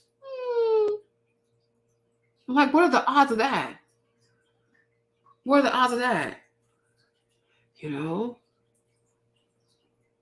But it's like, I don't know. The older I get, the more I'm like, we should learn to trust nature a bit more. Because trying to force things, because that's what you want, that's the way you want it to go. It's crazy. Like even with the C-19 thing, one thing I realized too is like, some people have to go. We have such a hard time with like realizing that it happens a lot throughout humanity, that there's a disease that comes and it just like, it shaves the population off because it's like, there are too many people. But people get very emotional. Look, it can sound very insensitive to say that. So I know we have to save everybody, but like we really can't save everyone. We're not supposed to. We're not meant to. We have to learn to say goodbye. I remember one time I was talking to this black dude back in New Orleans. He was so triggered when I said that. He was, oh, my grandmother. But I'm like, part of having your elderly people is to recognize that they have to go. They have to go. People have to die. You know what I mean? One way or another, they have to go. You can't protect people from everything. You can't turn people into immortals. We are mortals. We're meant to die. Oh, the economy. Like, because, when the C-19 happened, they just shut the economy like in one day. And I'm like, is it safe to do that? Right? So, and trying to save people from quote unquote not dying from a disease. But people can die of other ways. Because think about the people who had to be stuck in the house with domestic violence. Okay? Think about people who had to be stuck in the house with no food. Think about the children who didn't get their meals, because some kids, they get all their meals from school, right? But there are many ways that people could die. Think about the people who had the deletion, self-deletion thoughts and who went through it, right? Think about people who got involved with all kinds of drugs during that season, right? Because, hold on, you're so focused on saving one group, you don't think about how what you're about to do to save that group is going to put another group in harm's way. Think about all the children who dropped out of school because they couldn't do remote learning for whatever reason. They couldn't do remote learning. Yeah, but is it even enjoyable to be immortal? Because think about it. If you become immortal, everybody's going to die. You'll see more wars than you care to see. You'll go to more funerals than you care to go to. You'll see more evil people get away with crimes. You'll see so many good people suffer and die. Like, life on earth is really miserable. It's not a good experience. So if you get to live a very long time, I think eventually you become so disillusioned by human nature, because human beings are very evil. The longer you stay here, are you really going to be happy? You know what I'm saying? But they want you to feel that way, right? But I'm like, if you had your grandma, if it's her time to go, it's her time to go. And you have to be ready for that. I know it sounds harsh, but it's the truth though. Because to save your grandma, we have to sacrifice how many kids' education? Is she worth it? And it sounds like a really crazy question, but it's true that I'm asking an honest question. If you say, oh, I don't want my grandma to die, so let's do whatever it takes to save my grandma. But if saving your grandmother, who's like 75 or 80, is going to cause 1,000 kids to drop out of high school, is your grandma worth it? Or should you make peace with the fact that, you know what, at least you had to have a grandma. It's time for her to go, right? Because I feel like focusing on old people, sometimes you forget about the young people who have yet to live. And it sounds really harsh, but it's the truth though. Because to try to save some people, we destroy the future of millions of people. right? But he was very emotional, which, I'm not, I get it. We Black, so we're very emotional people, but, but I was like, I don't think you're looking at this the right way. Yeah. It's not even the experimental shock, Salva. Even them not going to school, Salva, it messed them up. So many young people are messed up because they didn't get to go to school. Remote learning is not for everyone. Like for kids who succeeded with remote learning, like their parents could actually sit there and have the patience to teach the kids. A lot of young people dropped out. You have 10th graders, 11th graders, people who were like a year away from graduation. They dropped out. And now who knows? They probably run the streets because when you don't finish high school, foolishness ensues. Drugs, crime, gang banging, getting pregnant. It's a life of poverty.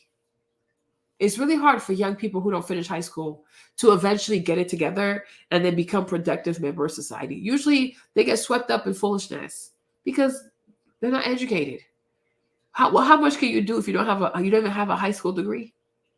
And it's so much harder to get into a GED program than to just finish high school, right? But a lot of young people did not finish high school because of COVID. And many of them, I'm sure now, living a life of crime because you're trying to save an older group from dying of whatever this is, right? But I'm like, my thing is in the bigger scheme, if you have to save people between young people and old people, who do you sacrifice? I'm like, you sacrifice the old people because they got to live. Now, I'm not, and I know it sounds harsh to say that out loud like that, but, it's the truth though. Yeah. But where are they? Like, where do you even find them to recover, the businesses who shut down, the people who lost their jobs, people who are still paying debt, people who had to go into bankruptcy, people who had to go into foreclosure, a lot of people self-deleted because there was too much to bear. A lot of people didn't have a support system in that house by themselves. Some people engaged in the drugs for the first time by themselves. So between what you think you saved versus the people that you actually harmed, will you ever know? Right? But to close such a big economy like the U.S. economy in a day because you fear a disease, whatever, I don't know. I don't know if that was smart. I really don't know if that was smart. It definitely should have been progressively. Yeah. But it did a lot of harm. Even so, like, in terms of like society, that type of isolation, it brought on a certain type of moral degradation, right? Because think about all the stuff that took on during the quarantine. Corn was really big. Corn was very big. Cornhub was getting more views than YouTube. OnlyFans, sex work. Like think about all the stuff. Like the morality went down the drain. Morality went down the drain. I'm telling you, it's like 15, 20 years, 50 years from now, when they see the pros and cons of this thing, they didn't make the right calls. And that's the problem with like I said, like to me, it's like that's the issue when human beings trying to play God instead of accepting the fact that there are diseases who will come on this earth. I mean, we should try to fight them the best we could, but to shut down an entire economy, I don't know. But humanity, as we live on this earth, we will continue to experience diseases that kind of shave off some of the population. That's what nature does. Nature is violent. She kills. She kills children. She kills old people. She kills women. She's the violent entity. And it's like the more you try to evade her, she comes back even worse. She comes back even angrier because you're trying to tell her what to do.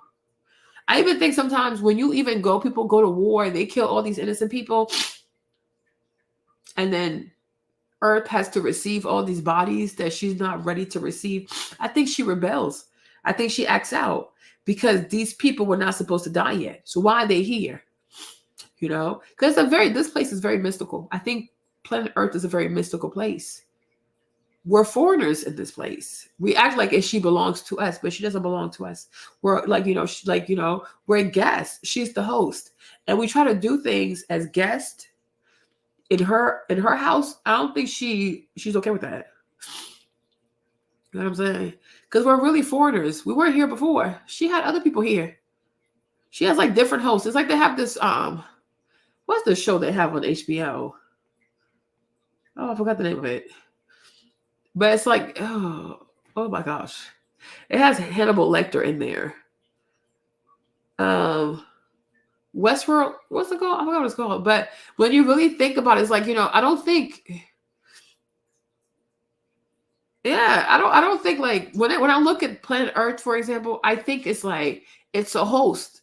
It's a planet that's hosting us. But we're not the first guest that she's had. She's had other guests.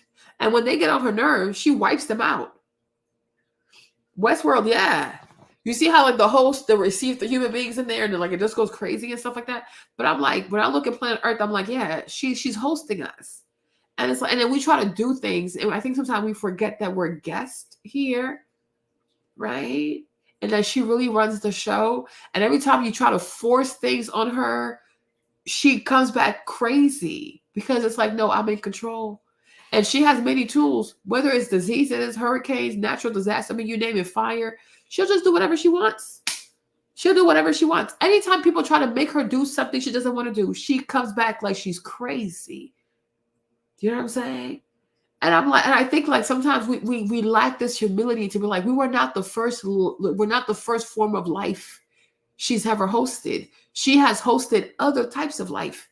And when they get on her nerves, she gets rid of them.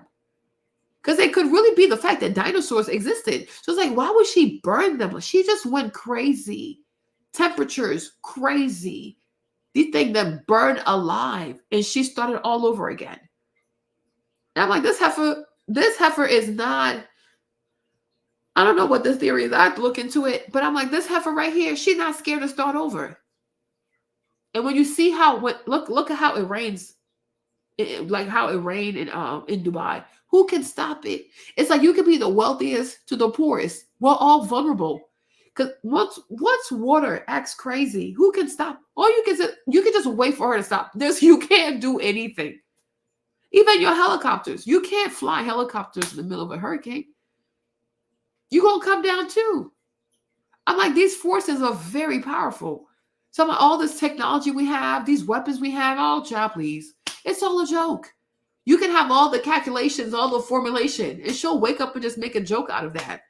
If it's raining like crazy, even if you want to save people, if the planes can't take off, the helicopters can't take off, if she knocks down all your towers, she knocks down your satellites, you can't communicate. So like you really realize that like we just deceive ourselves. We just live in a big deception. We deceive ourselves. We think we're so strong and we're so intelligent and we have all this technology. But I remember even with 9/11, there was no more technology. Nothing worked. Like nothing worked. No phone, nothing. Nothing worked during 9/11. You realize how vulnerable you are. Like, but damn, like we really have no power. We really don't. Right? Imagine one day we could wake up one day, there's no power, nothing works, there's no electricity, you can't get no money, you can't go anywhere. All these, I think that's the movie that Obama tried to make with his wife with Netflix, right? But nothing worked.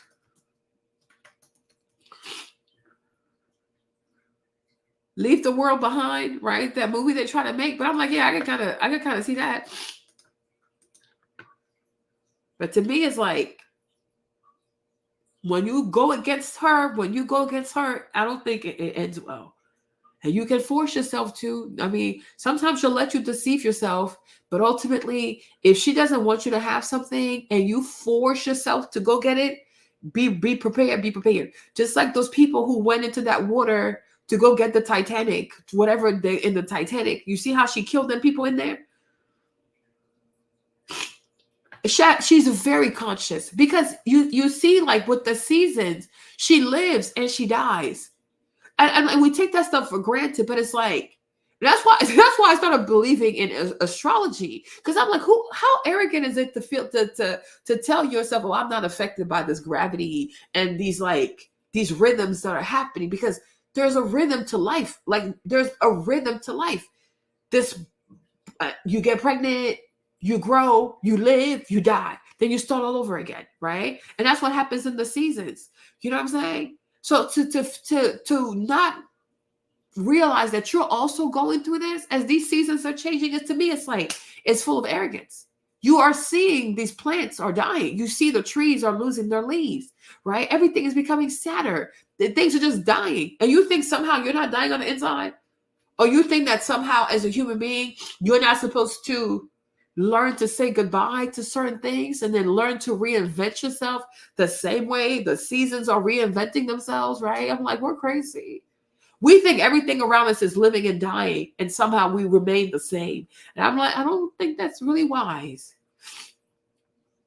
I don't think that's really wise. Right? Like, I'm like, But I really think Earth is conscious. She's really aware.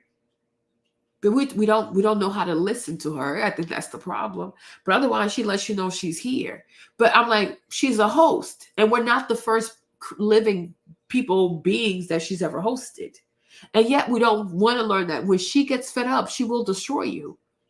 And there's nothing you can do. And I think our arrogance and I guess like our disregard of who she is what's going to lead to the deletion of humanity. And then she'll start with something else. There'll be a new form of life. And she'll start over. So this whole thing about, oh, Jesus is coming. He's not coming. There's no need for him to come. Because the way this thing works, it regulates itself. The day she's tired, she'll get rid of us. There's no second coming of Jesus. He ain't coming nowhere. Yeah. Everything out here lives. It dies and it comes back. It dies, it comes back.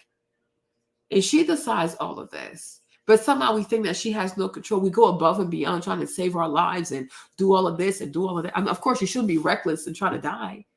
But ultimately, right? If it's your time, it's your time. You know? Because she's very violent. She can be very subtle, very calm, very gentle, and then turn around and be so violent. You're like, what the heck is wrong with this heifer? Right? But it's her place. And we're guests. Like, we're guests in her house. And we don't show a lot of respect for that. No, he's not coming. There's no second coming of Jesus. That's not happening. To me, he's not coming anywhere. He's not coming nowhere. You know, Jesus coming soon. No, she will do what she has to do. Because this is her show. She'll do what she has to do. The day she gets fed up with humanity, she'll just get rid of us. It could be a flood. It could be like a spike in temperature. It can get so hot that we'll just die. It could be some crazy ice. Just fall on our asses. We'll freeze to death. And then she'll start over. Because that's how she, if you study the planet, that's how she is. When she gets fed up, she just kills everybody. And she starts over. You know what I mean? And she starts over. That's how it goes. But there's no second coming. Oh, Jesus will come on a horse and the whatever. You know? It doesn't mean about like, I don't know if I still believe in salvation, but I don't know if he's coming. Like, oh, he's gonna come on a horse. I don't think so. She'll get rid of us before he even shows up. You know? But maybe like you can still get, most likely you can get salvation. But we're definitely guests. Like, this is a host. This is a host environment. And every time you try to do, and that's why I even feel like the people who went at the bottom of the ocean, they were not supposed to go there. Because I really do believe the ocean, it's a different place also. I think that place down there is a whole different place. It's a whole different place. And if greed is what's leading you down there, they will swallow you whole. They've done that. They've swallowed ships. They've swallowed people. They swallowed treasure. I'm like, do you know how much money? If they could really go down there and get all the money, like the gold or whatever, from the bottom of the ocean, it's probably like trillions and trillions and trillions of dollars. But if you go there because of greed, you go there uninvited, they will swallow you whole. You're not coming back. Like those people, those billionaires who went in there, yeah, they finished them off because you're not supposed to go there. I do. I think they're real. I think they're real. I think they're very real. But I don't think you're supposed to go look for them. Like I said, you got to respect. I'm like, this place right here is very mystical. I really feel like Earth is a mystical place. Okay? I really do. I do. I think Oluku, like when you read the thing of the Yoruba people, like Oluku, he's at the bottom of the ocean. Okay? I think he's very real. I think he's very real. And I think he's very selfish. Selfish at the bottom of the sea. Huh? Kind of sounds cute, huh? But I think he's really real.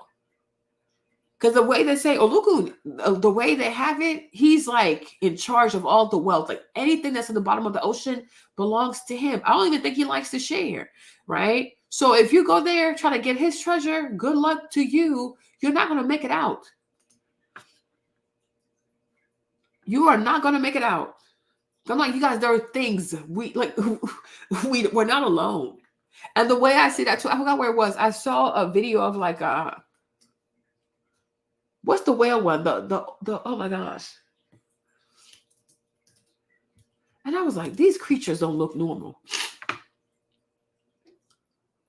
Let's see if I can find these.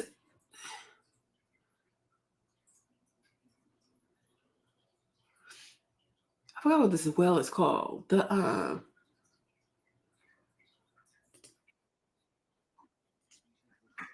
look at some of these creatures like that live at the bottom of the ocean.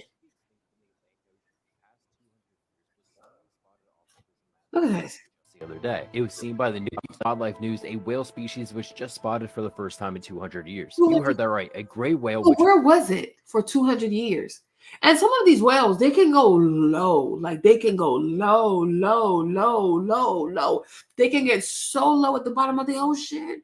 It's like, what's out there? Right? And it's funny how even white people, they would rather go to Mars than to go find out what's at the bottom of the ocean.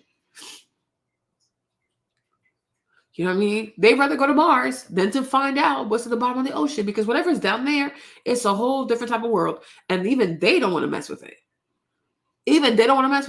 But I'm like, for me, I'm like, you try to go there to go take what doesn't belong to you, something bad will happen to you. Which was believed to be extinct from the Atlantic Ocean for the past 200 years, was suddenly spotted off the coast of Massachusetts just the other day. It was seen by the New England. I'm like, what are these creatures? There's another whale. He has like the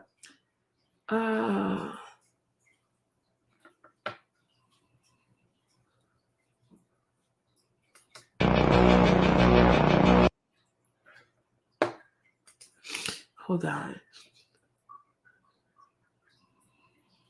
Some of these creatures are just frightening. And they live at the bottom of the ocean. And you're like, what in the world? So what else is at the bottom of the ocean? Let's see this one.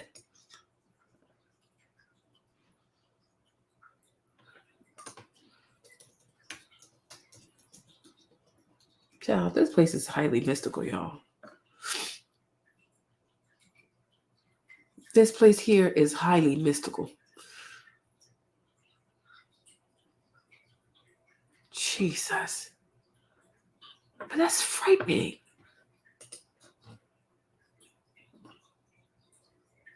I mean, look at these creatures. They just live in the ocean and you don't even see them. So now imagine what else is down there. You know, I'm like, what else is at the bottom of that place? We don't even know. Right? We have no clue. But look at that. Jesus.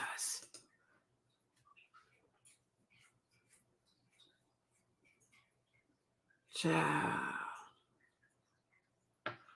That's what I'm trying to say. Like, exactly. Like, so if these are coming up, imagine the ones who don't even have to come up. They don't want to go there. They do not want to go there. And that's like, because, you know, usually white people tend not to be afraid compared to like the rest of us. Like they tend to be like very like intrepid. Let's see what's out there. You know, white people tend to be a bit more like daredevils kind of thing.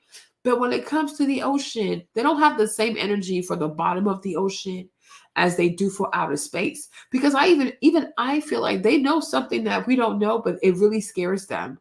Like there's something down there at the bottom of that thing. There's something there that just ain't good. It's just trouble. And if you mess with it and it comes to the surface, oh, it's a wrap.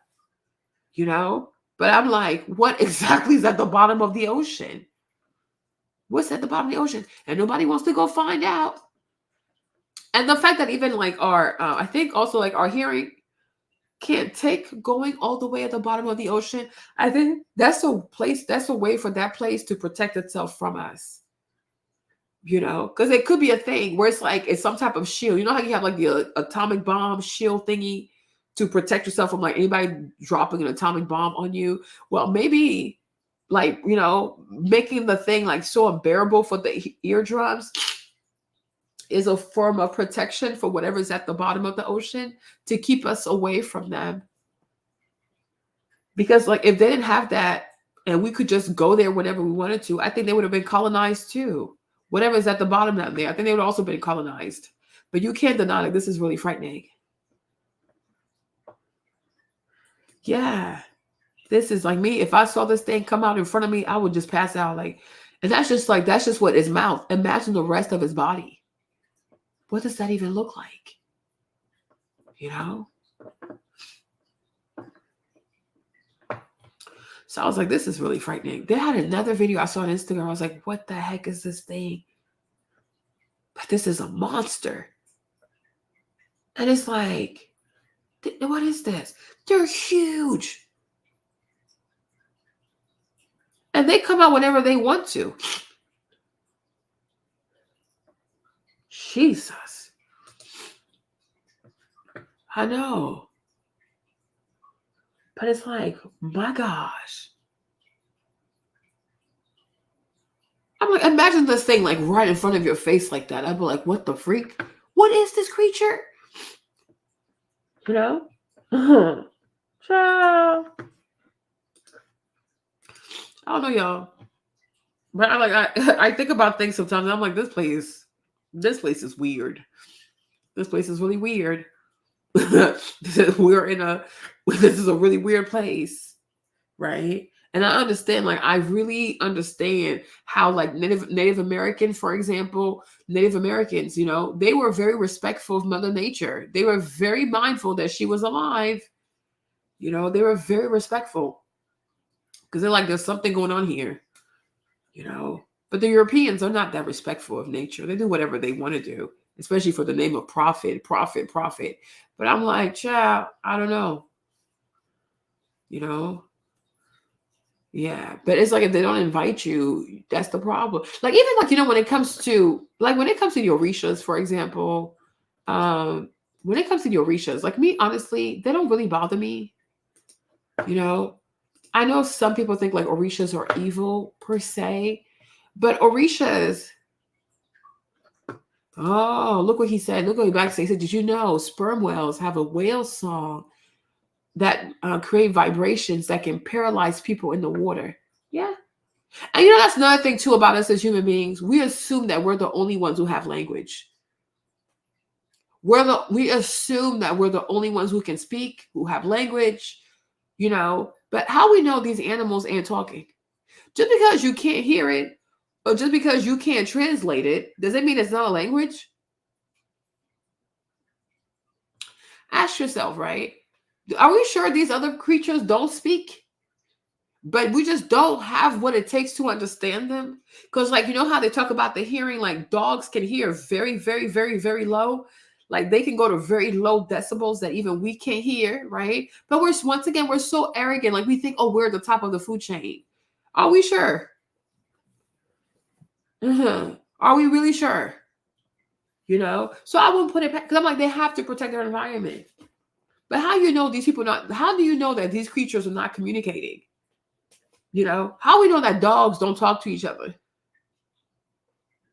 How do we know that birds don't talk to each other? We have no clue. We just assume, oh, we're so much brighter. We have language, we have religion, we have books, we have philosophy, we have science. Everything around us is stupid. Yeah. Yeah. Because even dolphins also speak. They say things. Like this one lady, she kept trying to swim. She kept trying to swim with a dolphin. Let me see if I can find a video. Let me see.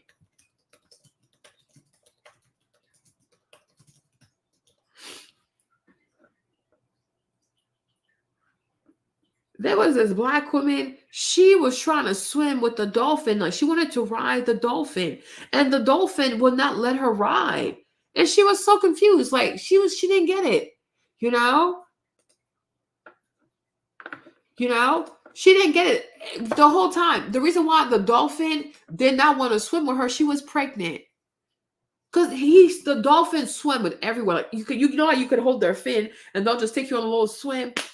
She changed her clothes. She took down her jewelry. She did something to her hair. The dolphin was like, no. Then somebody was like, yo, are you pregnant? And she's like, oh, why? Because they're like, oh, if you're pregnant, the dolphin is not going to take you on a ride because the dolphin doesn't want to hurt you. So like the dolphin knew she was pregnant before she even knew she was pregnant. She found out that day in the water that she was pregnant. The dolphin knew before she did. Yeah. The dolphin knew before she did. Hold on.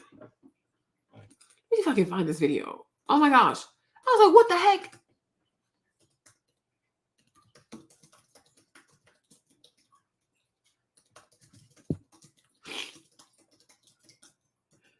Let me see if I can find a video.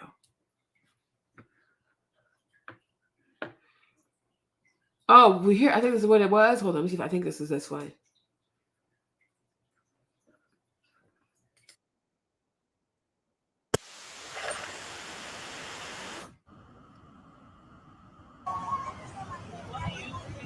It was amazing. I was so excited to ride the dolphins until this happened. Oh! Yeah. Watch as the dolphins take everyone away.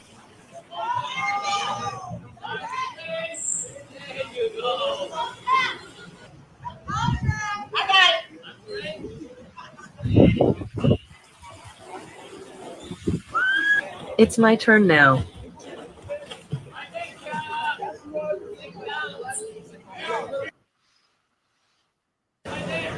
Get it, baby! The dolphin kept shaking no.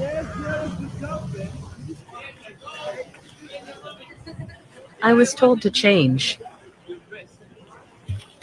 Went back no bottoms. He still says no. Instructors asked if I had any surgeries.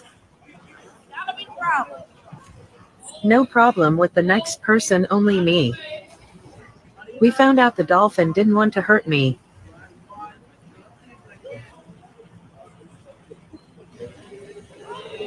So I got to learn something new. And got a personalized experience.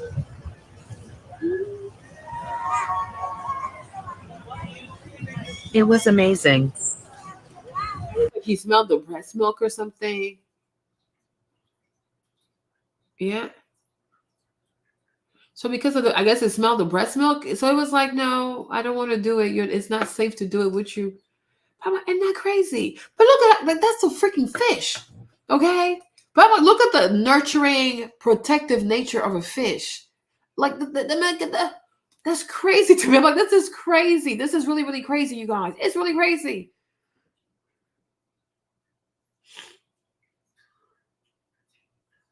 Yeah, there's something about these creatures. I'm telling you, like even an elephant.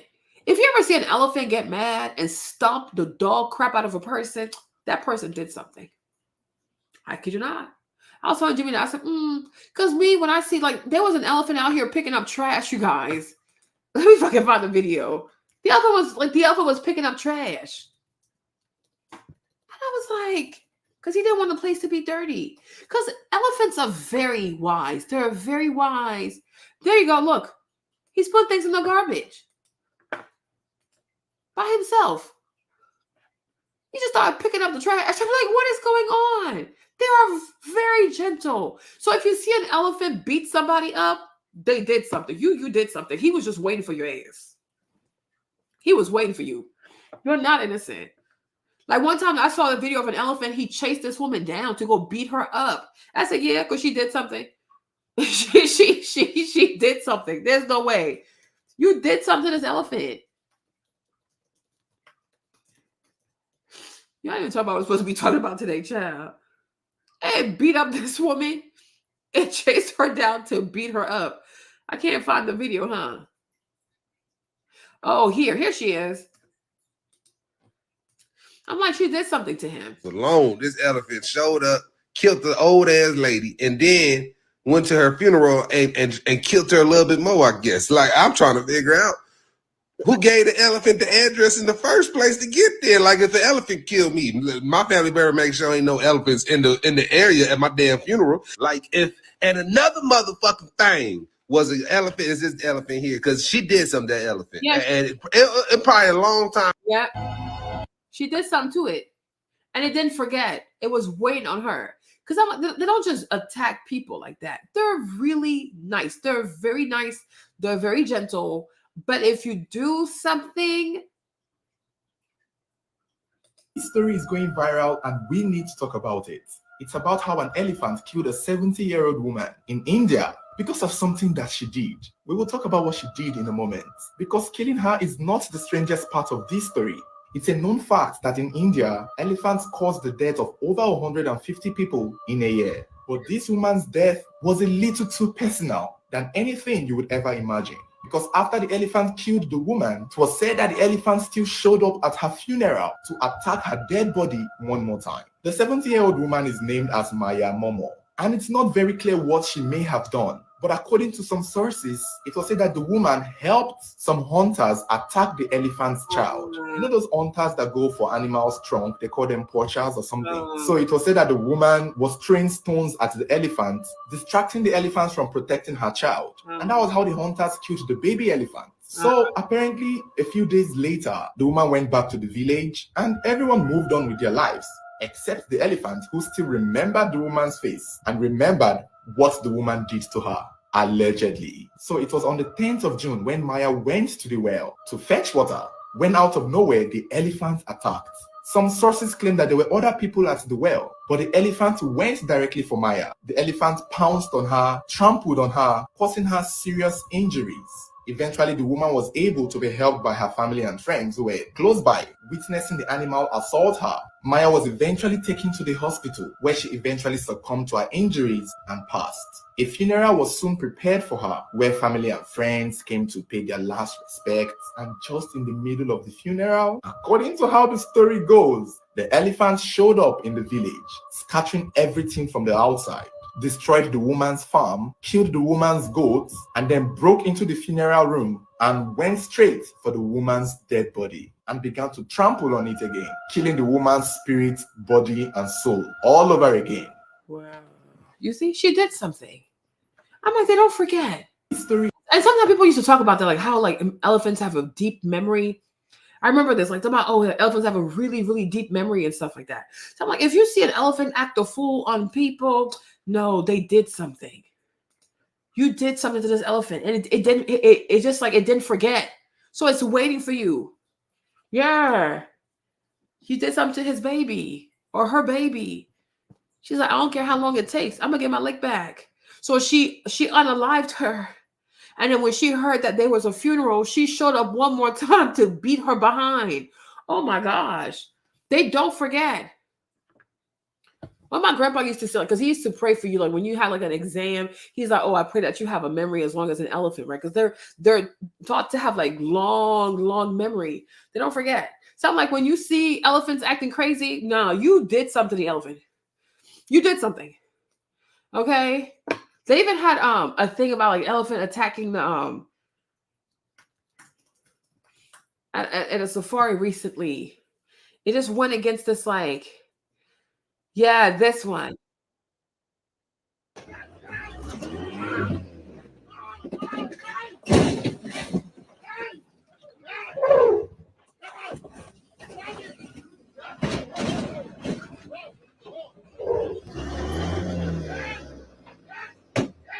When I was watching this video, you guys, and because you know the safari, they bring people, and it's usually Europeans in there, you know, the people in there, and I felt like there was somebody on that little bus van thingy that has really bad karma. I feel like there's somebody on there that had really bad energy, and she's like, "Nope, you're not coming here." I'm like, these creatures, y'all, they are deep. They are like, because I'm like, it's weird for them to act like this. They don't behave like this. I'm like, there's somebody on this little safari tour thingy. You came from Europe with bad energy. Mm-hmm. You came from Europe. You had some demons with you. And the elephant was like, oh, no. Not with the ancestors. Because this is very bizarre. It just wouldn't let them go. It would like, nope. And it didn't stop.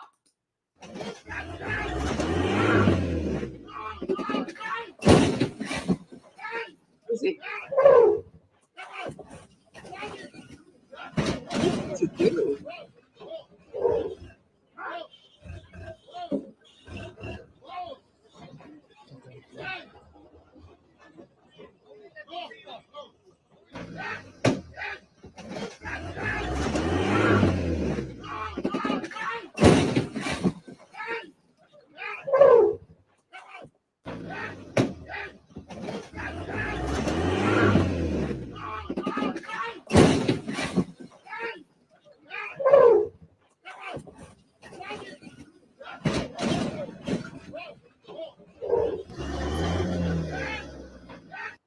It was like, no. Another place also, I feel like also is protected, you guys. I really do feel like, Mother Earth, nah. Like even the, chat, I don't know. That's what we're saying. Because we assume that we know everything. Like, oh, we talk, we have language, but how do we know they don't understand us? Look how big their ears are. Who's to say they don't hear everything? Like, who's to say these animals can't, maybe they understand what we say, we just can't understand what they say. But when you have a creature that has an ear like this big, you know what I mean? What makes you think they don't know everything? I'm just saying, like, you know, another place also, yeah, he was upset about something. Because I'm like, y'all brought somebody here because y'all just want money from people. Y'all just care about these people's money. Oh, these Europeans have money, have money, have money.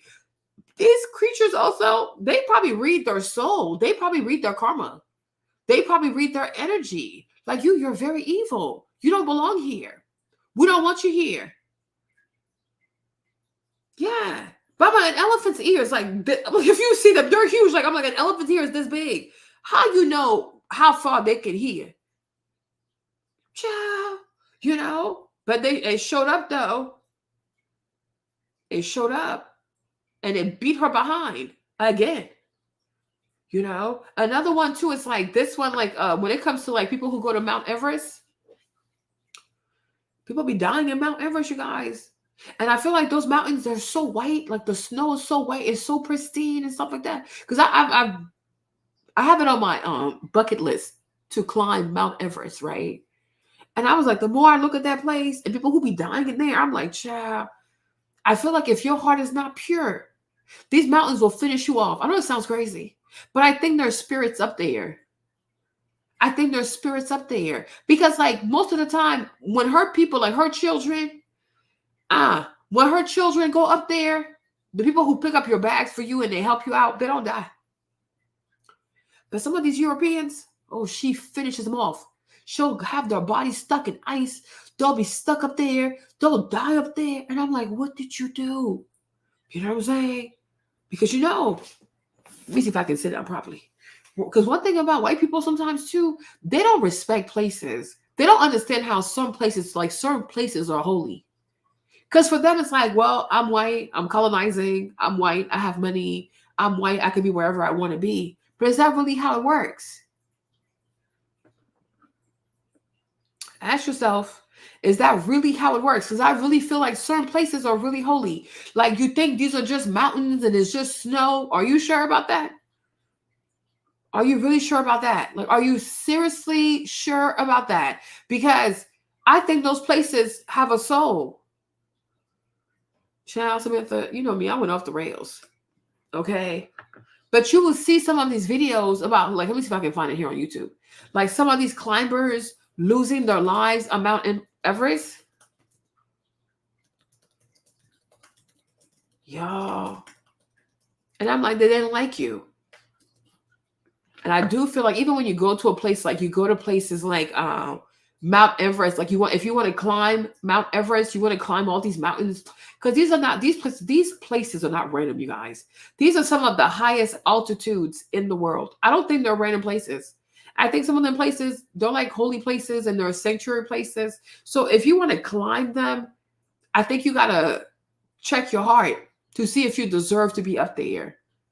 Because sometimes she'll let people go up there, but on your way back, she'll kill you. And I don't think that's random. Did you have a good life? Like, are you a good person? You know, I really do. I was like, this place, and I even feel like when you're at the bottom,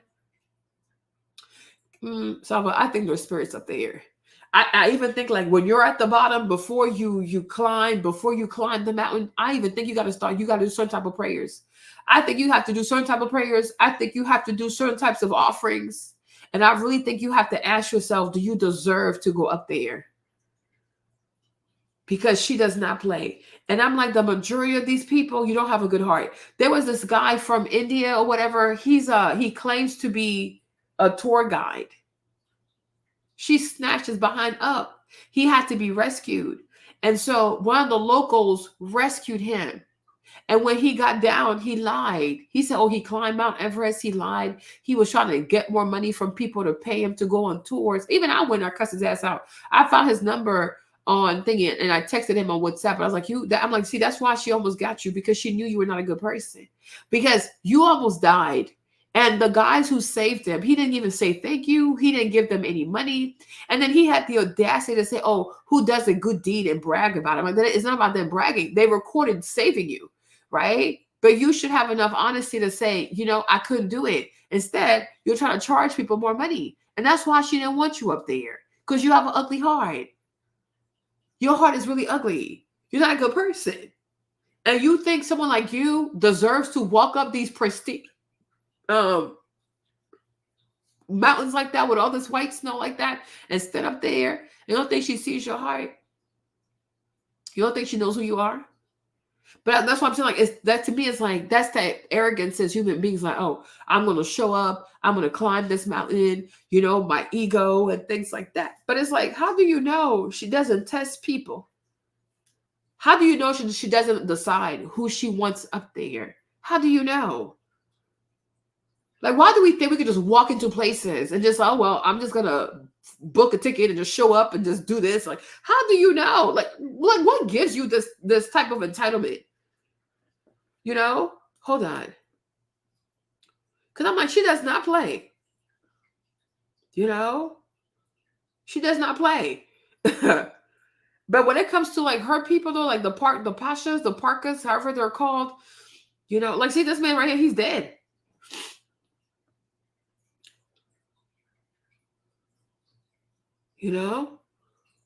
This girl too, this lady here too, she was very arrogant, this lady. She had a very arrogant life.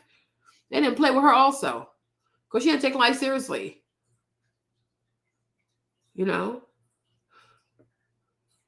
But sometimes I watch this stuff because I do want to go on Mount Everest too, but I'm like, child, this place, I don't think you could just climb this you could just go there and just show up like that. See, this guy, I'm like, I can see why this mountain didn't have mercy on you. You're not a good person. Let me see.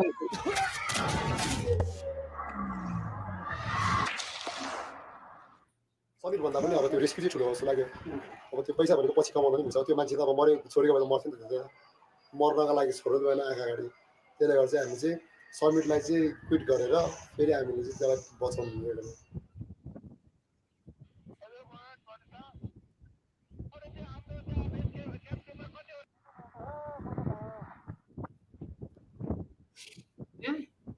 Chinese member लगेर summit जाँदै थियो त्यो टाइममा चाहिँ मैले बाटोमा बाल्कुनीमा भेटेको उसलाई चाहिँ रातिको 12:30-1 बज्थ्यो उसलाई चाहिँ बाल्कुनीमा डोरी समातेर अब फर्केर अझ पुरानो डोरी कनेक्ट गरेर बसिरहेको भेटेको थिएँ मैले जति रकी पार्टमा चाहिँ अब अलिअलि उसलाई अब त्यो घिसार्नै नमिल्ने ठाउँ. That's him right there. So the parka, you see how small the parka man is, like the local man, you see how small he is?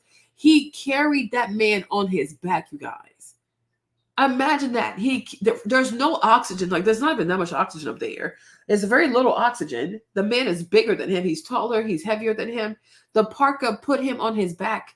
He walked him all the way down to save his life. That man didn't even say thank you. Didn't even say thank you. Didn't even give him any money. Nothing. Instead, he was like, oh, why would they tell people that they helped me? Why would they tell people that they rescued me? Oh, if you do a good deed, why you turn on the camera? I'm like, are you insane? Yo, I cuss this man so hard on WhatsApp, like you see, but that's the mountains, they saw your heart. That's why she's trying to finish you up there. You're not a good person. I'm telling you guys, sometimes I know it sounds crazy to say it, because it does sound like crazy to say it. But there are certain situations when nature takes people out, it's for a reason. It's just that you look at it through your human eyes and your heart, like, oh, that's so sad. Oh my gosh, they're dying up there. But lo and behold, no, he's from Nepal. Because he has a business where he wants to take people on tours. So he lies about the peaks that he has climbed. So he was lying that he climbed Mount Everest. He did not make it. They found him. So those two, they had a client. They had a Chinese client. But when they saw that he was going to die because he couldn't make it, they did all of this. Then they put him on their back and they walked all the way. So they lost their money walking all the way down to save his life. And after they saved his life, he was like, why would you do that? Why would you tell people? Why would you record? They never said thank you, never gave them any money, nothing. But I'm like, you see, but that's who you were. That's who he was when he showed up on these mountains. He was trying to climb Mount Everest for the wrong reason. And I feel like Mount Everest was like, you need to die. You're not a good person. You're evil. You know what I mean? Yeah.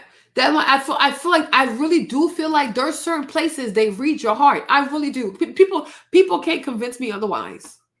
They really, I'm like, my mind is made up. I feel like there are certain places that are really holy places. If you're not a good person, do not go there. Because the way you live in your modern society, money-hungry society, you bully people society, oh, I'm rich so I can have my way society. There are places out there in nature, it don't work like that. Where it's like out there, it's like the sweetest, most gentle people will be protected because they see your heart. So they'll let you go up and they'll let you come down. You know, because the majority of the Parkers, they don't die. Because I do feel like she recognizes her children. So she lets them go up and down. Up. I mean, you can say like, yeah, evolution, their lungs are better, their muscles are better. But even that, she could finish them off if she wanted to, right? But trying to have no baby, I'm still here. I'm waiting for the baby child, okay? But I do feel like there are certain places, like but other people who come, I think they study you.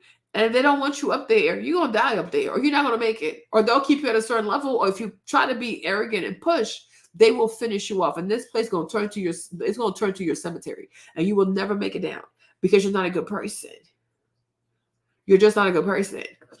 So this dude right here, when you see how he treated these Parkers after they saved his life, I'm like, I understand why Mount Everest was trying to finish you off. She didn't want you there. And they should have left you there because you're not a good person. म चाहिँ पछाडि बोक्दै तल झार्दै फेरि बिसाउँदै अब त्यहाँ त अब धेरै लङ डिस्टेन्स बोक्न सक्दैन Didn't even say thank you. Instead, he was complaining. What if you could do SEO smarter and faster? With Wix, you can edit your meta tag. Yeah.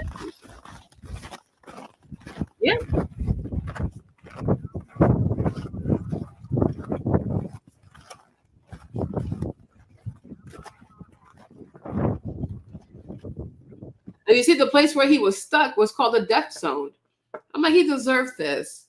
He deserved it. They shouldn't have saved him, but they have good hearts, so they saved him. But they should have let this man perish. He was meant to die there. He's not a good person.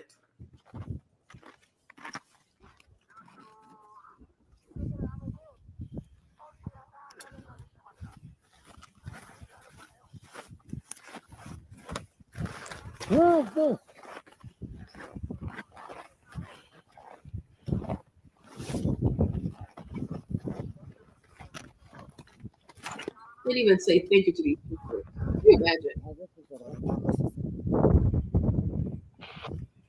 6 hours of carrying this man. He didn't say thank you. He said no. He insulted them. He's like, oh, why would you record it? Who asked you to record me? I never gave y'all permission to record me.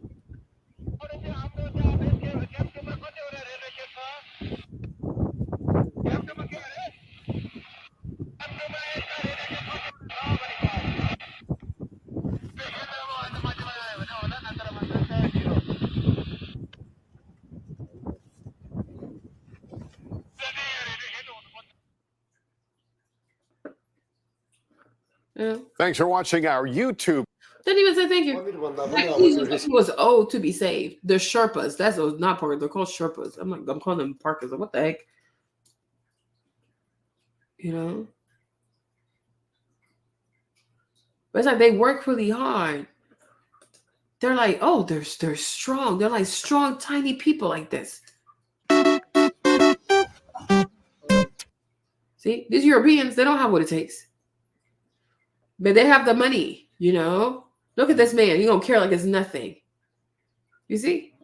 And they don't even, and I'm like, and I feel like some of them also, they don't treat them well. They don't pay them well. They're not grateful. They just take them for granted. Because once again, oh, they're poor, they're Asian, they're from a different country, da da da da da. But I'm like, this is why many Europeans, they go there and they get swallowed alive. Because they go there with the wrong mindset. You don't have humility, you're gonna die.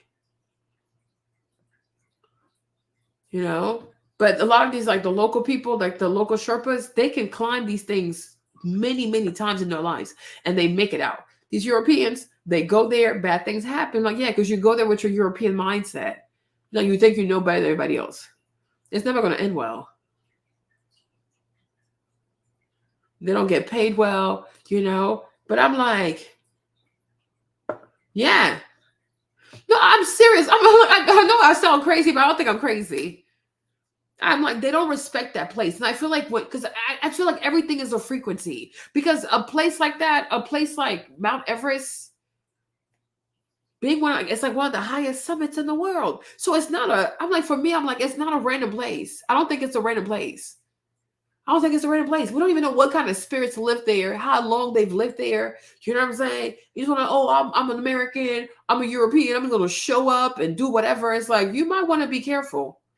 This in New York City where y'all do all kinds of weird stuff and y'all get away with it, right? This in New York City. There are certain places you can go and your wickedness can thrive, your foolishness can thrive, your arrogance, your Western arrogance can thrive, but everywhere is not New York City. The stuff you can do in New York City and you can get away with like robbing poor people, that's New York. You go to a place like Mount Everest, it's a very different place, but your arrogance won't let you see it, right? Because I even feel like climbing such a powerful mountain like that, it's a spiritual experience. It's not one for ego, but it's one that should be full of reverence and respect. Like, wow, this is one of the highest summits on earth. And it's not a joke, and you come over there, you treat her children like crap. You don't pay her children right. Or when you guys have your conversations, you make fun of these Sherpas. You make fun of them in your language. You underpay them. You don't think the spirits are watching over and like, oh, okay, that's how you treat our children? Wait until you get up there. We'll show you what we're made of. I really do. I truly, truly do. I didn't know, but that's the thing. That's what I'm trying to say, right? That Europeans, white people, have a certain arrogance about the world. They have a certain arrogance about human nature, about other humans, about other places. White people tend to show up places and think, oh, well, we own this place because we're white, right? Because there are certain places in the West where they get away with that. So when you go to a different country, you're like, oh, well, I paid $20,000. The guy who's helping me, he probably makes like $200 a year. So there's this arrogance about it and not recognizing like you have to treat people with respect, which is really hard for a lot of white people. It's very hard. Like sometimes I think when I say things, you might be like, oh, maybe she just dislikes white people. I don't really care that much, right? But you got to have deference for people. Because this is not a regular place, but you probably don't see that because all the people around you are poor, according to you. They might not have they don't have money. They don't drive fancy cars. They don't, you know what I'm saying? No, I haven't done that part yet. I'm supposed to do that part, But you got to have deference in your heart. You got to respect people. You got to love people. Because you could go to Mount Everest and this poor Sherpa, you can make fun of him. And you don't think much of it because you're used to making fun of people. But the mountains have heard what you said. You spoke against our child. Wait until you get up there. You'll see what happens. They'll lock you behind up there. You'll die up there. So I do feel like some of these places, when you do go, you got to immerse yourself in the culture. You have to show respect to the people, show respect to the locals, maybe even say a prayer to the mountain. Like, do I even have permission to climb you? Because I think that's the thing too. People should ask. Don't just assume. Oh, I have a permit. I paid $20,000. I'm an American and I'm going to climb this mountain and I'm going to get to the top of this mountain. Like you should probably ask like, yo, Mrs. Mountain, do you give me permission to climb you? Is that okay? Do you think I'm good enough to climb you? Do you give me permission to climb you? Right? Ask her. But that also requires humility and it makes you realize like, yo, I'm not the one running the show. There are other forces who run the show. But I'm like, the people who get stuck up there and bad things happen to them up there, I'm like, yeah, you did something. It is arrogance, boo-boo. It is arrogance. Because when you come from a culture that tells you that you can have whatever you want, you can colonize whatever you want, you can name whatever you want, you can take ownership of whatever you want. How do you go somewhere else and then turn that off? You cannot. Because a lot of these Europeans, white people who go to Mount Everest, that's their psychology. It's not to say, oh, I'm going to Mount Everest because I want to be transformed. Like I want this experience to transform me and to humble me. It's like I'm going there to conquer it. I'm gonna get to the top. I gotta put my flag up there and put my this up there. And that's what I'm trying to say. That's the white psychology. It's colonizing. It's not doing things out of respect. Like, you know what? Do you give me permission to experience what being at your summit feels like? It would be an honor for me to be at your summit, right? No, that's not their psychology. They come out there, they have their North Face jacket on, they have their most expensive gear on. You know what I mean? Like, yeah, we own this ish. It's like, I don't think that's how it works over here. But I do feel like if you go to a place like that and other places too, I do feel like you should ask for permission. You know what I'm saying? Yeah. And there's a reason why nobody lives up there. Because if you make it to the top, it's rare. It's really hard. And what you're able to see from up there, it's a privilege. It's not a right. Nobody's entitled to that. Right? And she protects her mountain because she wants it to be pure. But I can see how if you have a Western mindset, if you're European with a Western mindset, I can see how you will be seduced into thinking like it's something I have to conquer, as opposed to saying I need to ask for permission. You understand? And not even make that much money. They should be making more money. The government makes a lot of money, but they don't give the people a lot of money. But the Parkas, they suffer. It's hard for them. And I'm like, and I've noticed that most of these Sherpas, she really protects them because they always come back. It's the white people who die. Her children always make it back. She protects her own. But the majority of these Europeans who go up there with their fancy North Face jacket on and all them fancy things they got going on, a lot of them, they stay up there and they get buried in ice. They don't make it down. So like people have to recognize like there are things that are sacred. And just because you're used to colonizing everything, you don't get to colonize everywhere. In certain places, you have to humble yourself and ask for permission. Do I have the permission to climb you? Right? Do I have the permission to come on top? Because it's a very sacred place. It's Mount Everest is one of our highest peaks, isn't it? You can't just, oh, well, I'm so-and-so, so I'm just gonna, excuse me, what? You're crazy. So I'm like, oh, I can see why some of y'all, you turn into ice over here. You didn't ask for permission. You were led by your arrogance. But it's more than that. You see? So it's not bad. And these 125 Sherpas, ask yourself how many of them did it multiple times before they got murdered, right? And then ask yourself too, how many of them went against their intuition and did it for the money? Because sometimes they listen to these white people and they want the money, so they go, but they know better. So they follow a wicked person up there and then they end up being consumed by that person's bad decision because they themselves should know. If you say no to the white man, say no to him. F his money. Go back down. If he wants to go by himself, let him go. You understand? But I'm saying, like, I feel like the people who got deleted, the Sherpas who got deleted, is because they listened to these white people. Otherwise, by themselves, I think they're protected. But if you decide to be greedy and you want to embrace their ways, then you're not going to be protected. Listen to what she's telling you to do. Yeah, you are wicked. Not for climbing Everest. No. No. You know what I'm saying? No, you're wicked because first of all, you are wicked because you're wicked. The way you live before you got to Everest, you're a wicked person. Right? I really think if you're greedy, if you steal from people, you con people, you steal money from people, if you show up there, it's not gonna go well for you. She doesn't like, from what I've studied from her, I feel like she doesn't like people with bad energy on her stuff. I bet she doesn't like you. That's number one. Number two, you come there with the mindset of, I'm going to conquer her, as opposed to saying like, hey, do I have permission to climb you? You know, or at least allow me to go as far, like based on who I am, tell me where I can stop and I'll stop there. Respect her. It could be that it might take you 3 times to climb her. It could be that you'll never climb her. It could be that she'll let you climb on the first time. But my thing is, she decides though. But that takes a certain amount of humility. And I don't see how you can come out of a Western civilization. Like, I don't see how you can come out of a Western society and understand that you have to humble yourself to a mountain. Because to you, it's like, it's just a mountain. It's a bunch of rocks. It's covered in ice, right? You wouldn't think that there's a spirit there. You wouldn't think that you have to honor that, right? Because to you, it's like, you You know what I'm trying to say? It's like when you look at like even Tyson food, I think Tyson food is like dumping all kinds of chemicals in the water because to these white CEOs, it's another river. It's not a big deal.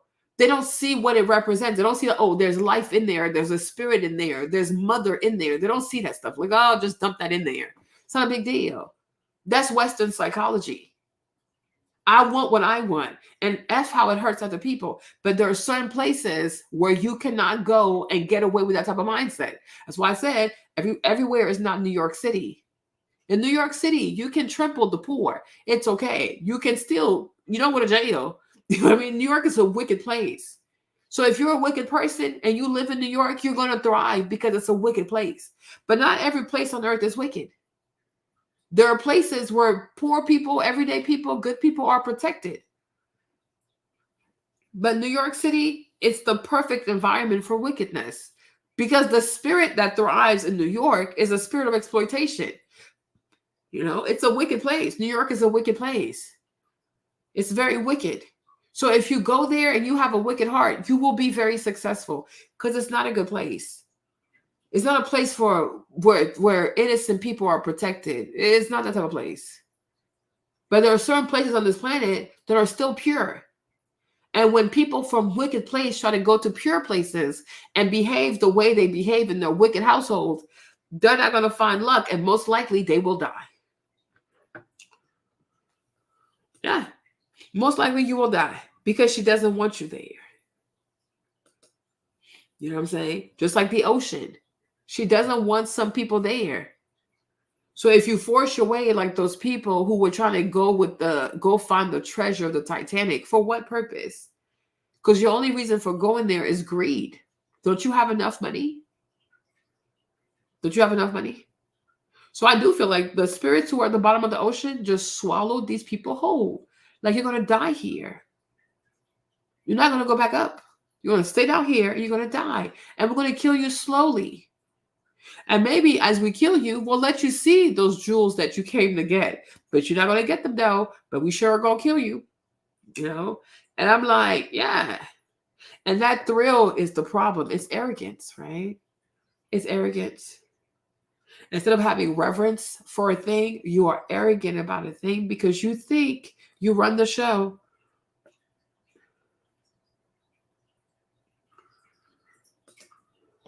Oh, yeah. I think you need to ask for permission. I really believe in that. I think you need to ask for permission. Because I don't know how to explain it. But I just feel like everything that breathes has life. I don't know how to explain it to you. Sometimes I even say like, wow, if trees could talk, I wonder what trees could actually teach us about the goodness of God. You know? But I would. Like me, if I was to ever do Mount Everest, yes, I would even give offerings. I would give money to the little kids, to the people. I would take care of people first. I would actually take time. Like if I was to ever climb Mount Everest, I might like book for like 30 days. And I might spend like a whole week or 2 weeks doing charity work, like with the regular people. And then I would ask the mountain if it's okay for me to come up there. If she says yes, then I will go up there. But I wouldn't just be like, okay, I'm here. I'm going to climb this mountain.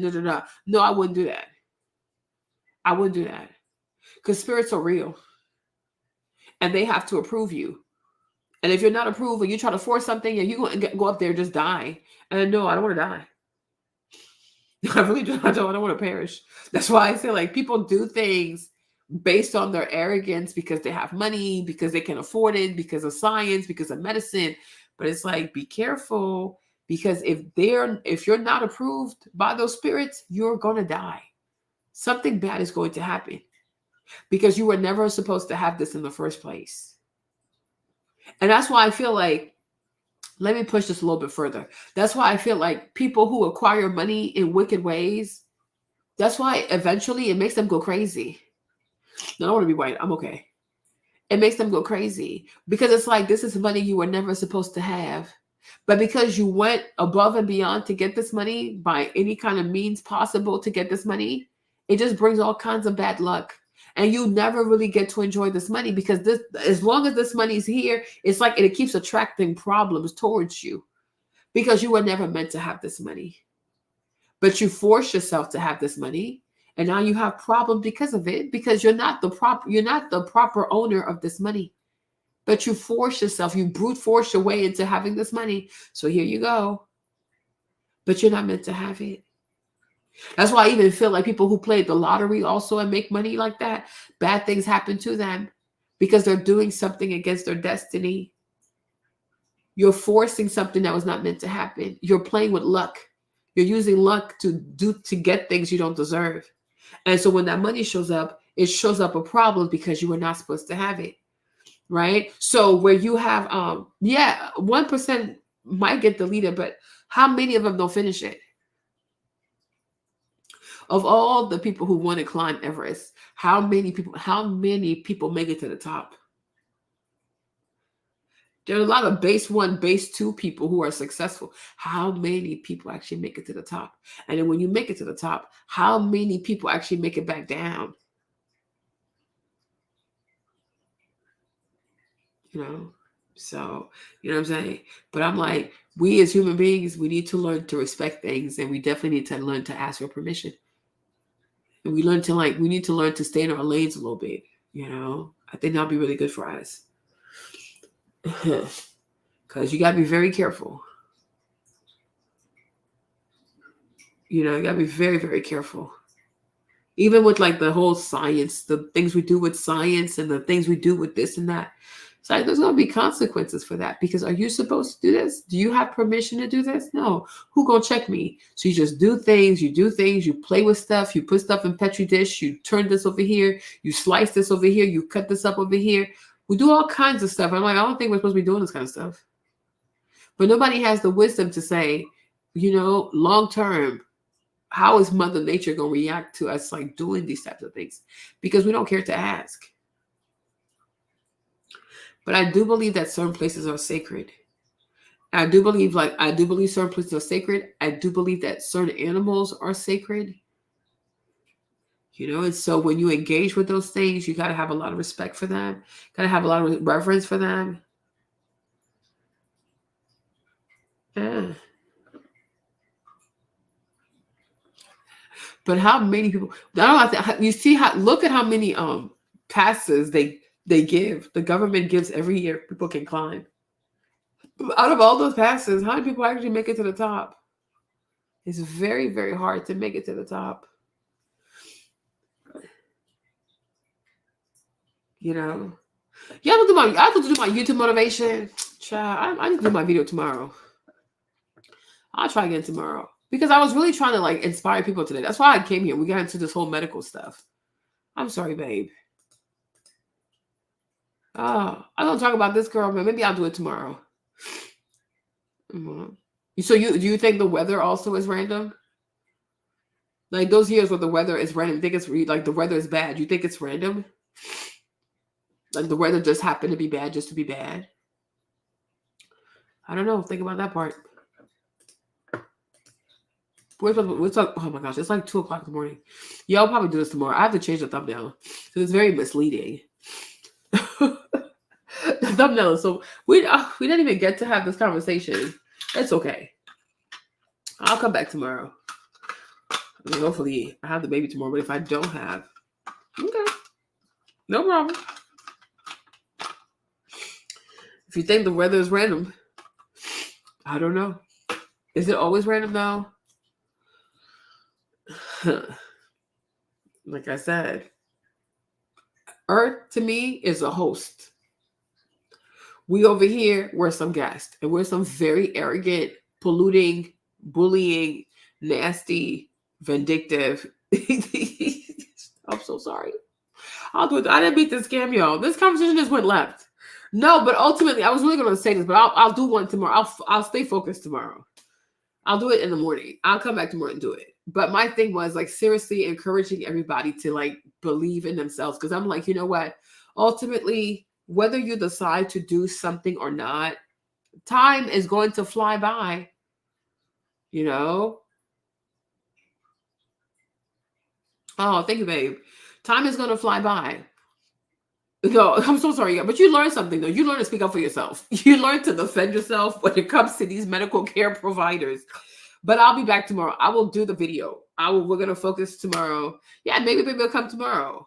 You know what I'm saying? But I'm being serious. Like, you have to decide to do something, because whether you decide to do something or not, time is gonna go by.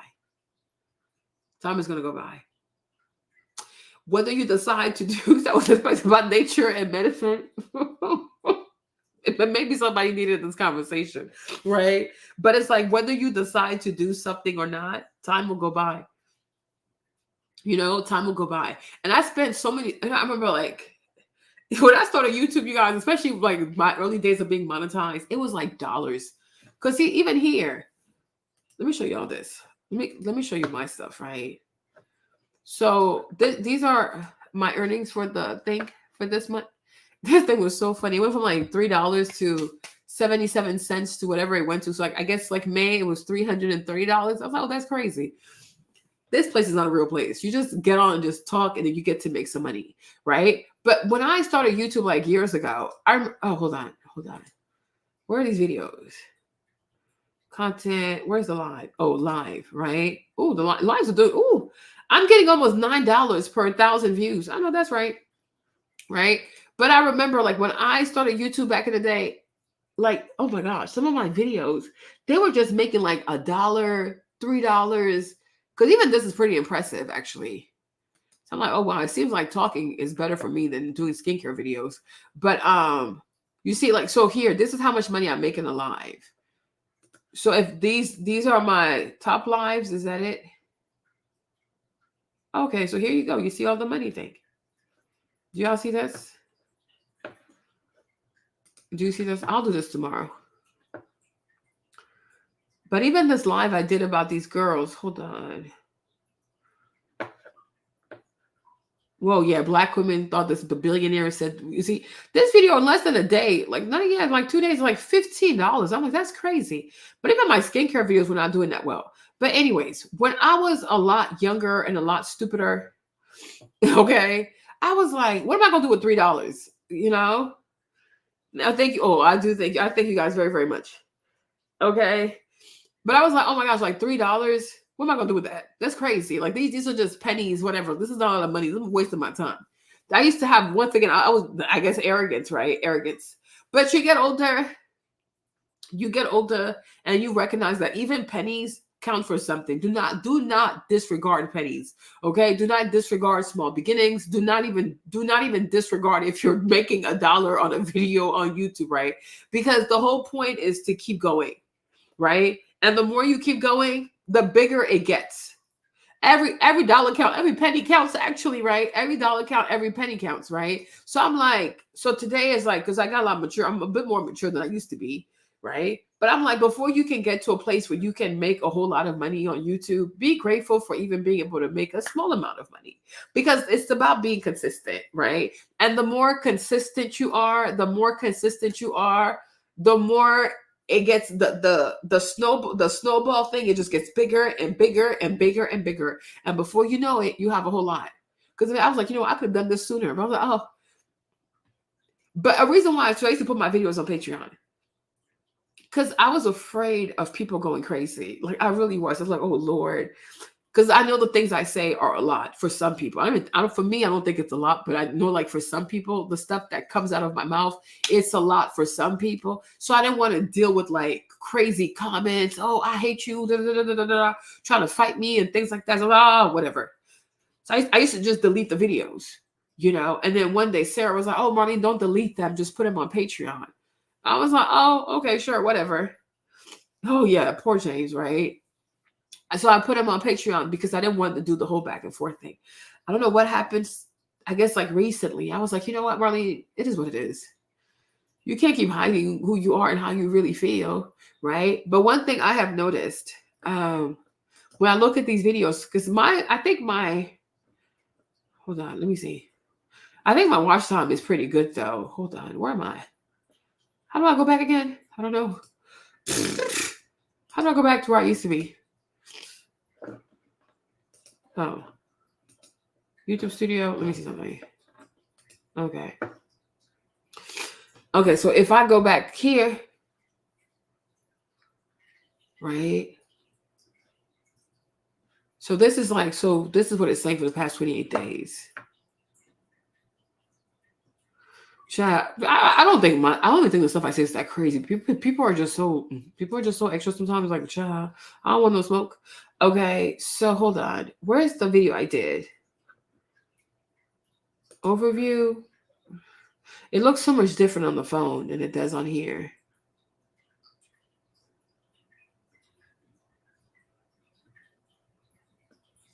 You know, but one thing I have learned, and when you do these videos though, is that you learn that you shouldn't, like, by yourself, you might get scared to say how you feel because you're like, oh my gosh, people are going to get upset. They're going to unfollow. They're going to cuss my ass out, etc., etc., etc. Which, you know, is kind of valid, but it's not really valid because you see this video here are black women are, well, I got to fix that, for billionaires, right? You understand? And it's like, when you look at the video, the stuff I said, no, I took a break. The stuff I said in this video, you would think, oh my gosh, Marlene, because, you know, usually if you make these types of videos like, oh, like, yeah, the white man really wants to be with a black woman. The white man wants to give black women all this money. But that's not the position I took. Like, no, this is a lie. And so you see, without even having too many views, right? Because it didn't have a lot of views. And only like duration was like 34 minutes per person. Like, it's not a lot. But it still managed to make a lot of money. For like, in like what, in a day or so? $50. Well, that's not bad. $50, right? And so you start to recognize, like, you know, you should really say how you really feel. Because you think, oh, if I say what people want to hear, I'm not going to make no money. Or like, they're not going to really support. But I do feel like when you say things that people don't expect you to say, or you say things that you really feel, because that's not to be like, I'm not trying to trigger you or whatever, but that's just really how I feel. I think people are more likely to watch a video because they want to see what, like, where is this going? Like, your thought process, your reasoning, your logic, like, where is it going? So they keep watching the video and they keep watching your ads and keep putting money in your pocket. You know what I'm saying? So I'm like, do not be afraid. Don't be afraid to start. Don't be afraid to say what you want to say and say how you really feel about a thing. Because for as much as people might not like it or they might not admit it to themselves, I really think people want to hear something different. Because people know they're lying to themselves. People know they're lying to themselves, and people know that they're being lied to. But it just makes them feel good. But I do feel like the majority of the time, people, when they're by themselves, like when they're in the privacy of their own privacy, they want to hear somebody tell them, like, no, you're crazy, right? This makes absolutely no sense. Why would you think like that? They want to hear somebody who doesn't agree with them because they know, you know, yes, I want to hear those things from the sake of my ego, but I know that I need to hear something else for the sake of my growth, right? Yeah, I think a lot of people want to be set free. You know, I would if I had more time to edit. You know what I'm saying? Because a lot of people know I'm lying to myself. They know. They know they're lying to themselves. They know their friends are lying to them. They know the media is lying to them. They know their favorite influencer is lying to them. But, you know, it's the dance. Everybody does it. You know, but I do feel like when people are private within their own privacy, they're like, you know what? What's the truth? Like, what is it I really need to hear? What is it that I really need to do? Like, what is it I really need to do differently? And that's where you come in. But at first they gonna play hard to get, like, oh, I don't really like what she's saying. I don't really agree. But yeah, they keep coming back and coming back because you're getting them to think about things they didn't want to think about. But you have to think about them because I'm like, it's part of life. Like yeah, you know. And so it's like, and it's the same thing for me too. I was like, you know, like you have to get to a point where you stop lying to yourself. Like, this is who you are. That's how your brain works. That's how you think. Why would you pretend to be something that you're not? Like, why would you hide the way you think? That's how you think. So be yourself. And it's like, and then trust that whatever is guiding you to be yourself is going to make a way for you. You know what I'm saying? Now that's if you care to share your opinions on social media, of course, right? But I just feel like people should not be afraid to start YouTube channels. Even if it's slow, even if it starts up slow, it picks up slowly, it's okay, because before you know it, it's a year, then it's 2 years, then it's 3, then it's 4, it's 5. But it's like, what happens if you're consistent for 5 years? Like, what could happen if you're consistent for 10 years? You know what I'm saying? What could really happen? But once again, it's like, are you afraid to find out what could really happen because your life is going to change? And then you might have to change, and you might have to change people that are in your life. And that's the part that you fear. You know what I'm saying? I've been thinking about that a lot, you know? So we'll talk about that tomorrow. But I really want you to think about that. Like, what's stopping me from starting a YouTube channel? You know what I mean? What's stopping me from creating content? What is stopping me from believing in myself, right? What is stopping me from sharing the stuff I want to share?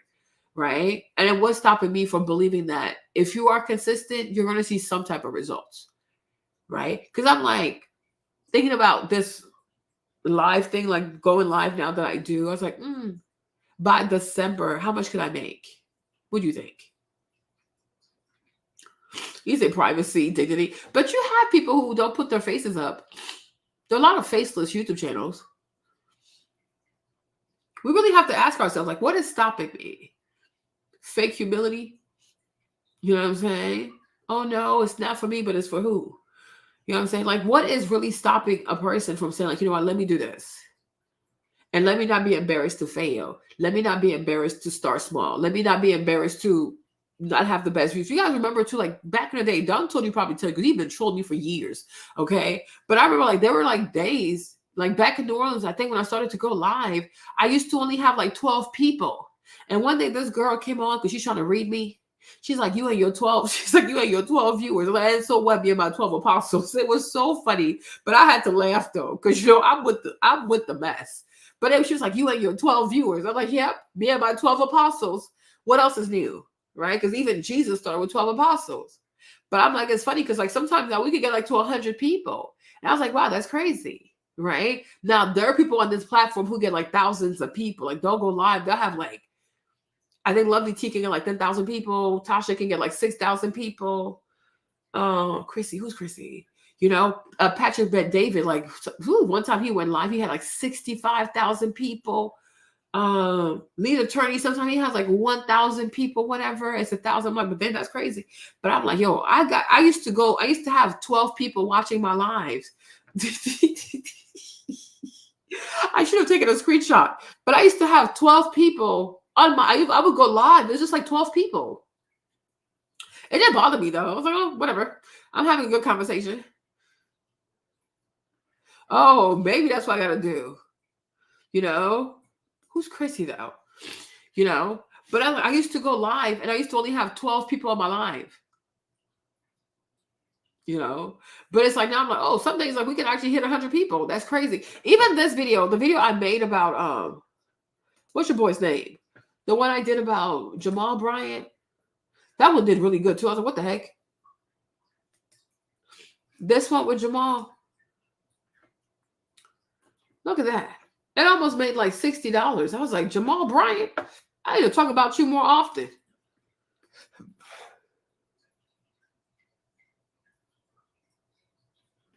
Oh, I think I know who you're talking about. I think I know. Okay. But I'm like, look at this Jamal Bryant video though. That's just one video. And that's the thing about doing the videos too. The more videos you do, you never know which one can hit big. But I'm like, you really got to ask yourself, like, what is stopping me? What is truly stopping me from believing that I can do this too?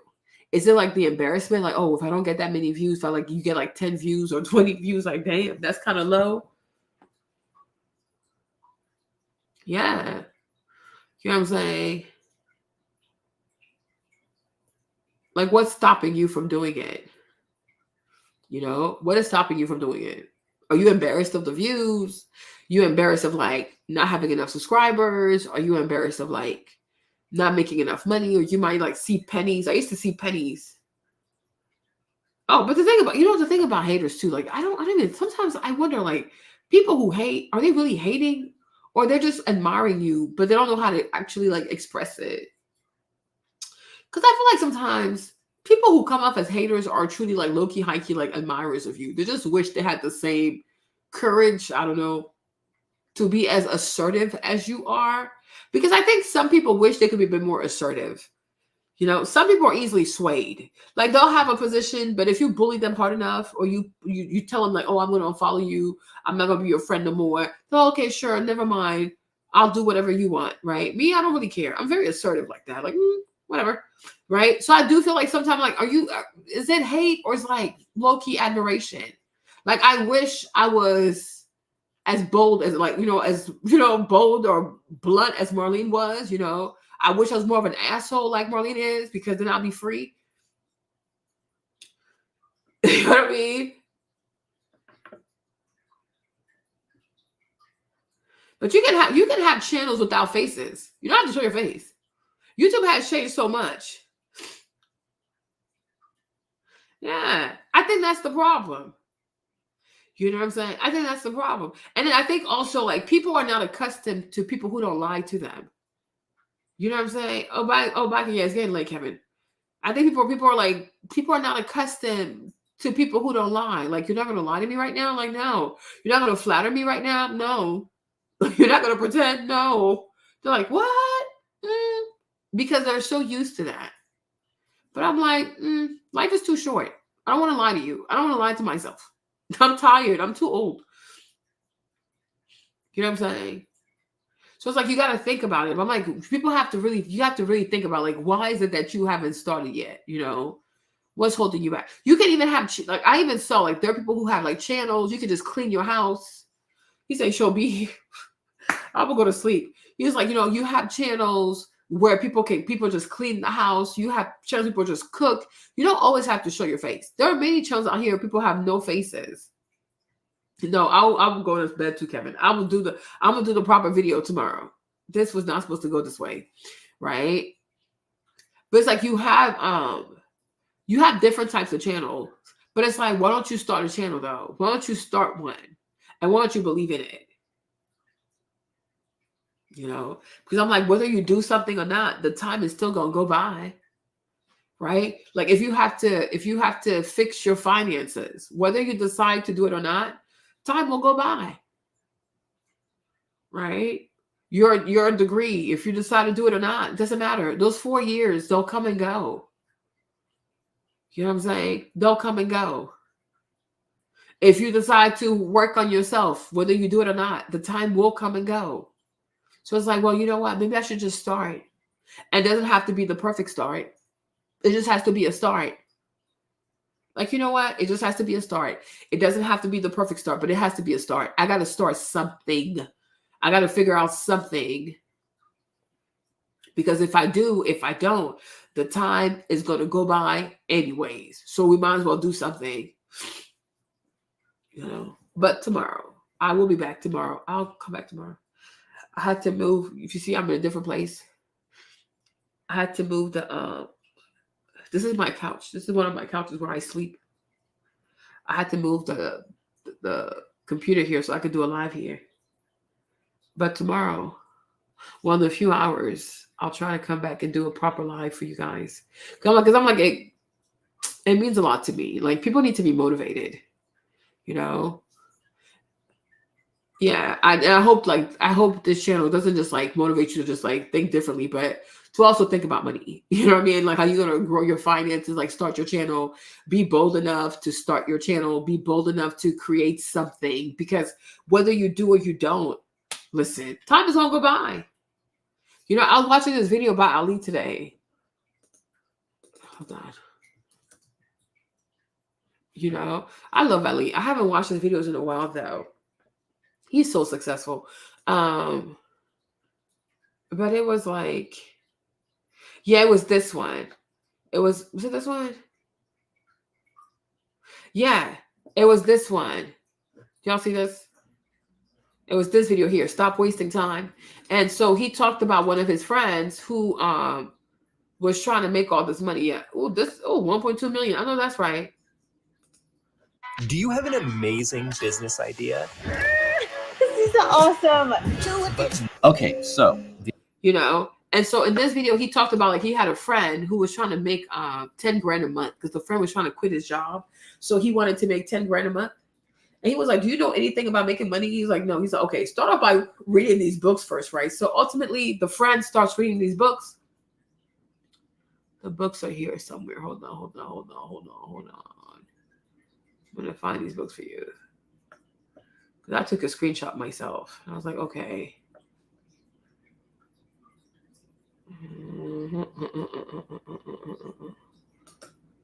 Okay. That is my personal. So he told his friend to read these books, right? These 4 books right here, to read the 4 books right here. And so then his friend went from him trying to make 10 grand a month to actually making $35,000 a month in 9 months, right? So initially, all he wanted to do was make 10 grand a month. And he was like, oh, if I could make 10 grand a month, I could quit my job, right? But after reading these books, he actually made $35,000 a month. And he did that in 9 months. And I was like, wow, that's crazy, right? Look at what's possible when you challenge yourself and you commit yourself to start, right? But I'm like, that's crazy. Like one girl, she left a comment. She was like, oh, I wish I could start a YouTube channel. I'm like, I wish I could make money. I wish I could. She was just say, I wish I could make money, or she wish she could make money on YouTube. But I'm like, girl, if you're commenting right now from YouTube, you already have a YouTube channel. So it's not why do you need to wish when you can just make it. You can make it happen for yourself. There's no need to wish. You're on YouTube. You're commenting on YouTube. So you have a channel already. Just post your content. You know? So what did his friend say? Hold on. Let me see. Is it this part? A recommended reading list for people who want to get started with entrepreneurship. I think those books are all amazing. I recommended these 4 books, well, 3 of them because $1 Million Weekend only came out recently, to a friend of mine 9 months ago. This friend wanted to quit his job in management consulting. He's working in London and he wanted to make money on the internet. And so he and I had coffee. I was like, wait, how much money do you want to be making? He was like, 10K a month. I was like, great. Have you read any books about business? He was like, no. What should I read? I was like, read these 3 books. Millionaire Fastlane, $100 Million Offers, and .com Secrets. This was before $1 Million Weekend came out. That is now added to my list of recommendations. And he read those books and he took action. And after he read, even just the first one, after he read The Millionaire Fastlane, he said to me, I think this was in real life, but yeah, he basically said to me, I can never have a job ever again now that I've read this book, because I now realize what I was missing. If there is just one book on that list that I would recommend for everyone, it's The Millionaire Fastlane. It's long. You can listen to it on Audible if you want. It just gives you a real sense of what's the map of how to get rich, how to become financially free. But now this friend who read those books and took action on them, 9 months later is making $35,000 a month from a software business. $35,000 a month within 9 months from a software business. These results are atypical. This friend is very smart. This friend takes action. He did the things that I told him to do, because he was like, okay, Ollie knows his shit. I'm just going to do the things that Ollie tells me to do. And he just executed. Now he's making $35K a month. Freaking insane. He's able to quit his job completely. He's making $35,000 a month within 9 months because he took action. Just saying. So we've got these 4 books. There are also 3 podcasts that I would recommend. All of them are actually, incidentally, interviews that I've done because I've interviewed entrepreneurs. Yeah. So I was like, imagine if you also trusted yourself, right? Like this 100,000 subscribers. So I spent 2 years posting on YouTube, trying out different things and strategies and trying to research the YouTube algorithm. And guess what? I figured it out. I started this year, January 2023, with 2,000 subscribers, and I've been stuck with 2,000 subscribers for the last 2.5 years. By March 2023 this year, I was on 100K, and I was holding my beautiful plaque, 2,000 to 100,000 in 3 months. Fast forward to now, October 2023, and I have almost 700,000 subscribers. And that's because I worked smarter and not harder, and I'm about to spill all of the secrets in this video. As always. Okay. So, and it's a lot of people like this. And so you wonder, like, what is stopping people from actually doing it? Like, believe it. Like, just start and believe, right? Start and believe. But I'm like, you can even have a cleaning channel where you just clean all day. You just clean and you record yourself cleaning. That channel could take off. The channel could really, really take off, you know? It could seriously take off. So I'm like, we're going to stop it here for now because it's like 3 o'clock in the morning. We've been here for like almost like 5 hours, right? But it's like, think about what I'm saying. Think about what I'm saying. If you were to have a YouTube channel, what kind of YouTube channel would you like to have, right? And like I said, you don't even have to show your face. There are many channels that people do not fear of judgment and rejection, but rejection by who? You don't have to. There are a lot of channels people don't show their faces. There are a lot of faceless channels on YouTube for many things. But I'm like, do you really have to show your face, or is it more about the content and you being consistent? But there are a lot of channels here. People don't show their faces. There are many faceless channels.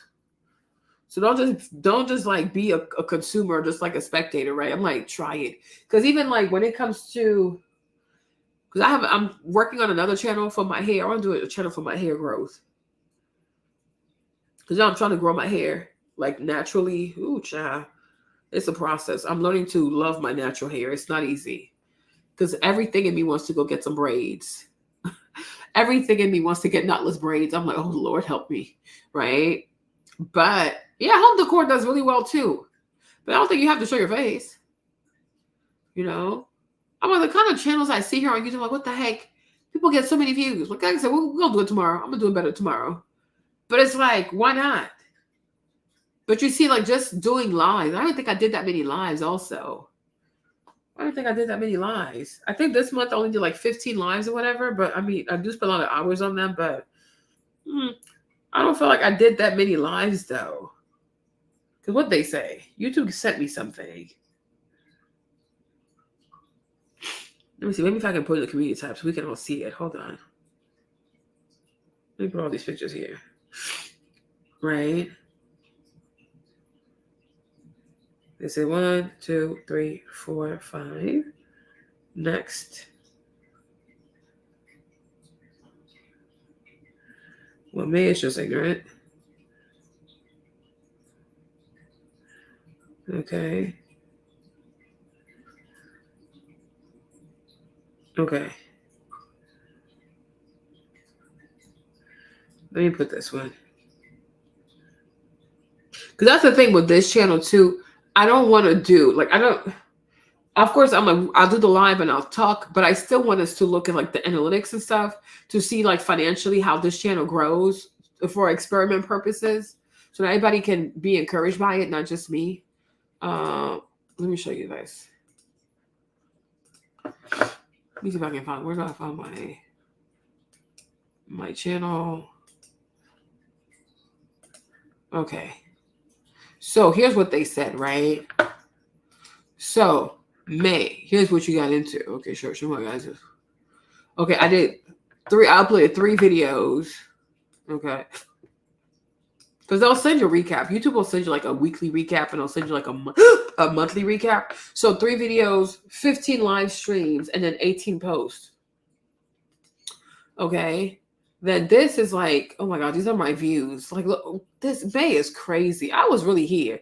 December, I was like, child. I really felt like, okay, I was like, April, let me do this. But I wasn't really here. December, January, February, March. I was like, I had videos, but I deleted them. But I wasn't even this consistent. I didn't make this many videos, right? These are my new viewers. 77% of my viewers are new. 23% are returning. Published in May. Okay. 90% of my viewers are watching when I posted in May. Yeah, May was a good month, I guess, right? So this is what happened in May. I was on like May like 300 and compared to where's the other stuff? Oh, this is me being messy, y'all. My little mess over here, right? And you can see the difference here too, right? Between what was made in the other months, right? But to go from like $2 to $330 though, it just shows you. Maybe, I don't know. It could be. No, I think he's gonna come out. I think he's gonna come out. Yeah, you know. But I'm like, to me, that's a big jump because I wasn't really posting. So it's like 205% more than the previous 28 days, that's a lot. I wasn't really posting. Some of y'all were, see, she's like, oh, I wish I was making money. I'm like, girl, you can make money. You don't have to wish. Like, get to it. This lady asked, she said, I want to start a channel. Any advice? I said, well, if you want to be monetized fast, I will create a channel around topics folks are searching for. Even I think a cleaning channel would do well, you know, because I saw like cleaning gets a lot of views,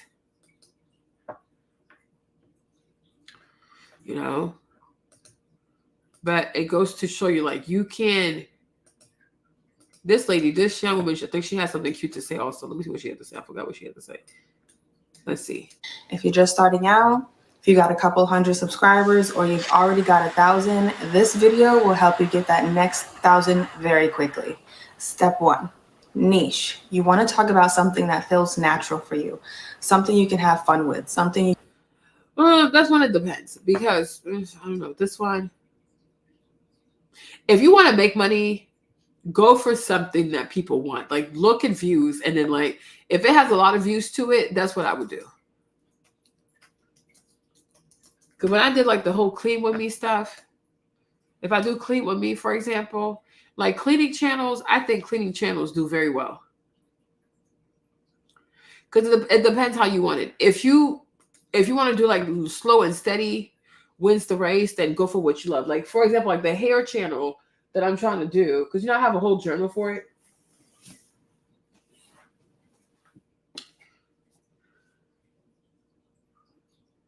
Oh yeah, child, that contour. If I had stuck with the makeup thing, probably would have done really well, right? But it's like those days are gone. Moving on, and that's another thing too. I had to be more mature about. Is like it's okay to reinvent yourself. You don't have to be stuck in like a previous phase. You know, makeup had a season. Makeup is gone, but I think we can bring makeup in a different way. So I'll try it on another channel, not this one, because I feel like this one now people are used to me talking. So if I stop talking, it's kind of weird. Right. So I have a journal for my hair journey. Yes, it motivates me because this hair growth journey, you guys, is going to take us like 4 to 6 years. So I want to have a place where I can document like growing my hair for like 4 to 5 years. Okay, so I want to have I'm going to do that for 4 to 5 years. So 5 to 6 years. That's how long I want to. Yeah, it was like, but I want to have a channel for hair. So I have a journal here for that. So I talk about my hair stuff. I document like my hair stuff, like what I do on my wash days. You know, I write everything in here and it keeps me motivated for that. But that's going to be on another channel, right? So like this one, I told myself it might be like 5 to 6 years. And I was like, enjoy the journey of hair growth, right? Plus the other fitness channel that I have. So I have a fitness channel. I have like a hair, skincare type of channel. And then I'll have this channel here. Okay, cool. But I'm like, when you look at cleaning videos, so let's say you want to do, the hair stuff, I think that might take a while, but I will do like reaction videos. Because if you do a traditional hair care, like a hair growth channel, it can take a while to grow. But I do feel like some things that people love like when you react to stuff, like people love reaction videos. So I'll probably do more reaction videos on this one to have views. But let's say you want to do a YouTube channel for money to make the coins, right? Then I would say in order to make money quick, if you want to be monetized, you want to have views quick, you want to be monetized quickly, do stuff that people are already searching for. I know. Do stuff people are already thinking about. Do stuff that people are searching for, because the cleaning videos have a lot of views. Okay. And I'm like, cleaning is something you're going to do anyways. You're going to clean your house anyways, right? But you can see for yourself, like the girls who clean, they get the views. And most likely if people are watching, oh, here's Faith. Faith is too much. But most likely if people are watching a cleaning video, they're not going to skip through it because they probably play your video in the background as they clean. Make sense? So they're going to watch the whole video. Yeah, whatever you decide to do. If you're trying to like get the views, you want to get monetized, because you got to have 1,000. You got to have 1,000 subscribers, and then you have to have 4,000 watch hours to be monetized, right? So the quickest way to get to that is by doing your research and finding what niche gets the most views. Like if you want to make money, like this is just like, I just want to make money. I don't really care. I'm not like emotionally invested. I just want, like, I want to make money. Okay. I'm like, to me, I was like, yo, cleaning would be really cute. it'll be the way to go because people need to clean their houses. And a lot of people are lazy, child. And a lot of people are messy. And a lot of people don't want to clean. Okay. But I'm like, I feel like you can clean and I'll show you your face. Yeah, you see? Because the views are there. These are a lot of views. This one got like 7 million views almost. What is she doing?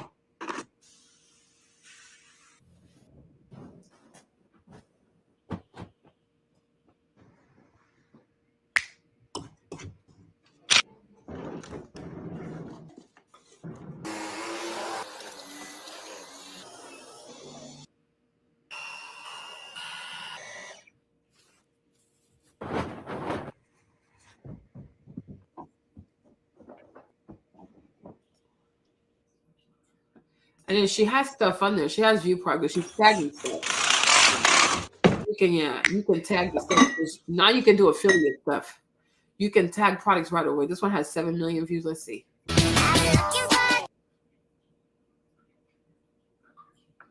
Clean with Kaylee. Let me see what her channel looks like. 137,000 subscribers, 208 videos. Ooh, she's almost at 50 million views, huh? Mostly because of her shorts. See, she does a bunch of cleaning. You know what I mean? She does a bunch of cleaning stuff. But we'll talk more about this in this. No, but you see, and that's why you'll be a great, like, so if you are that person, Salva, you should make content for people just like you. Because most likely that's gonna go with like cleaning with Salva or Salva how to clean. Salva how to clean. I don't know. Think of a cute little name, right? Yeah. Because the thing about this, I was really thinking about this. Like I said, you can go for the philosophical way of YouTube, like, oh, I really want to do something I'm passionate about and grow, my passion. But, passions don't always make money. I'm just being honest, right? So you can be a passionate YouTuber or you can be a business YouTuber. You decide. I'm not judging, right? But I feel like my hair care journey, like growing my hair long, that's a 6-year thing. Listen, I'm not going to make money that. Maybe I could. I don't know. I'm not going to speak evil for myself, but, but it's like you can also do channels because like, hey, this content gets views and this content makes money. And so I'm going to do it for the money. I don't think that's unethical. I think it's okay. Especially cleaning is not evil. Like if you sell drugs for money, like, okay, now that's unethical. But if you decide to have a YouTube channel where you just clean and because like there's views behind it, why not? And not just that. Imagine if you start getting like sponsorship from Walmart or Target or TJ Maxx or like Home Goods or Michael's, because you're into like cleaning and home decor stuff. Like, because sponsorship, honey, they be paying. They pay a whole lot. We'll probably do it tomorrow. Yeah, bring your notebooks tomorrow. We'll have YouTube class tomorrow. That'll be part of the content I do on here. It's like a little village, right? I might do YouTube class here tomorrow. Because I was like, even with this channel, I was like, okay, what if I was to go for this show? Like, what if I was to like go live at least like 5 times a week? Consistently. Who's to say I can't make $5,000 a month? Maybe more. But I'm like, because right now it's 300, right? But the baby comes this month. So I don't know how this month's going to go. But what if like, okay, so June 300, no, May 300, June, maybe like 300, 400, 500, July 600, 700, August, maybe 800, 900, I don't know. But like the last quarter, like September, October, like the where we go into like Halloween and the holidays, like, but who's to say the channel can't get to $5,000? I'm just saying, why not? You know what I'm saying? Why not? Like Ali said, his friend was just trying to make 10 grand a month. And then ultimately he ends up making $35,000 a month in 9 months. 3.5x what he was trying to make originally. Right? So what if you started cleaning? Like, let's say you say, okay, I want to do a cleaning channel just for the sake of the money. Like, I just want to make money, right? But what if in 6 months you can get monetized? You can have 1,000 plus, because you will have 1,000 plus, because there are too many people who have dirty houses. So I don't think it'll be hard to get 1,000 people in 6 months. I don't think it'll be hard to be monetized in 6 months. If you want, we can do it together.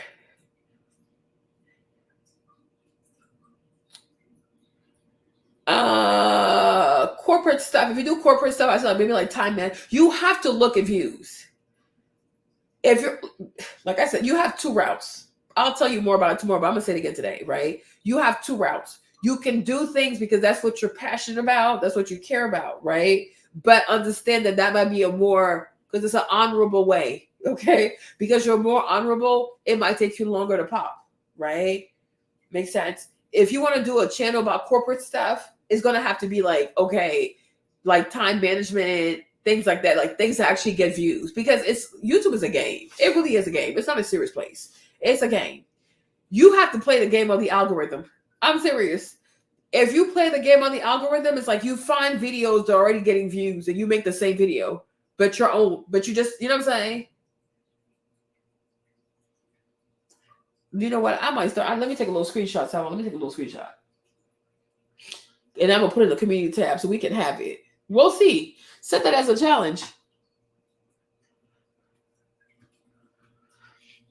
Okay. Because if you know what I'm saying? Because you got to think about why you're doing it for. If you're doing it for like the honorable mention, then do whatever you want. Okay. But if you're like, oh, you have a goal. Because y'all, we need to start having goals out here. Like for real, for real. Because who's to say we can't do real estate? Because, you know, I was looking at houses on Zillow. So I was like, I feel like I want to buy real estate in Baltimore.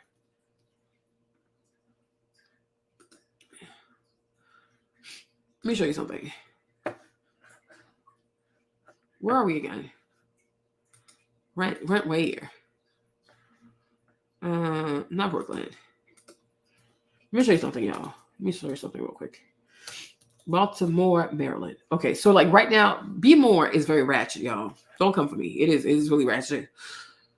Okay. Baltimore is just very violent. Like there's too much violence. So a lot of people not really messing with Baltimore like that. Oh, some people, I guess some houses are expensive here. Price, let's go from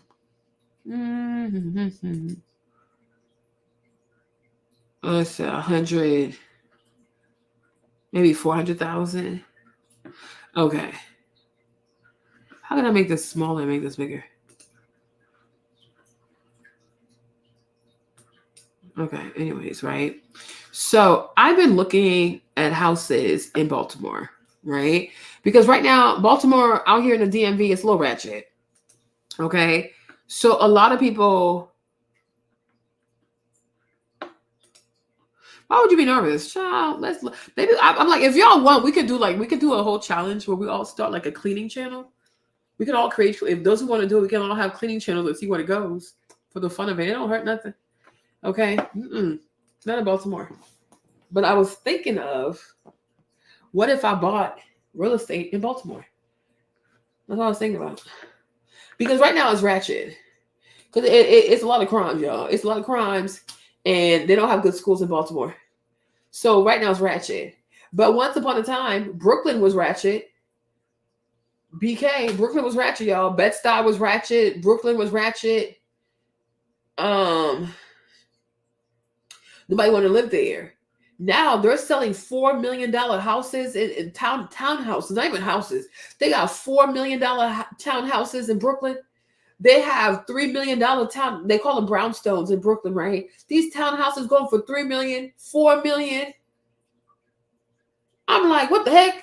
But once upon a time, it was ratchet. Like you guys, some of you guys, you know Dolapo, right? You know Dolapo. She used to go by Sunbird Diva for Life, right? But like Dolapo's parents, when they first got to Brooklyn, it was because her dad did real estate. It wasn't really good. It was not that good. She's telling like, Mommy, it was crazy out here. It was really crazy, you know? But she was like, places like Bed-Stuy were even crazier today. Ooh, child. You can't afford nothing out in Brooklyn. So I'm like, and I was like, and this is where I was like, yo, like time really does go by. You know what I'm saying? Time goes by. Time really does go by. Like, it is crazy. Even today, like now we're in Northern Virginia. Like, you look at houses over here, townhouses are going for 800,000. Like, a townhouse for 800,000. Like, this used to be a place you could buy a house for like 300,000, 400,000, like back in the day, like almost like 20, 25 years ago, right? Hey, Elsa, what's up? And today it's like they got the most base. And today, like, not only this is what happens now. The houses are, you guys, sorry, you know I'm pregnant, right? So forgive me. Okay. But it's like today, oh, thank you, Jesus. Today, the houses are more expensive. You get less square footage, right? The materials are a lot cheaper. You barely have a garden to yourself. You barely have a yard. Okay. So you're paying more money for less. Less property, less yard space, like less square footage. Like by the square footage, I don't mean the entire property. I mean like where they actually build and stuff, right? It's smaller. Like the houses themselves are smaller. And then your yard is smaller, right? It's like, what the heck, right? So then I was thinking about Baltimore. I wish this thing could play itself, right? So I was thinking about Baltimore, you guys. And I was like, look at Baltimore, right? Today, a lot of these houses in Baltimore, they're like really cheap because people like, you know what I'm saying? It's a little ratchet, it's whatever, right? But who's to say that 10 years from now, 20 years from now, right? These places are not going to be like worth 3 times the price. You know what I'm saying? 4 times what you paid for, etc. Because y'all, you gotta think ahead. You know, I feel like some of the people who actually went, why does it look like this? Wish I could get rid of this. I wish I could make this part bigger. I don't know how.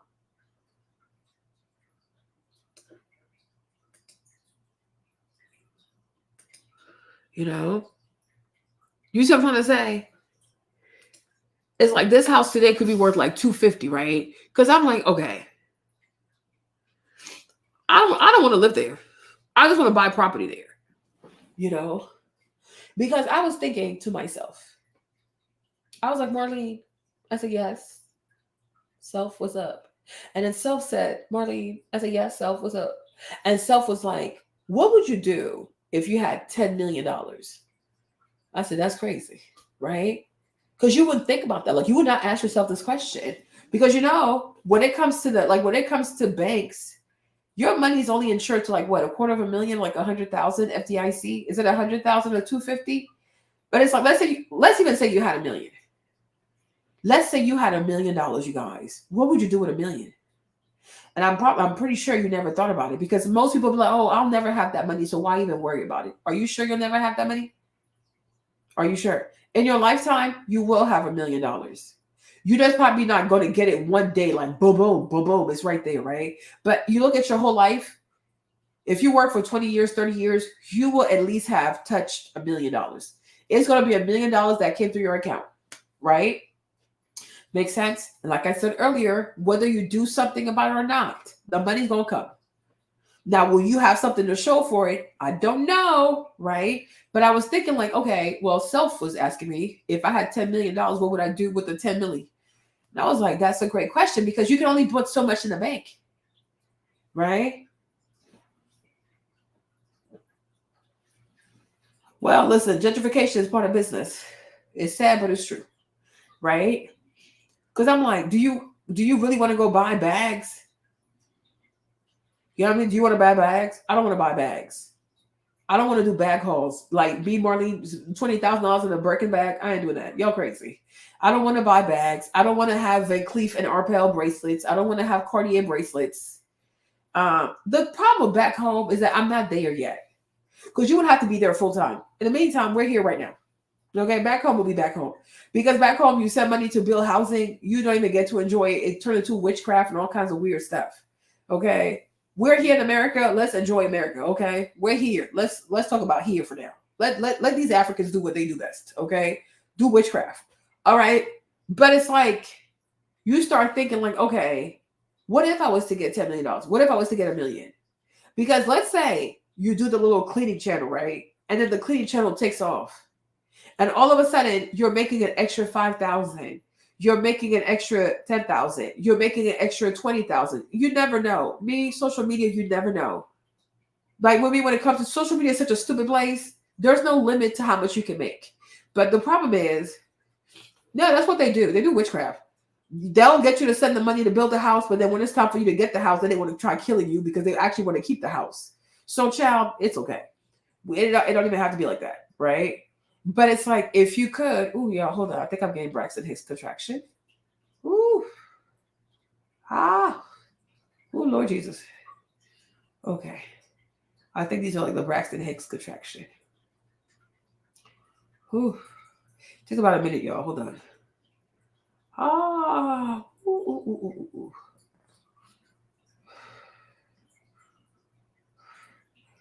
Okay. All right. You know what I'm saying? Yeah. So, see, these are the Braxton Hicks one. He wants to come out. He's coming. If you start making a lot of money and you don't have a plan, you're gonna go shopping. I kid you not.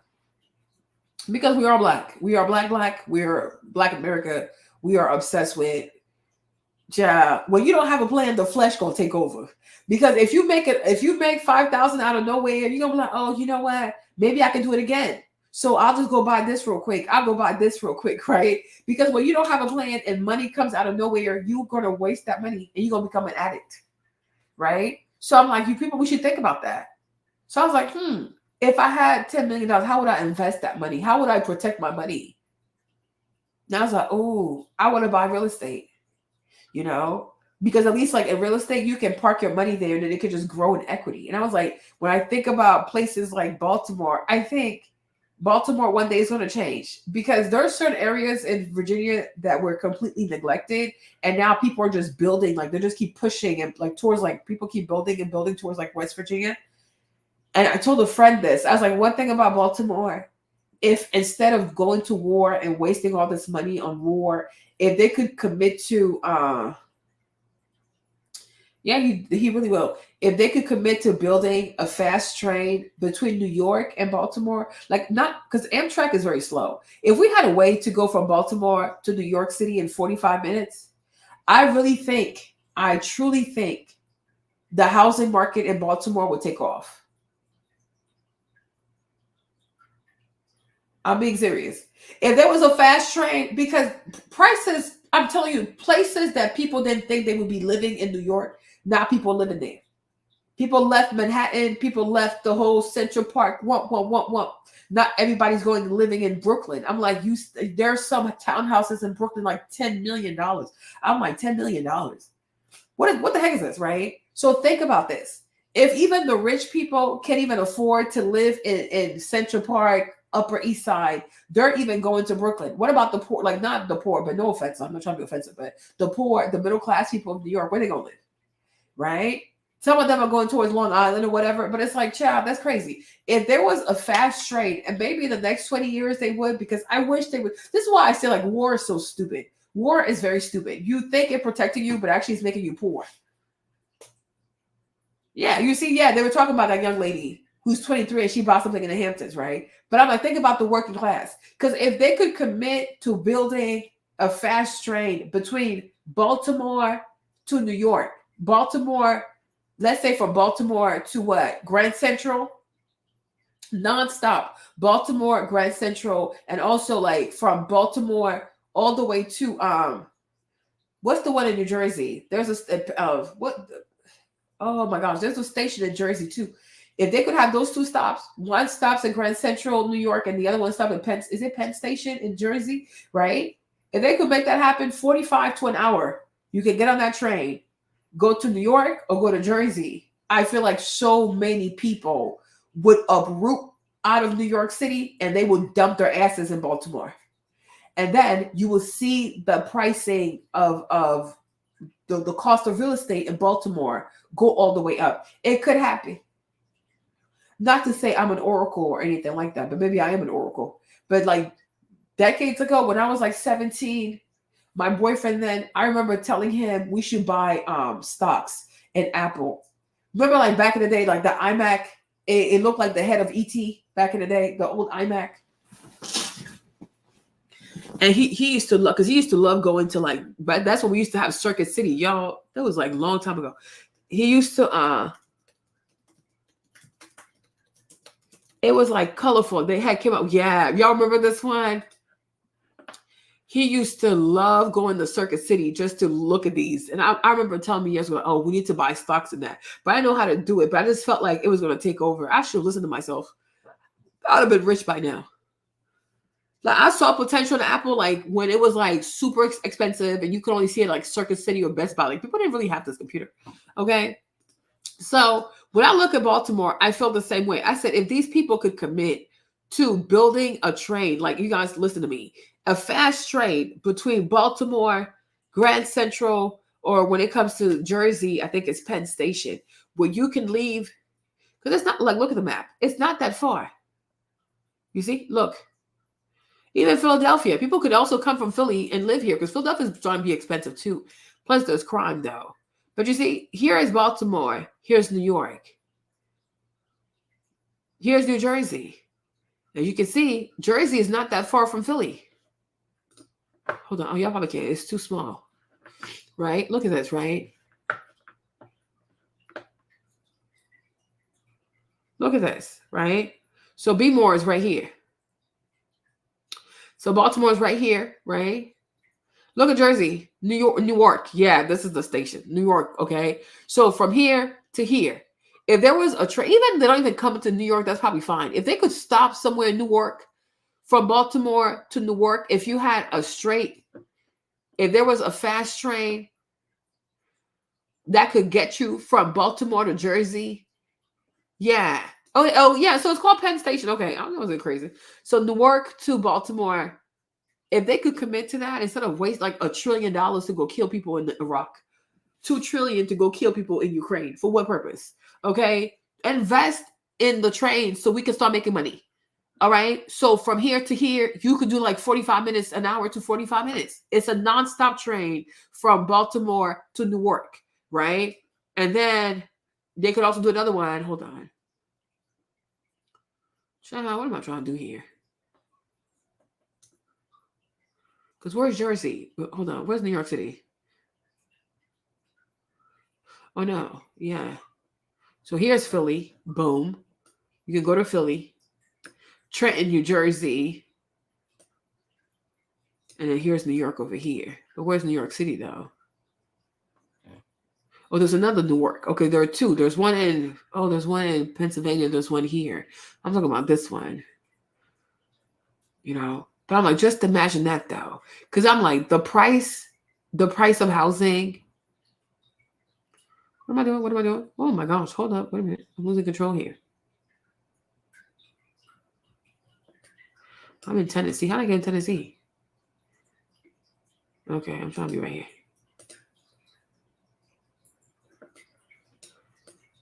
Okay. I don't know, think about where you're living too, though. But I was thinking about that. I was like, all it would take, Newark. How y'all say it? Newark? Newark. Yeah, I'm like, and I hope they do, because, you know, sometimes things actually do change, right? But I'm like, if there was, I want to hear how you say it, babe. Newark, New Jersey, New York, Newark. Child, I need to work on my phonetics. Okay. But I just feel like a lot of people would uproot out of Jersey, uproot out of NYC, and they would move to Baltimore. But we also got to have better schools, though. They got to have better schools in Baltimore, because these schools are ratchet. Some of these schools are getting 2 out of 10, 1 out of 10. I'm like, 1 out of 10? How can it? What? Y'all crazy. But let's look at this one. See, look at this. This is 250. Oh, 260 almost, right? But they're saying too bad. Because remember, people in New York, they used to living in like shoeboxes with rats and stuff like that. Like they got bad rats. They don't have air conditioning. You know what I'm saying? Like, so this right here, for somebody who coming from New York, this is luxury. This is giving square footage. Okay? Because they don't have these kinds of square footage in New York City now. They don't. But they're saying too bad. This is pretty nice, y'all. This is pretty nice. You can't get this in New York City. Like a middle class family or working class family, they can't get this in New York, right? So it's $260. You see what I'm trying to say? Look at that. The shower's nice. Okay, this is nice. This is really nice. You know, because I'm thinking like I got Baltimore's on my heart right now. I don't know why, but it really is. That's a nice shower, y'all. Well, the auto industry, they're gonna be ruined anyways. So it is what it is. Because there are too many cars on the road. And is it really efficient also? People really want to drive. But I'm like, they're going to have to do something about the housing stuff in New York, because New York, you got to get the permits, the licensing. You got enough land to build. You know, I think if people, I don't know, maybe we could, like, somebody can run a survey on that. But I do feel like if New Yorkers had an option to have more real estate, more square footage, pay less money, right? And be able to be on a train, be an hour away from New York, I think they would do it. I think they would do it.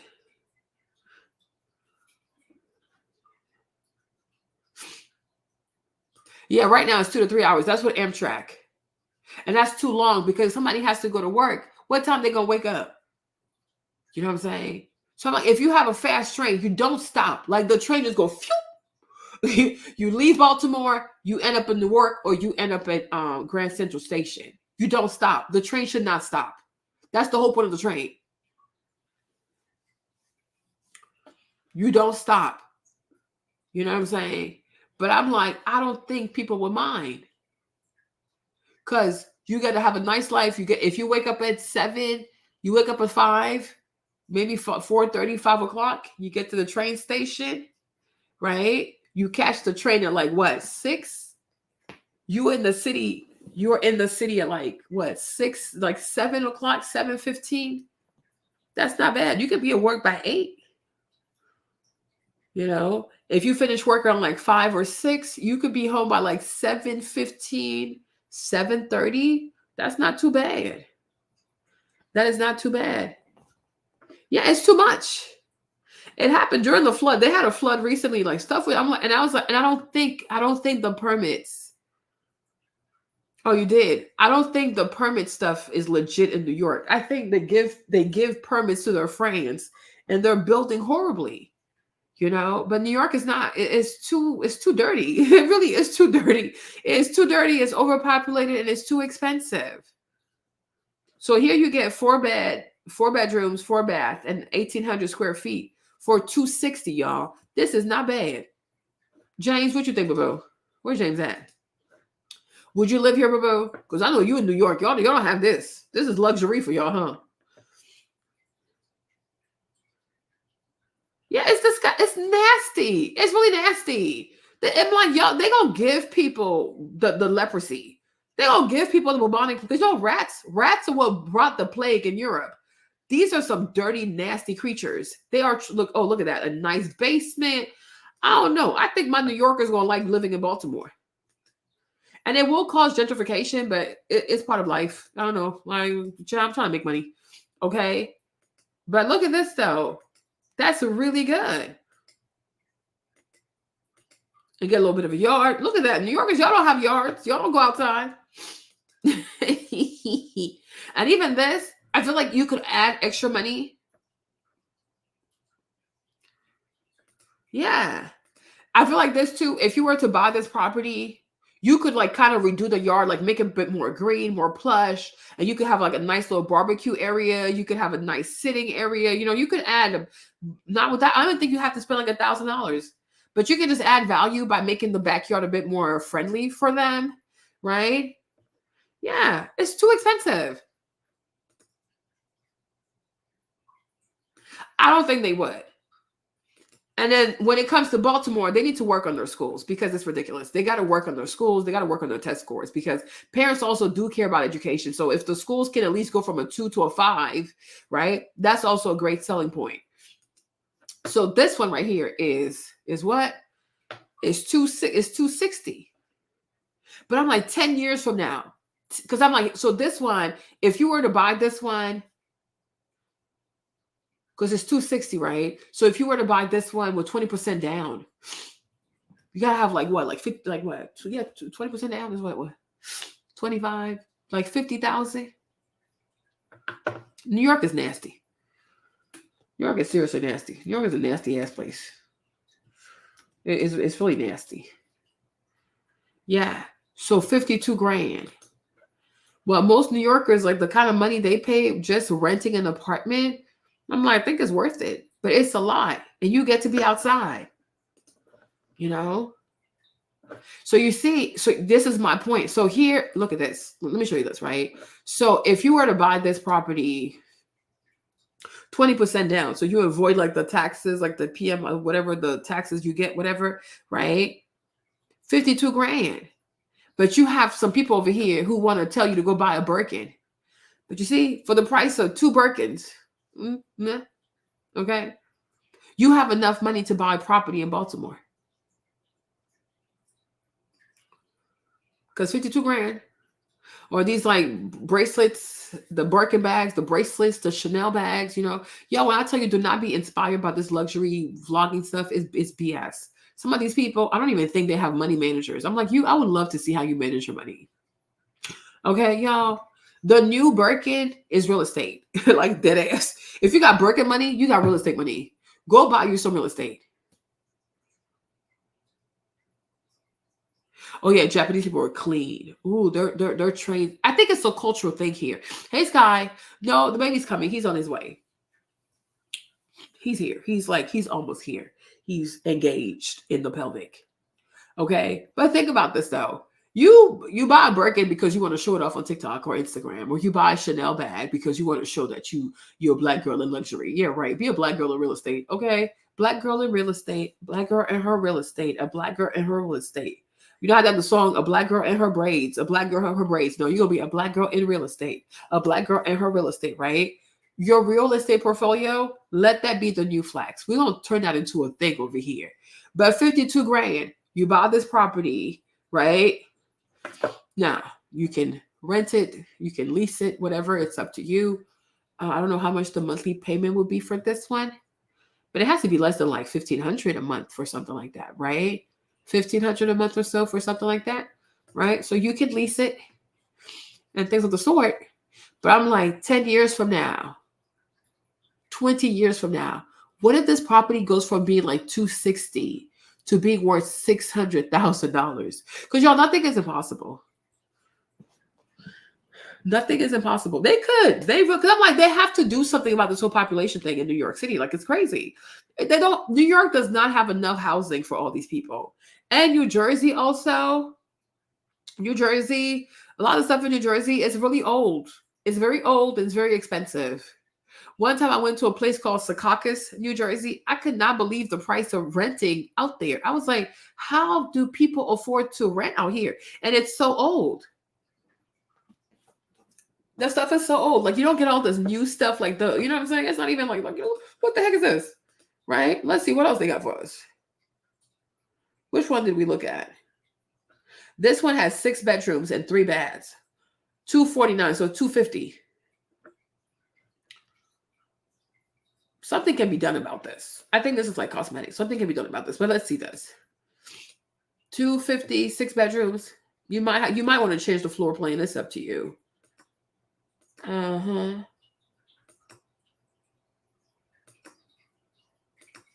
Potential. It's a lot of land. That's a lot of land.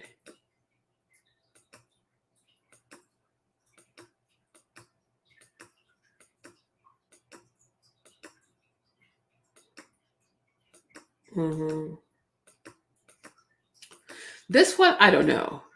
If I bought this one, I'll probably demolish it. Because it seems like there are more houses on the block that look just like it. Like this one seems to look like it. You would probably buy a few of these, demolish them, and start over, because it's a lot of land. It's a lot of land. What else they got for us, y'all? Over here. I like the outside. It's kind of cute. Let's see this. 5 bedrooms, 4 bathrooms, 2741 square feet. Okay, let's see what they got. This is kind of, okay, it's still pretty decent. I don't like the island here. That's kind of weird.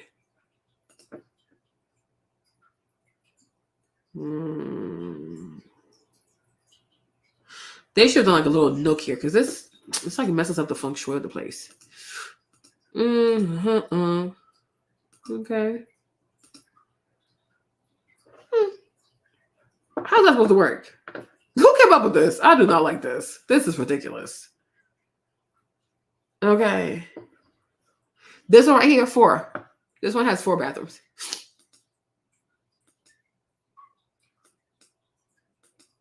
Certain things you would have to change because it's a bit weird. The layout is a bit strange. Just the basement.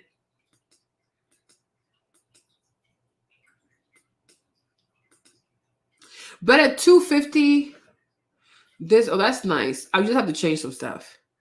Got to redo all of this. The fencing, redo the yard, probably redo the whole deck stuff like that. But for $250 though, you probably could get like a bigger mortgage with the bank. Because if you qualify for $350, this one's $375.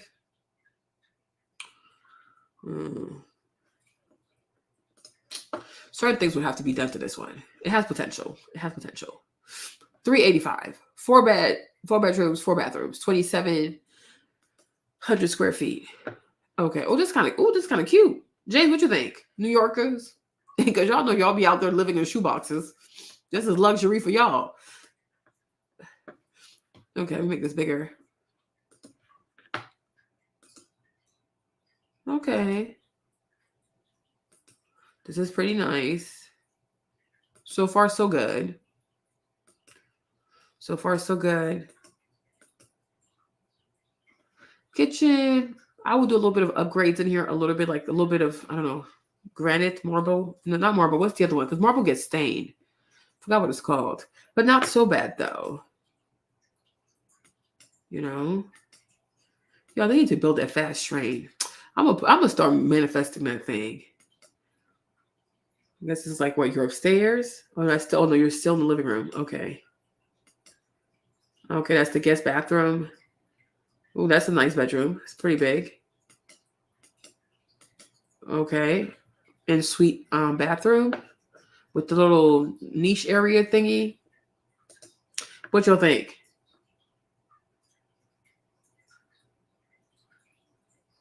Oh yeah, you see, we might even need to have a fast plane from London to Baltimore. Okay.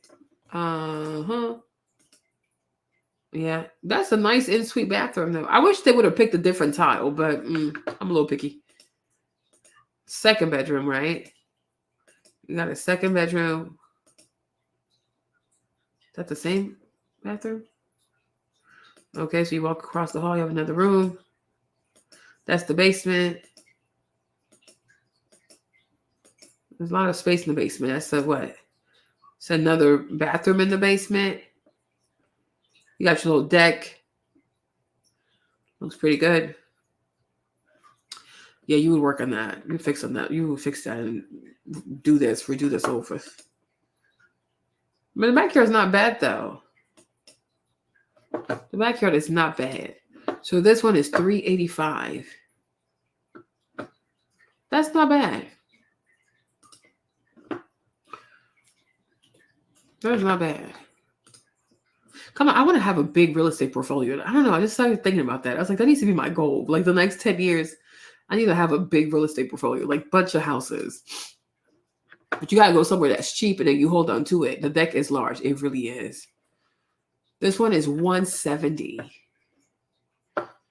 Y'all, we need to start being smart. Because I'm like, one thing I do feel about like when it comes down to like Asian people, South Asian, like Indians, and then Arab people, right? They really do think long term. I'm gonna buy something cheap and I'm gonna hold on to it as long as possible.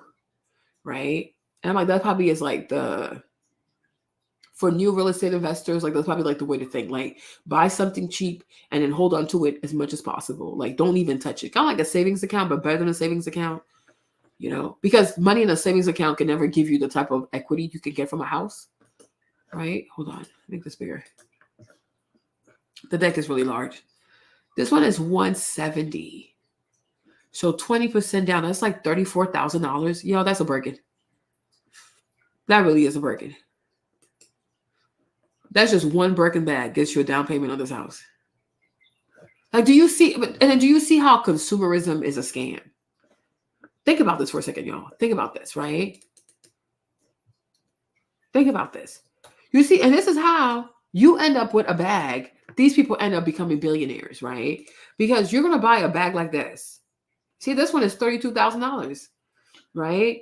$32,500. You can either have something like that and flex on the internet, or you can have something like this. Think about that.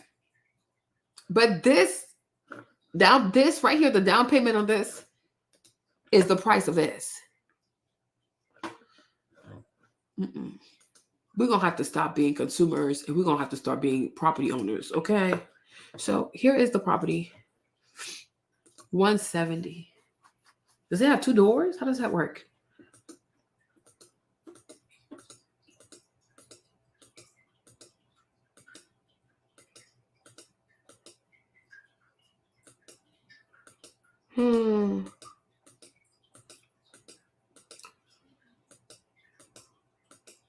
This isn't a lot of help.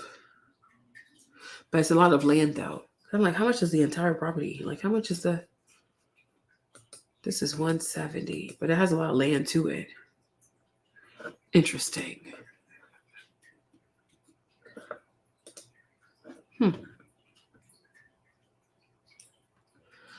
This one says what? 335. Let's look at this one. This is nice. 2 bedrooms and 3 baths. Only 1,000 square feet. Why?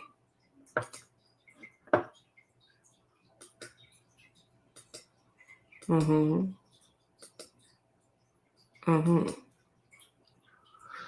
kitchen could have been a little nicer though for that price.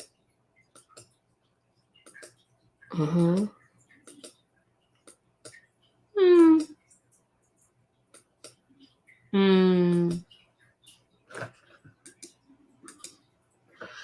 could have I'm like, y'all could have used a bigger shower head. Like, what's happening? Oh, Lord. I hate the tiles.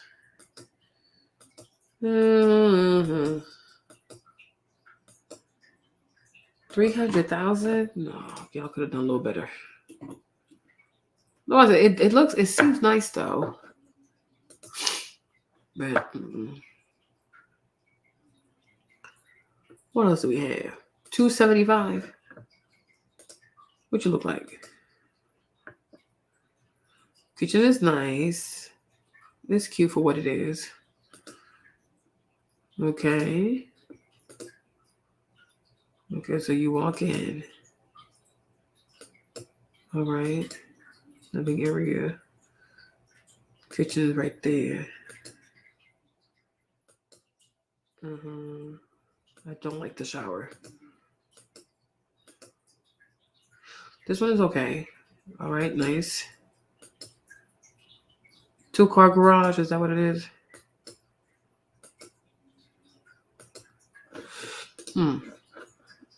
Okay.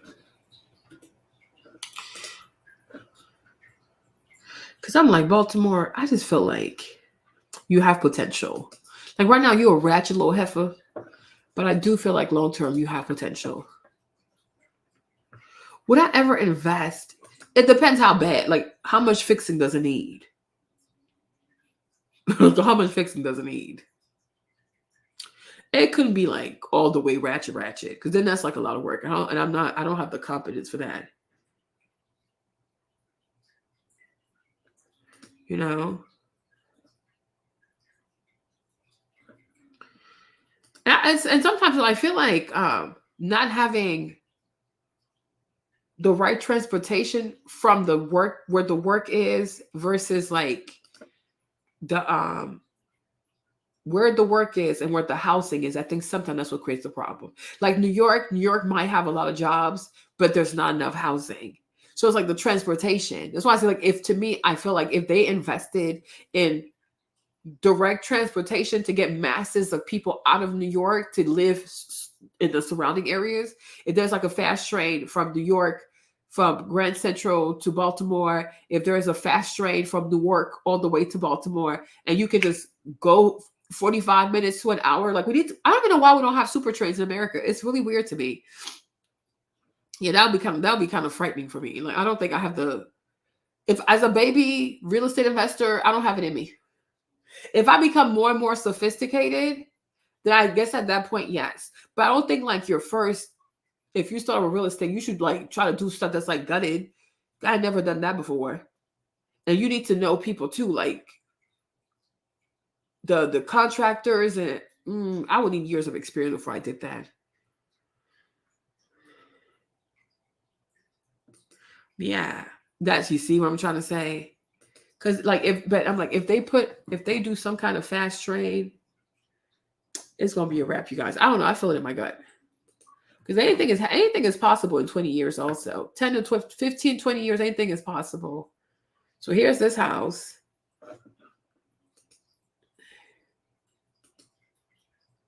Okay.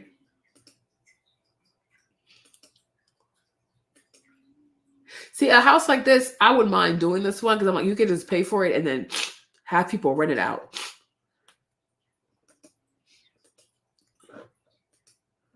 Have people that just rent it out. Ooh, yeah, this is nice. Y'all, this is kind of cute. This is kind of cute. John Hopkins is there. Yeah. This is this is cute. Look at the little vent thing right there. Okay, that's kind of cute.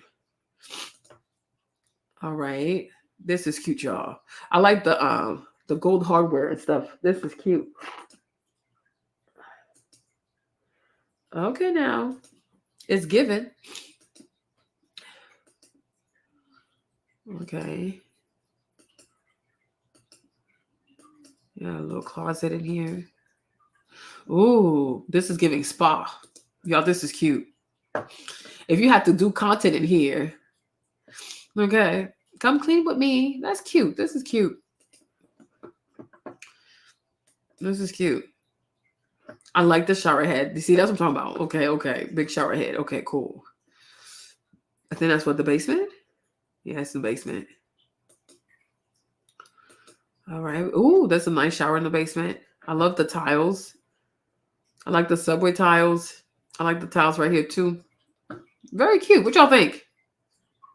Yeah, it's cute. You can tell whoever did this one, whoever did this flip, they actually cared. It's really cute. Very nice. This is cute. I think this would be like investment ready. You get this, and then you get a real estate agent to list it. Unless you are your own real estate agent, then at that point it would be a problem. Look at all this land in the back. That's a lot of land. Okay. During the day.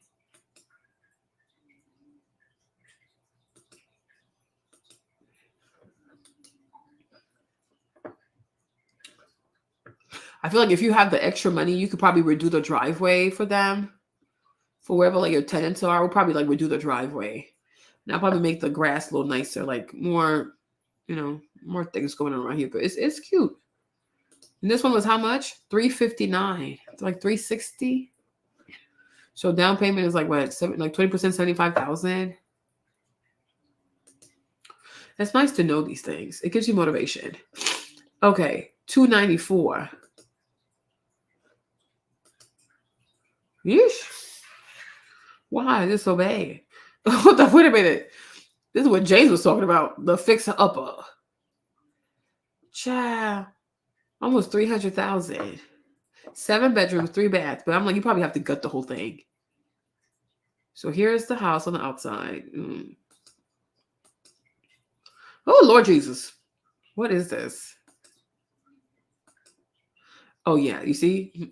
I don't have it in me for this. But it has potential. I think people who know what they're doing, which I don't, Hey, people, what's up, Nails?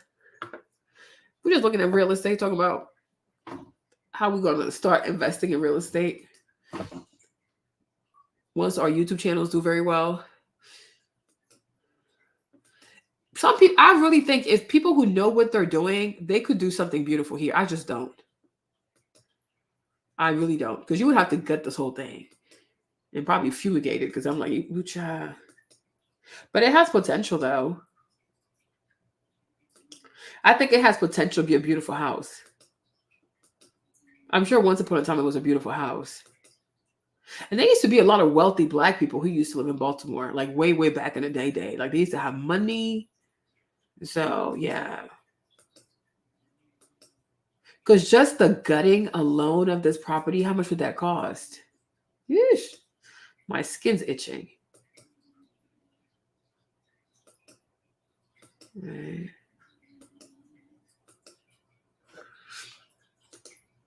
But how much property is this? Back to the listing. Let me see. So 300,000, but you get how much? Like, what's the total square footage for this?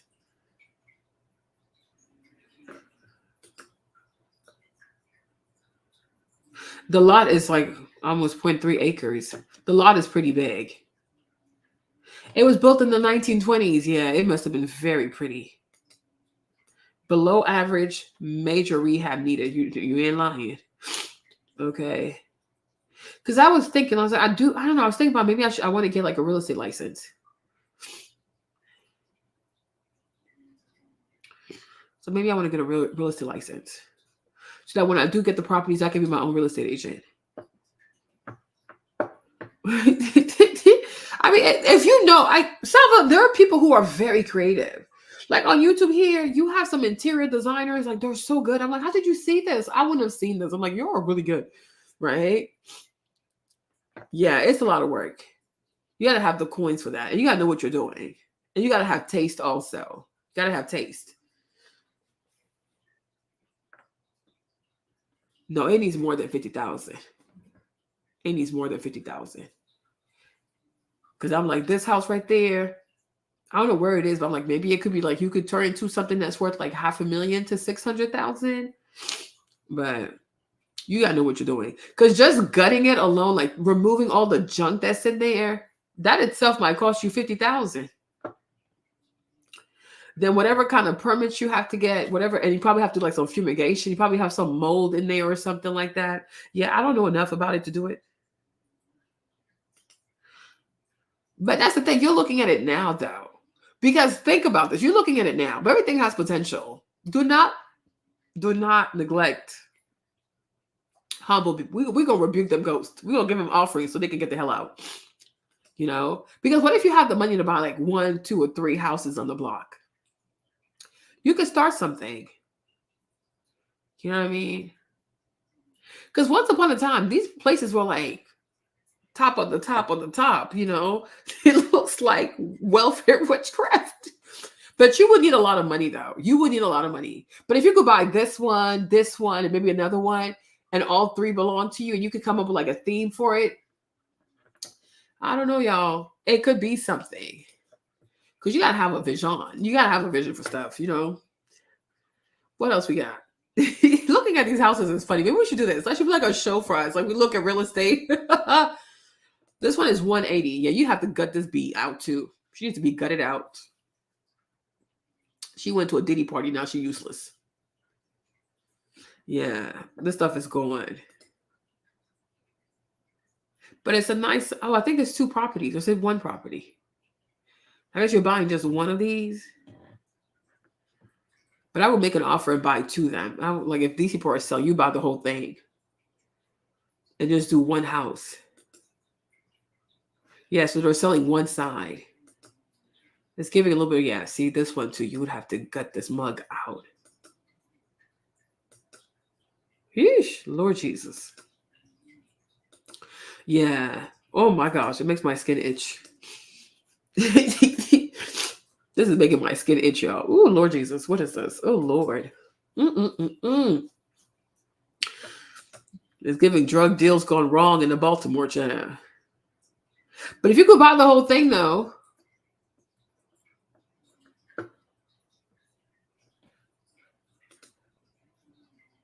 Yeah. But it's like, even whether like you wait or not, the time is going to go by anyway. So you might as well do it. That's the way I'm thinking about it. Like, if you have to wait 10 years or 20 years to get your money back on these houses, either way, you're going to wait 10 or 20 years anyways.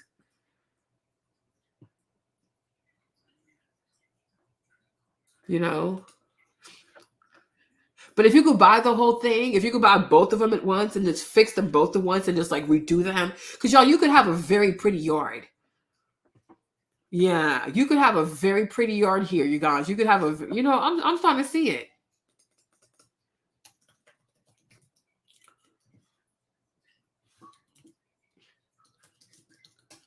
You have to find you like an amazing, and I'm not saying to be offensive, right? But if you can find you an amazing Latino man, not to be offensive, but Latinos they know how to do yard work. They know how to do some pretty landscape, right? But imagine, like, you can have a pretty landscape, because landscape also,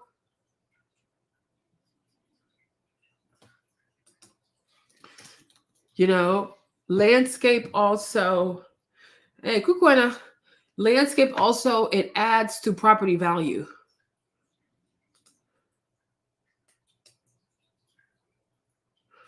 You know, landscape adds to pretty property. It can add value to a property.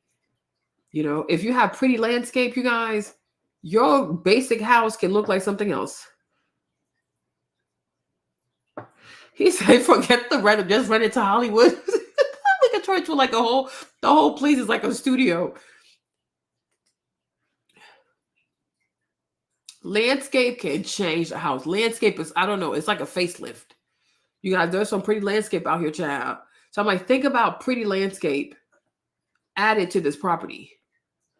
Yeah, we're really gonna do this, yo. We're gonna find the money and we're gonna start being real estate investors. We're gonna do some real things out here, right? But you see this? And sometimes, a lot of times, it's like Latino people. They just know how to give you like a beautiful, I don't know how they do it. Oh, this is pretty.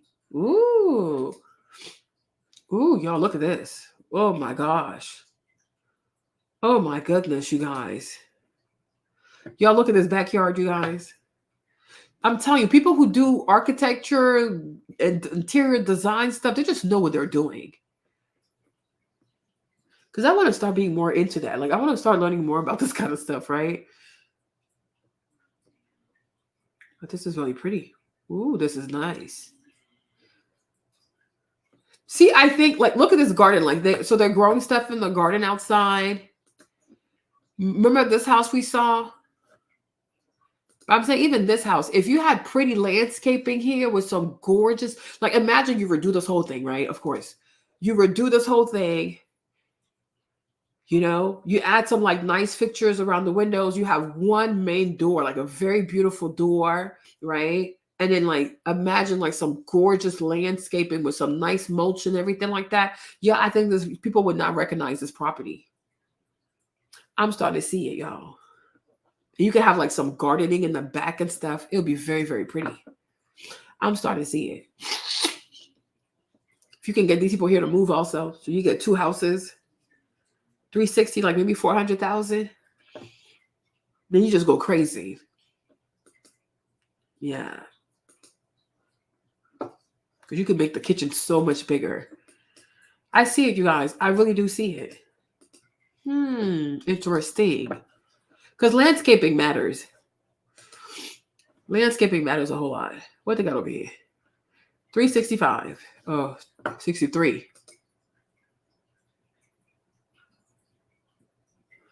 Okay.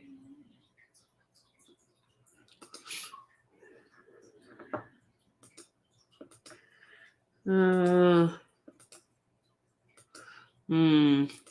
not impressed. For the price, I'm not impressed. Maybe it's in a fancier neighborhood or something, more expensive neighborhood. But I would get rid of all this. I don't like it. It's giving 1990s. I don't like that.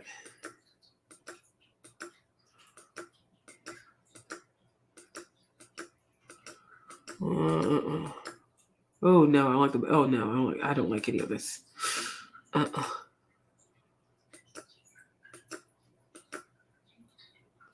Oh, look. Rooftop, right? Not too bad. That's interesting. Okay, you gotta do something with this space also. Okay. All right. This you still have to put work in because the bathrooms are hideous. For 363 with those bathrooms, you're crazy. Because bathrooms, they matter. Kitchens and bathrooms, they do matter to people. People, you spend a lot of time in your bathroom and in your kitchen. So let's look at these pictures. They look crazy. Okay. Y'all could have used a better photographer. Like, what's up with the cheap cameras? That staircase is very narrow.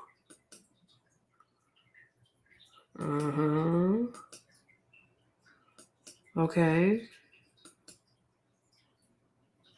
What's up with this cord? You want to sell something, but you can't invest the money into taking like high definition pictures. Are you okay?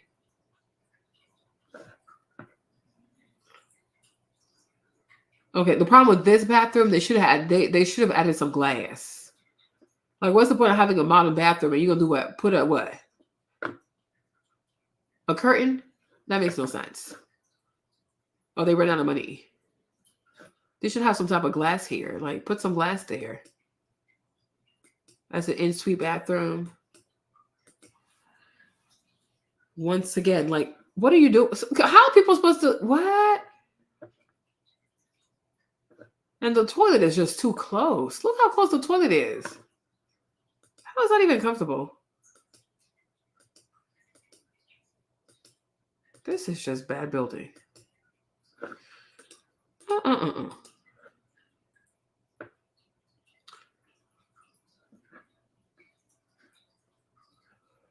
No, I'm serious. I'm not trying to be funny, but Latino people know how to do landscaping. I am not trying to be funny. Everybody has a gift. They're really good at that. They're really, really good at it. So if you find yourself a great Latino man who knows how to do landscaping, yeah, he'll hook you up. I'm not lying. Okay.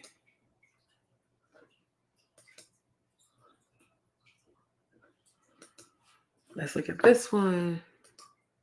I like looking at real estate with you guys. It's interesting.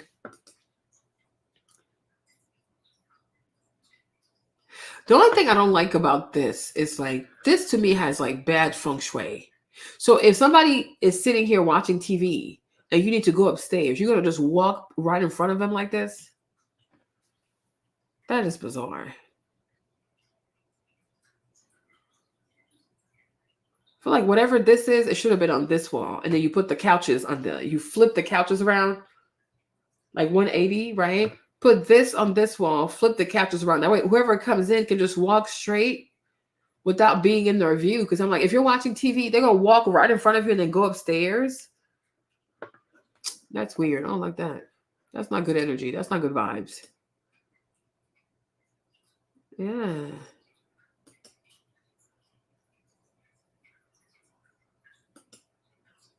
So you have to walk in front of people to get upstairs?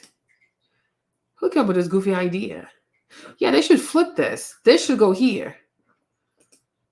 I don't like this layout. Here's the kitchen. And there's a room right next to the kitchen, so you can smell everything that's being cooked. Who thought of that?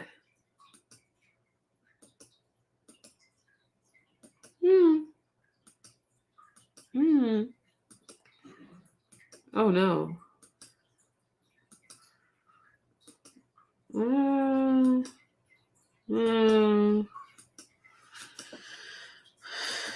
No, something is off. Oh, this is nice. So you have a rooftop. Oh, look, you can see the water. Ah, so maybe that's why they're charging this type of money. Okay.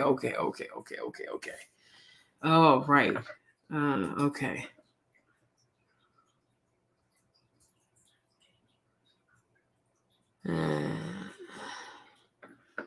Okay. You get a view of the water. Okay. So maybe that's why the price is like that. Uh-huh. Yo, I can see some white people snatching this one up real quick and fixing it. Okay, this is nice.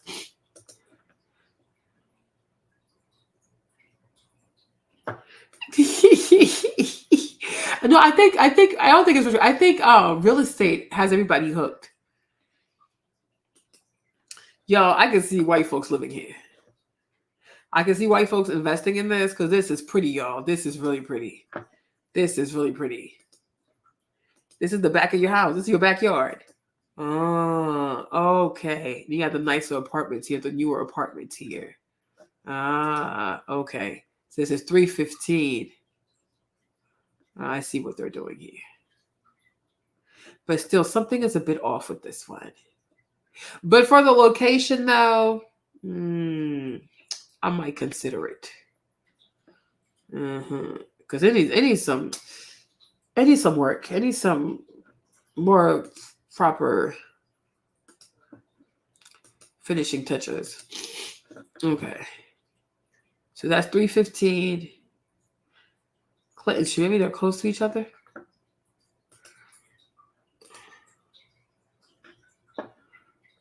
Okay. Let's see.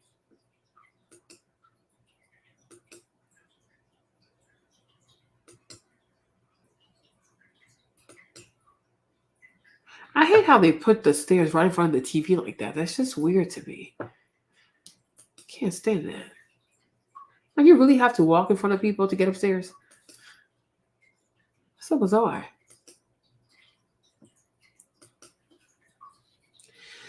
I don't care much for the kitchen. I don't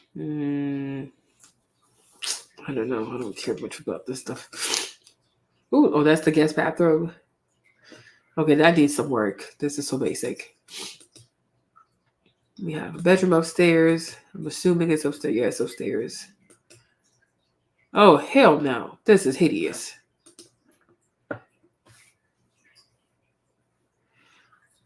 Wumpy wump wump.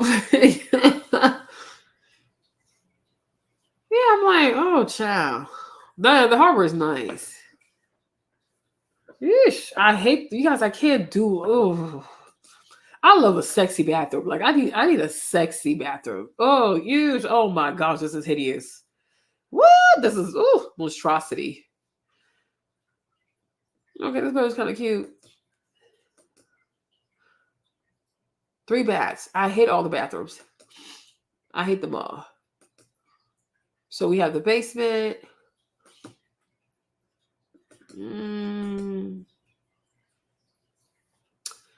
So you don't have a yard, but you have this outside. Okay. Some type of a balcony, I guess. But you really have no views, though. I'll pass. I don't know how I feel about that one.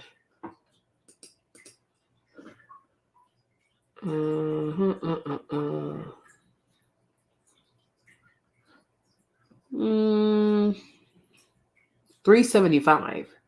Why? Why do you cost so much money? 375. Let's see if we're impressed by this. What the heck?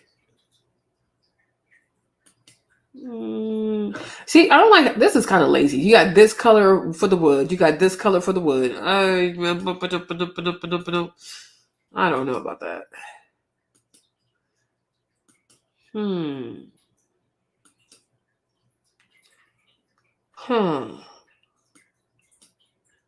I would change these tiles. I don't like this, right? I don't like the backsplash.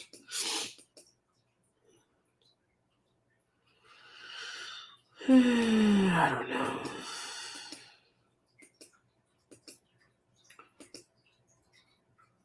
Oh gosh, I hate the bathrooms. I can't.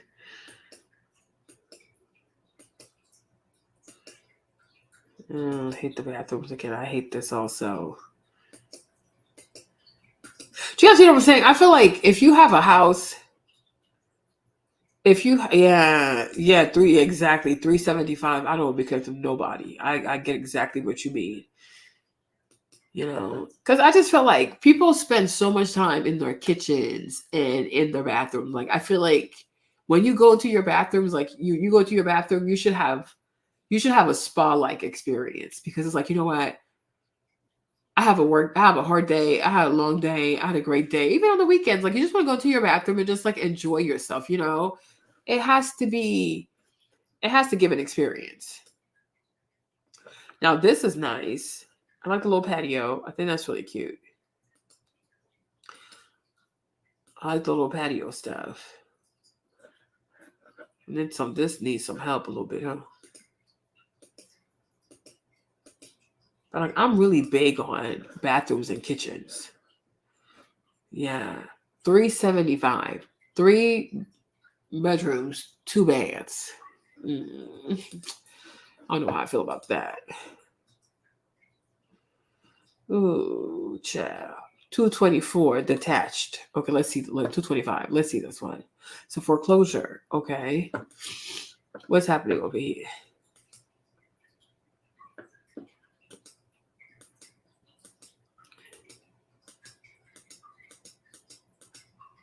Ish. This needs a lot of work.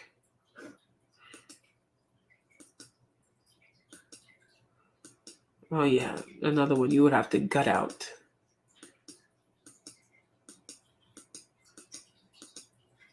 Oh my gosh, this is hideous. Why would y'all invest in fancy tiles? What kind of crackhead live here? Child, what the what? Who did this? That makes no sense.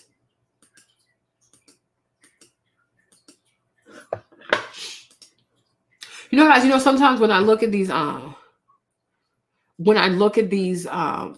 like properties, like fixer uppers, like for me, I'm glad I went to school, like traditional school. But I kind of wish I had learned some craft. Like, I kind of wish I had gone to like trade school sometimes. Like, people who know how to put tiles, like, roofing, tiling, kind of wish I had learned that too. Because I'm like, you see, this is when you're like, these are like skills that can always go get you a job. Like, you're always going to have a job, So I can see Baltimore being the new hipster, edgy, arty place. Something is going to happen with that area. I can just feel it. Because when you get to the harbor part, it is very pretty. Plus, it's like you get crabs, a whole bunch of crabs. And then also, Baltimore is not far from Annapolis. And Annapolis has a lot of blue crabs. Ooh, child, I love crabs. I love me some crabs. Okay. But I kind of wish I knew like a trade or something. Because how can you just do this yourself and save some money? $185. What happened over here? Why are you worth $185? Not that I'm complaining or anything, but $185 is not bad. It's well kept. It's well taken care of. It's not too bad. I mean, bathrooms are hideous. Ooh, look at that. Oh, no.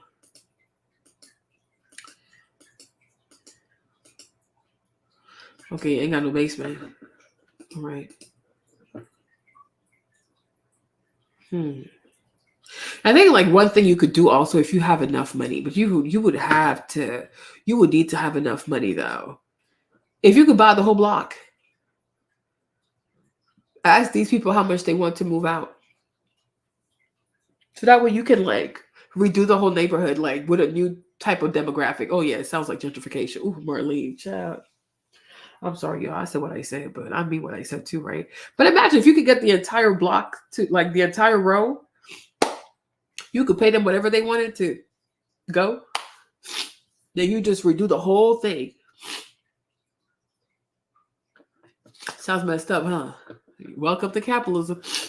And no feelings. And no feelings over here. Okay. This one is 300,000. It's very creepy. It's giving Harry Potter. Oh my gosh. Okay, let's go. Yeesh. This is kind of creepy. What's happening here? Ooh, it's a bit gloomy. Okay.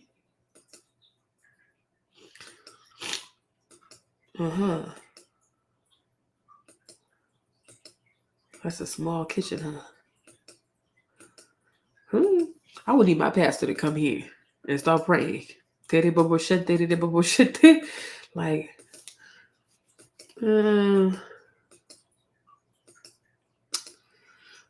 I think you would have to do the whole house. But this house is, I don't know. It's creeping me out. I don't know. What do they got over here? 320? Let's see. 320 though?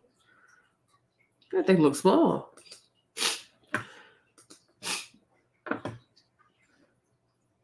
Yeah, because you don't want to have one tenant who's like uppity and then everybody's like still in their old ways. You know what I'm trying to say? Because everybody got to care about the neighborhood. Because that also matters.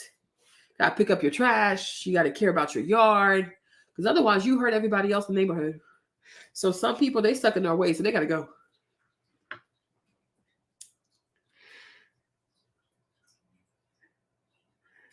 You know what I'm saying? But it does give gentrification a bug. Child. They're going to have to forgive me. This one has a lot of land to it.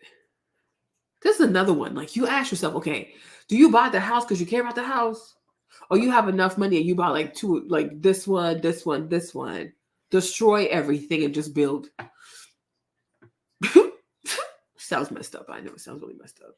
Marlene, you would really do that? I sure would. These were built when, like in the 50s. I'm sure like when they were firstly built, they were like in their heydays. Like, it's probably really cute. But you buy like this one, two, oh, well, this one, 2, 3, 4, 5, 6. So if you have like 2.5 million, maybe more, you buy all this, you tear them apart. Or you buy like 2 at a time, tear them apart, and then like rebuild something nice.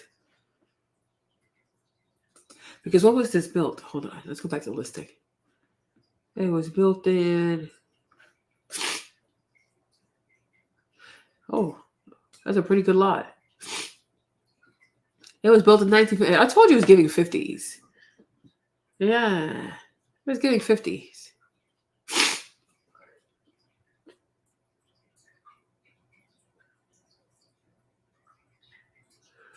Okay. Yeah, these homes need to just be destroyed. We've got to start over. Okay, let's see. Because I'm like, this is just, I don't know.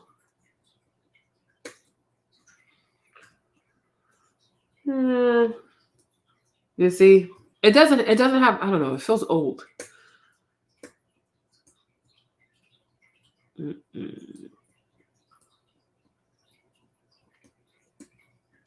Or maybe you keep a tenant in here until you have enough money to buy all the neighbors. And then once you buy all the neighbors, you just evict your tenants and start over, destroy everything, and start from scratch.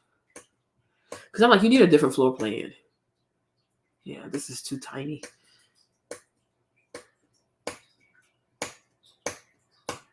But this is pretty. I like the back. You see? Buy all these people. I'm sure they need money. Everybody has a price. Concert? No, I don't do concert Bill.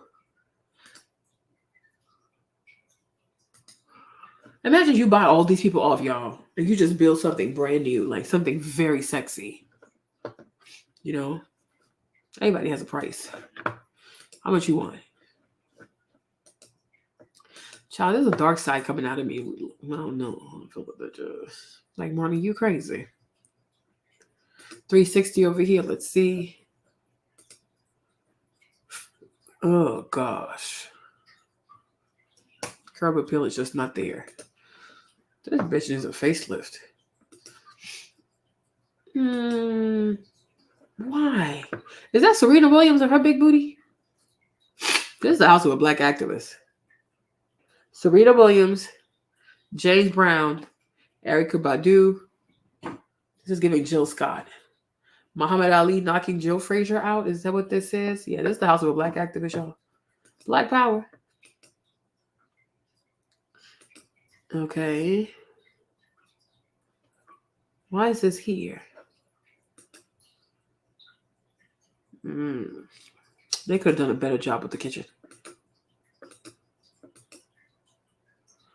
I hate the bathroom.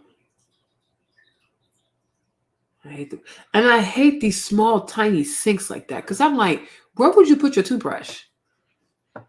Hey, Farai, what's up?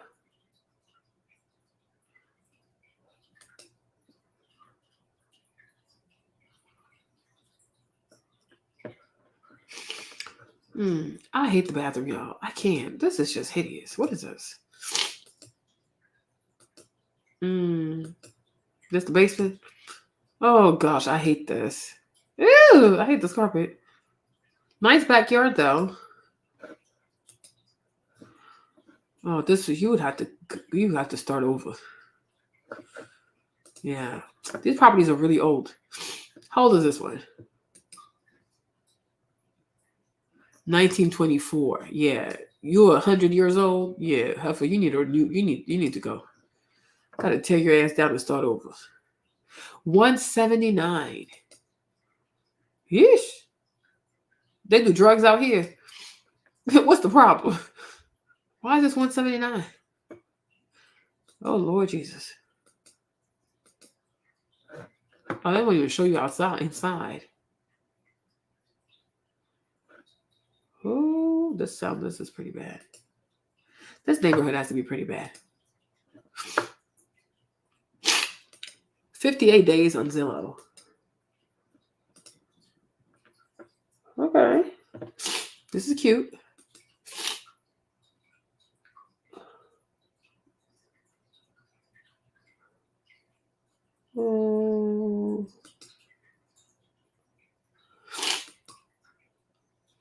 Okay.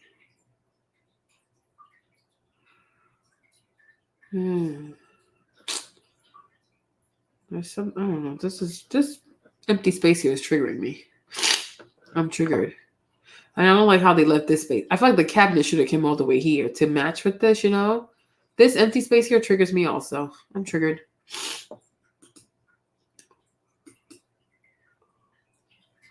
Okay. Dining room area, I guess.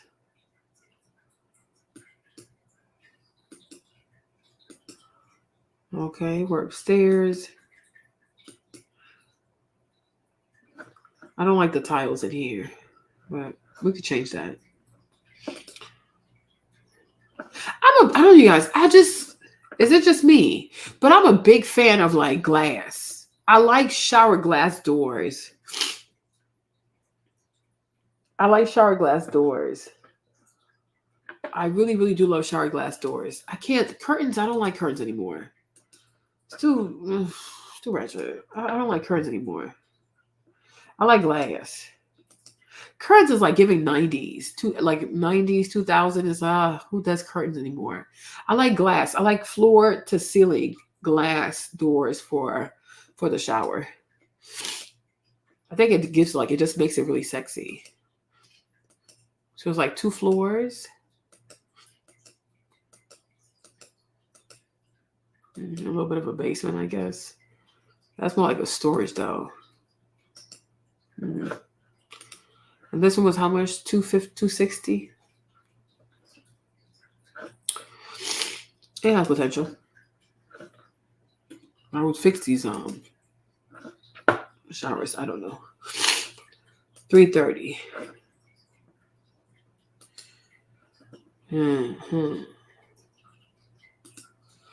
Let's go.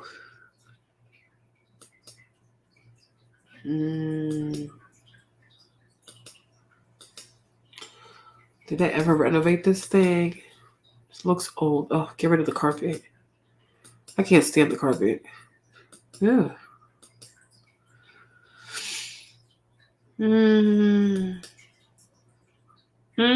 I hate the sink. Okay. Get rid of all the carpet. I hate carpet. En-suite bathroom is hideous. It is old.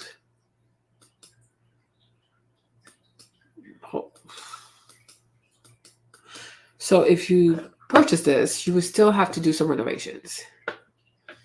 And here's the back. Get your garage out back. A little bit of a balcony, but you have to do that too, though. I'm gonna have to redo this. Make it sexier.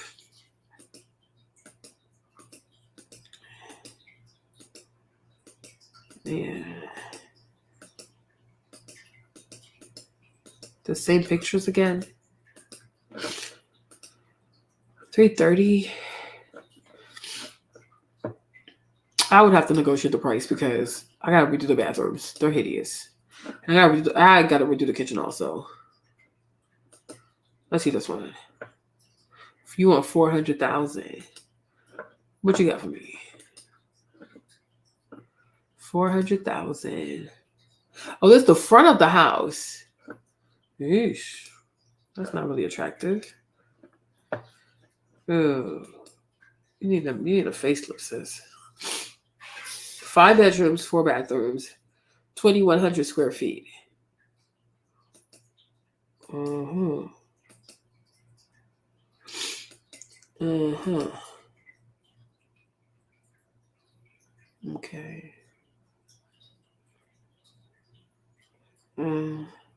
I don't like the counters and I don't like the backsplash with the counters.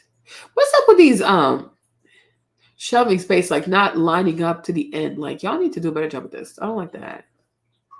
The stove could have a grill stove top. No, fire stove top. Okay.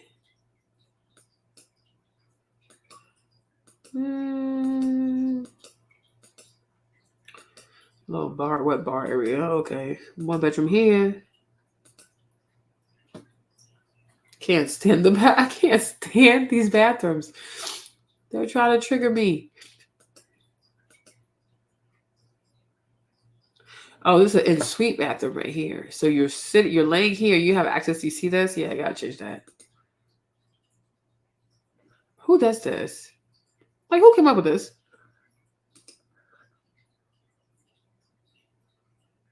Oh, I can't see. What do I mean by what? Yeah, who came up with this? This is seriously idiotic. What is this? Why would you have 2 separate sinks like that? This is just madness. I think so. I think so. Do a prop. This is just these are little tiny mirrors. What? No, that's idiotic.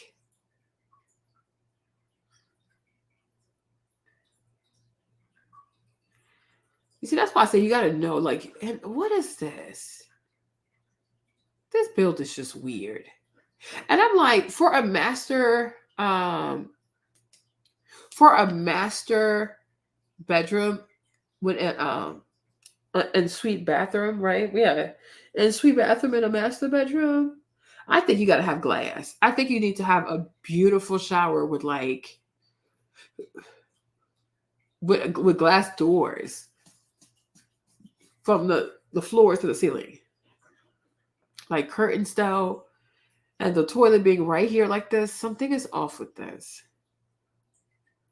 This is poorly designed. This is truly, truly poorly designed. This in it. I don't like this. A black wall. For what? What is this? Ooh! What in the purple rain? Oh my gosh. Yeah, I hate this bathroom also.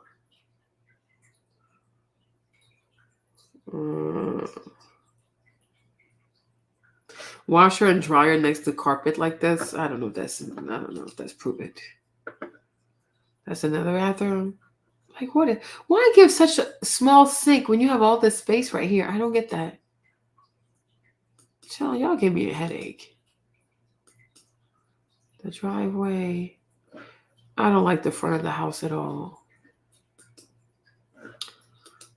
So this was $395, $400,000 for this. You're crazy. You are really crazy. I wish you well, though.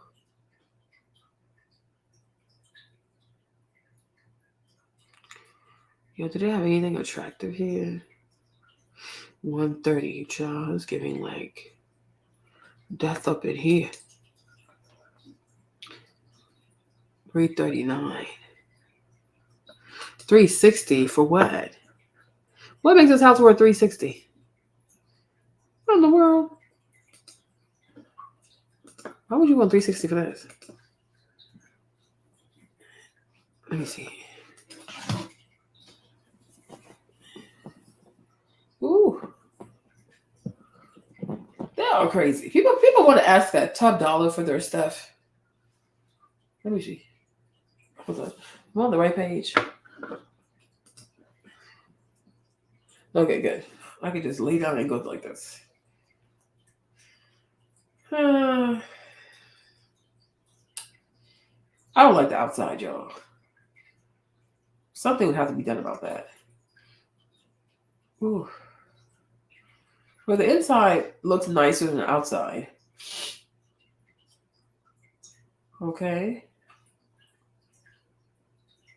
Get rid of that carpet. I can't stand carpet. Oh, all right.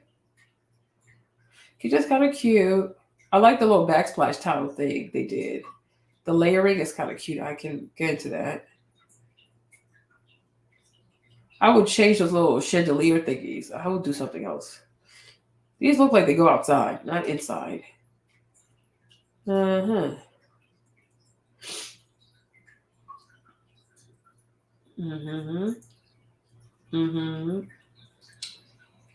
That's the guest bathroom. Okay. So it's like a black and white type of house. Okay. That's the basement. I think we're in the basement now. This is the basement. And this is the guest bathroom. This is the bathroom in the basement. Shower. This is cute. A little niche. Okay. Backyard. Another bathroom. Oh, everything is so tightly crammed together. Oh, it's cute, but it's so tightly together. It's so tight.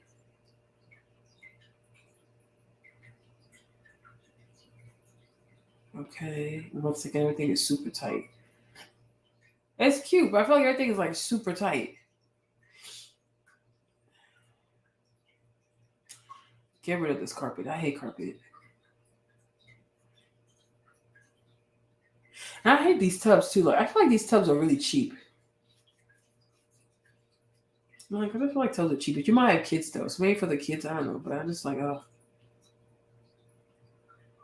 I don't know why you would have such a big yard. And now use more square footage for the house. That's a lot of yard. It's a big ass yard. And a house that's like so tiny like this. You see? Because if they use more of the yard, like more square footage from the yard into the house, you could have bigger bathrooms. You could have bigger closets, bigger bathrooms. I'm like, why so much yard space? Let's look at all this yard. Imagine, you see? Adding if you can add half of that yard to the actual house itself, you could have some really big,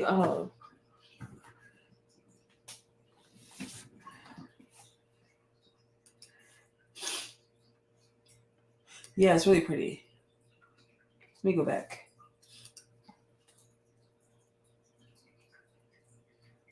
Look at us looking at real estate early in the morning like this. But I think this is good though. It's non-violent. It's peaceful. It's business minded. Yeah, there's a backsplash.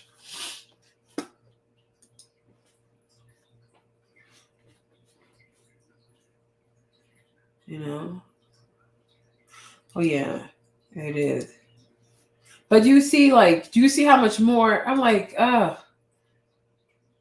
Is there a way to just make the house bigger? I don't know. Is that a possibility? How much would that cost though? Because see, look at all this yard, y'all. If you took like half of this, like even maybe like half of this and added to the house, imagine how big. I guess house back here. Because I'm just like, y'all left all this space. Like for what? You could have like a ignorated bathroom and crazy closets and stuff. But no. Because let's look at this though. Let's go back to the listing. See, the house itself is under 2,000 square feet. But for what? The lot, you see? They use a third of the lot to build the house. Look. Not even a third. Less than a third. That's almost 7,000 square feet. But then the house is less than 2,000 square feet though. That's crazy. Built in 1925. Yeah, they didn't have sense. So maybe they're trying to save money. That's all they could afford. Yeah, the backlash is really pretty. The backlash is really pretty. It is really pretty. And I'm like, how can you? It's sad. That's quite unfortunate, huh?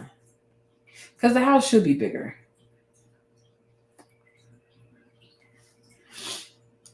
Because you have the space for a bigger house. Well, that's too much yard. Mm-hmm. You're cutting the price. What happened? They cut the price down by 30,000. That's a gross overestimation, no?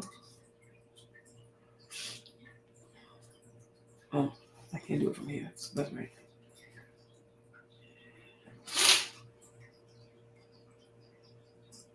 I feel like this house, yeah, you probably have to demolish this house. This is crazy. No. Demo. It's not even worth it. It's a waste of time. No. You see, tiny house, and there's so much yard in the back. Like, for what? Why are we struggling for space when there's all this space outside? Look at how big this yard is. See, once again, I say buy the block, tear everything down and start over. So they want 260. Maybe like $1 million. You can buy the whole block if you have $1 million.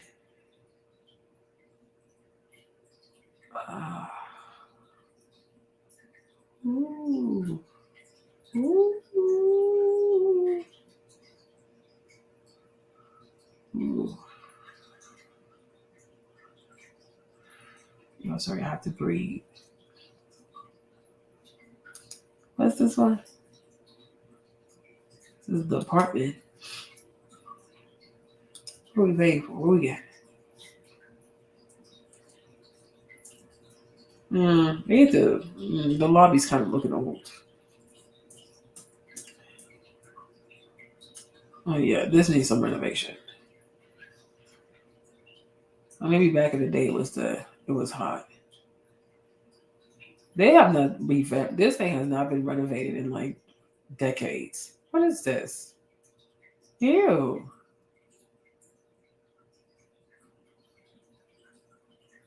This thing is old. Oh no. This is not sexy. Like back in the 90s, I'm sure it was lit.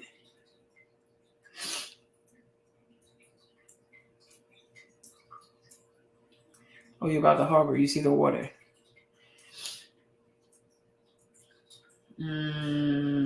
Nah. This needs some renovation, Joe. I can't. This ain't it. 365 for what?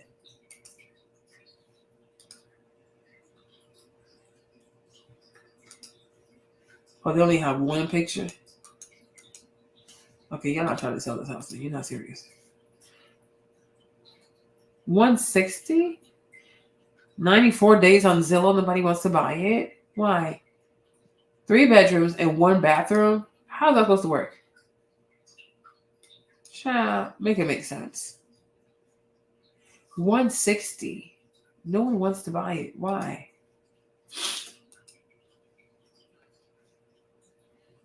What's the problem?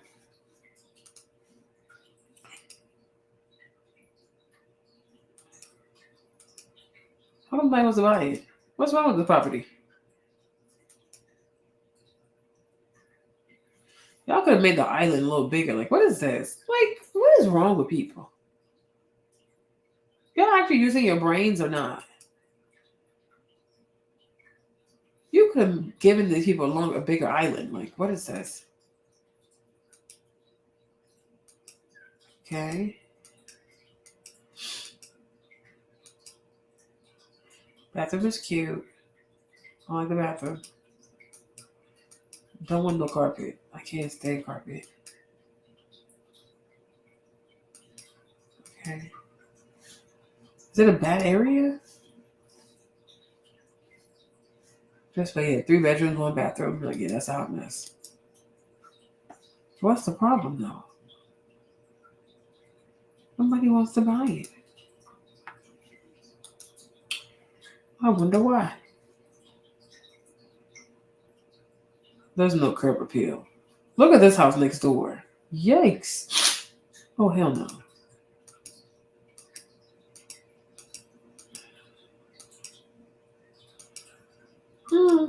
What is this?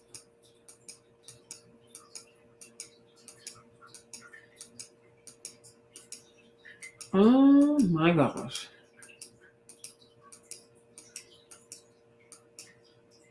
This is just, they're just putting random stuff together now. I don't know. Like, what is this? See, this one right here, once again, unless you can buy, like, oh no, who wants to live next to that? Look at that. Oh, look at this side. So this is your house, and you're living next to this and next to that? No, that's crazy. For $215? Oh no. Oh no, no, no. Oh no, no, no. This is frightening. I would be scared. I could live there. All your Amazon packages will go missing. You would never get your deliveries. Oh no. Oh no, no. This is giving Santa Claus's house. Chad, what is happening here? Oh no. Oh no.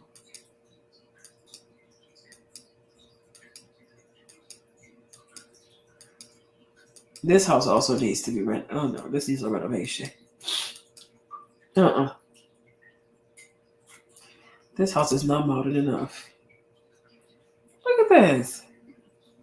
Oh hell no. Oh my Lord. It goes to show you, like, some people, they live in these houses for like decades and they never put any money towards the house. Like, they never even try to like upkeep the house. Nothing. They just live there. It's like, you gotta love on your house, man. What is this? They're cooking upstairs? Oh no.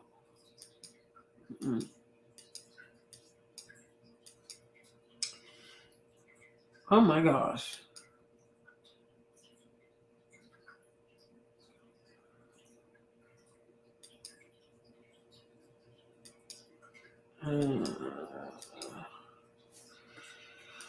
These houses start to give you a headache.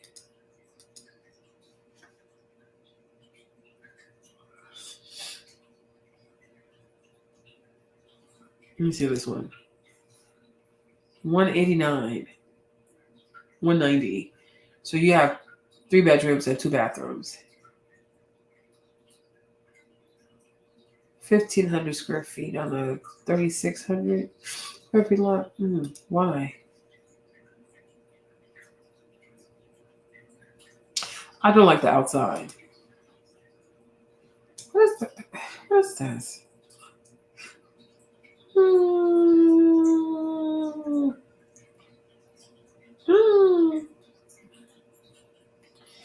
Oh my.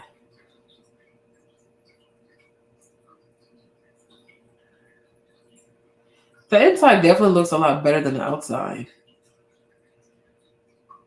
Oh Lord Jesus. But why nobody wants to buy it? It looks like it's a bad neighborhood. Showers are pretty nice. Ooh, Lord, I'd be scared. This is frightening.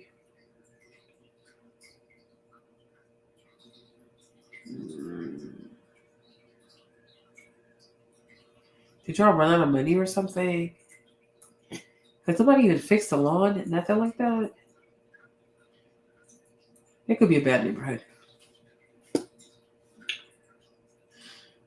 Because I'm like, y'all could have done something about the front, though. Like, do something about, I don't know. Because curb appeal matters, though. You gotta take care of your yard. Oh, it's frightening. The outside is scary. They could have put a little bit of paint right here, power washed it a little bit, try to make it a little clean. It's so dirty. Maybe they ran out of money.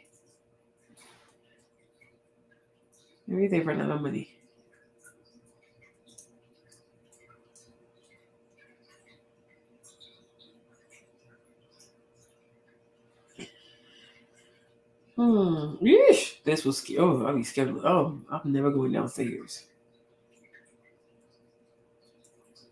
Are the stairs again?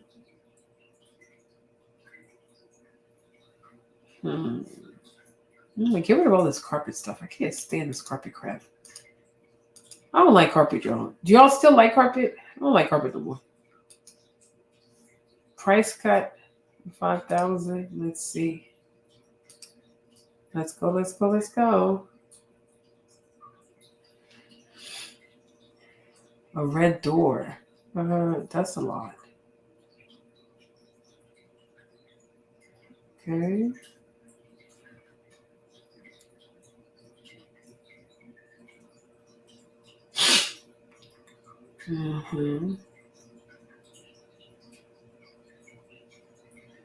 That's the guest bathroom, right? Oh, washer and dryer right there by the kitchen. Okay.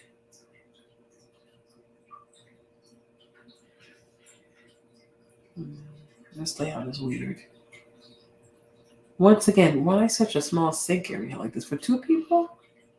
This is so tiny. Why?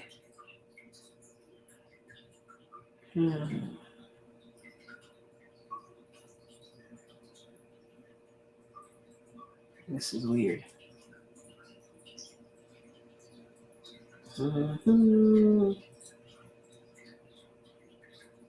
Backyard's kind of cute.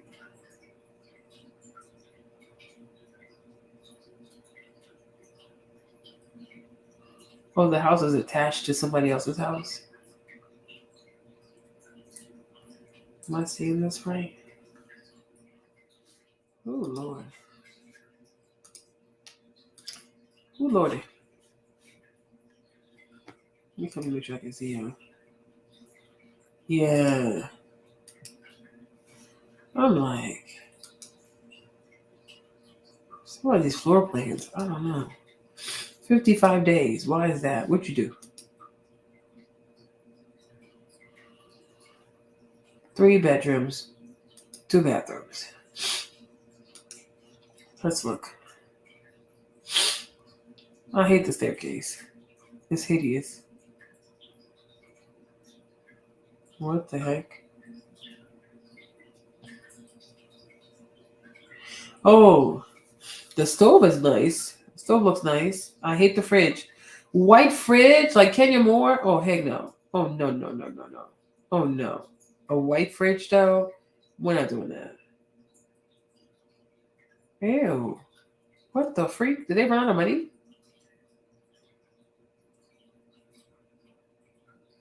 Oh, my gosh. The back. Oh my gosh, yeah, that needs some work. Look at the staircase. Ew, it's falling apart. That looks like a safety hazard. I don't trust it. Oh no. Bathrooms are hideous. I feel like these stairs, given how old they are, if you take, there'll be all kinds of cranky sound, like I would feel safe taking these. What's up with this bathroom? What is this? What? Ew. Ew. Oh, hell no. What is this? This layout is so confusing. Hold on. This is what? So you walk up the stairs, you come over here, and then boom, you have this big counter like that. Oh no, I don't like this. Ew. Ugh. Oh my god, my skin itches. That's just nasty.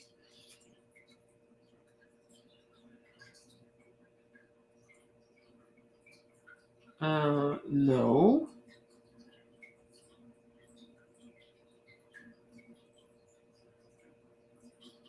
Okay, I can see why you haven't sold. For $325? That's crazy. Let's look at one more. Then I need to go to bed. I'm a little tired now. Okay. This is just crazy.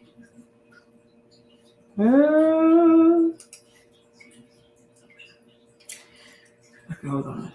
$239. Looks clean on the outside. This needs to be remodeled. Oh, I hate this carpet. Oh, I hate the bathrooms. Ugh. What's up with these tiny vanities? Like, why y'all pick the little tiny sinks? You have all this space. Do you not know how to measure? Oh gosh, hell no. That's gross. Unfinished basement. Maybe a little bit of a yard. This one, I think I only like the outside of it. The outside is very pretty. The inside is a hot mess. $239. Yeah, I guess. Oh, that's crazy. All right, my peoples. Ooh. What about? I have a few contractions on this live. All right, peeps. She's super preggers, super tired. I should see my belly right now. It's all crooked. Ooh. Am I having a contraction? I think so. All right, y'all. I'm gonna redo this video tomorrow because this was a hot mess. I didn't even talk about what I'll talk about today. Talk about something else, but I get easily distracted. But in a few hours, I will be back, and we'll talk about all this YouTube game. Because I need y'all to start your YouTube channels, okay? Let's get all of this. Let's all do this together. But I'll be back in a few hours. Let me get some sleep and deal with these contractions. Oh, let my water break already. I'm trying to go into labor every time. I want my body back. I want my body back to myself. All right. Love y'all. Let's go get some sleep, you guys. I'll be back in a few hours. Love y'all. Toodles. See you in a little bit. Ooh, I got kicked.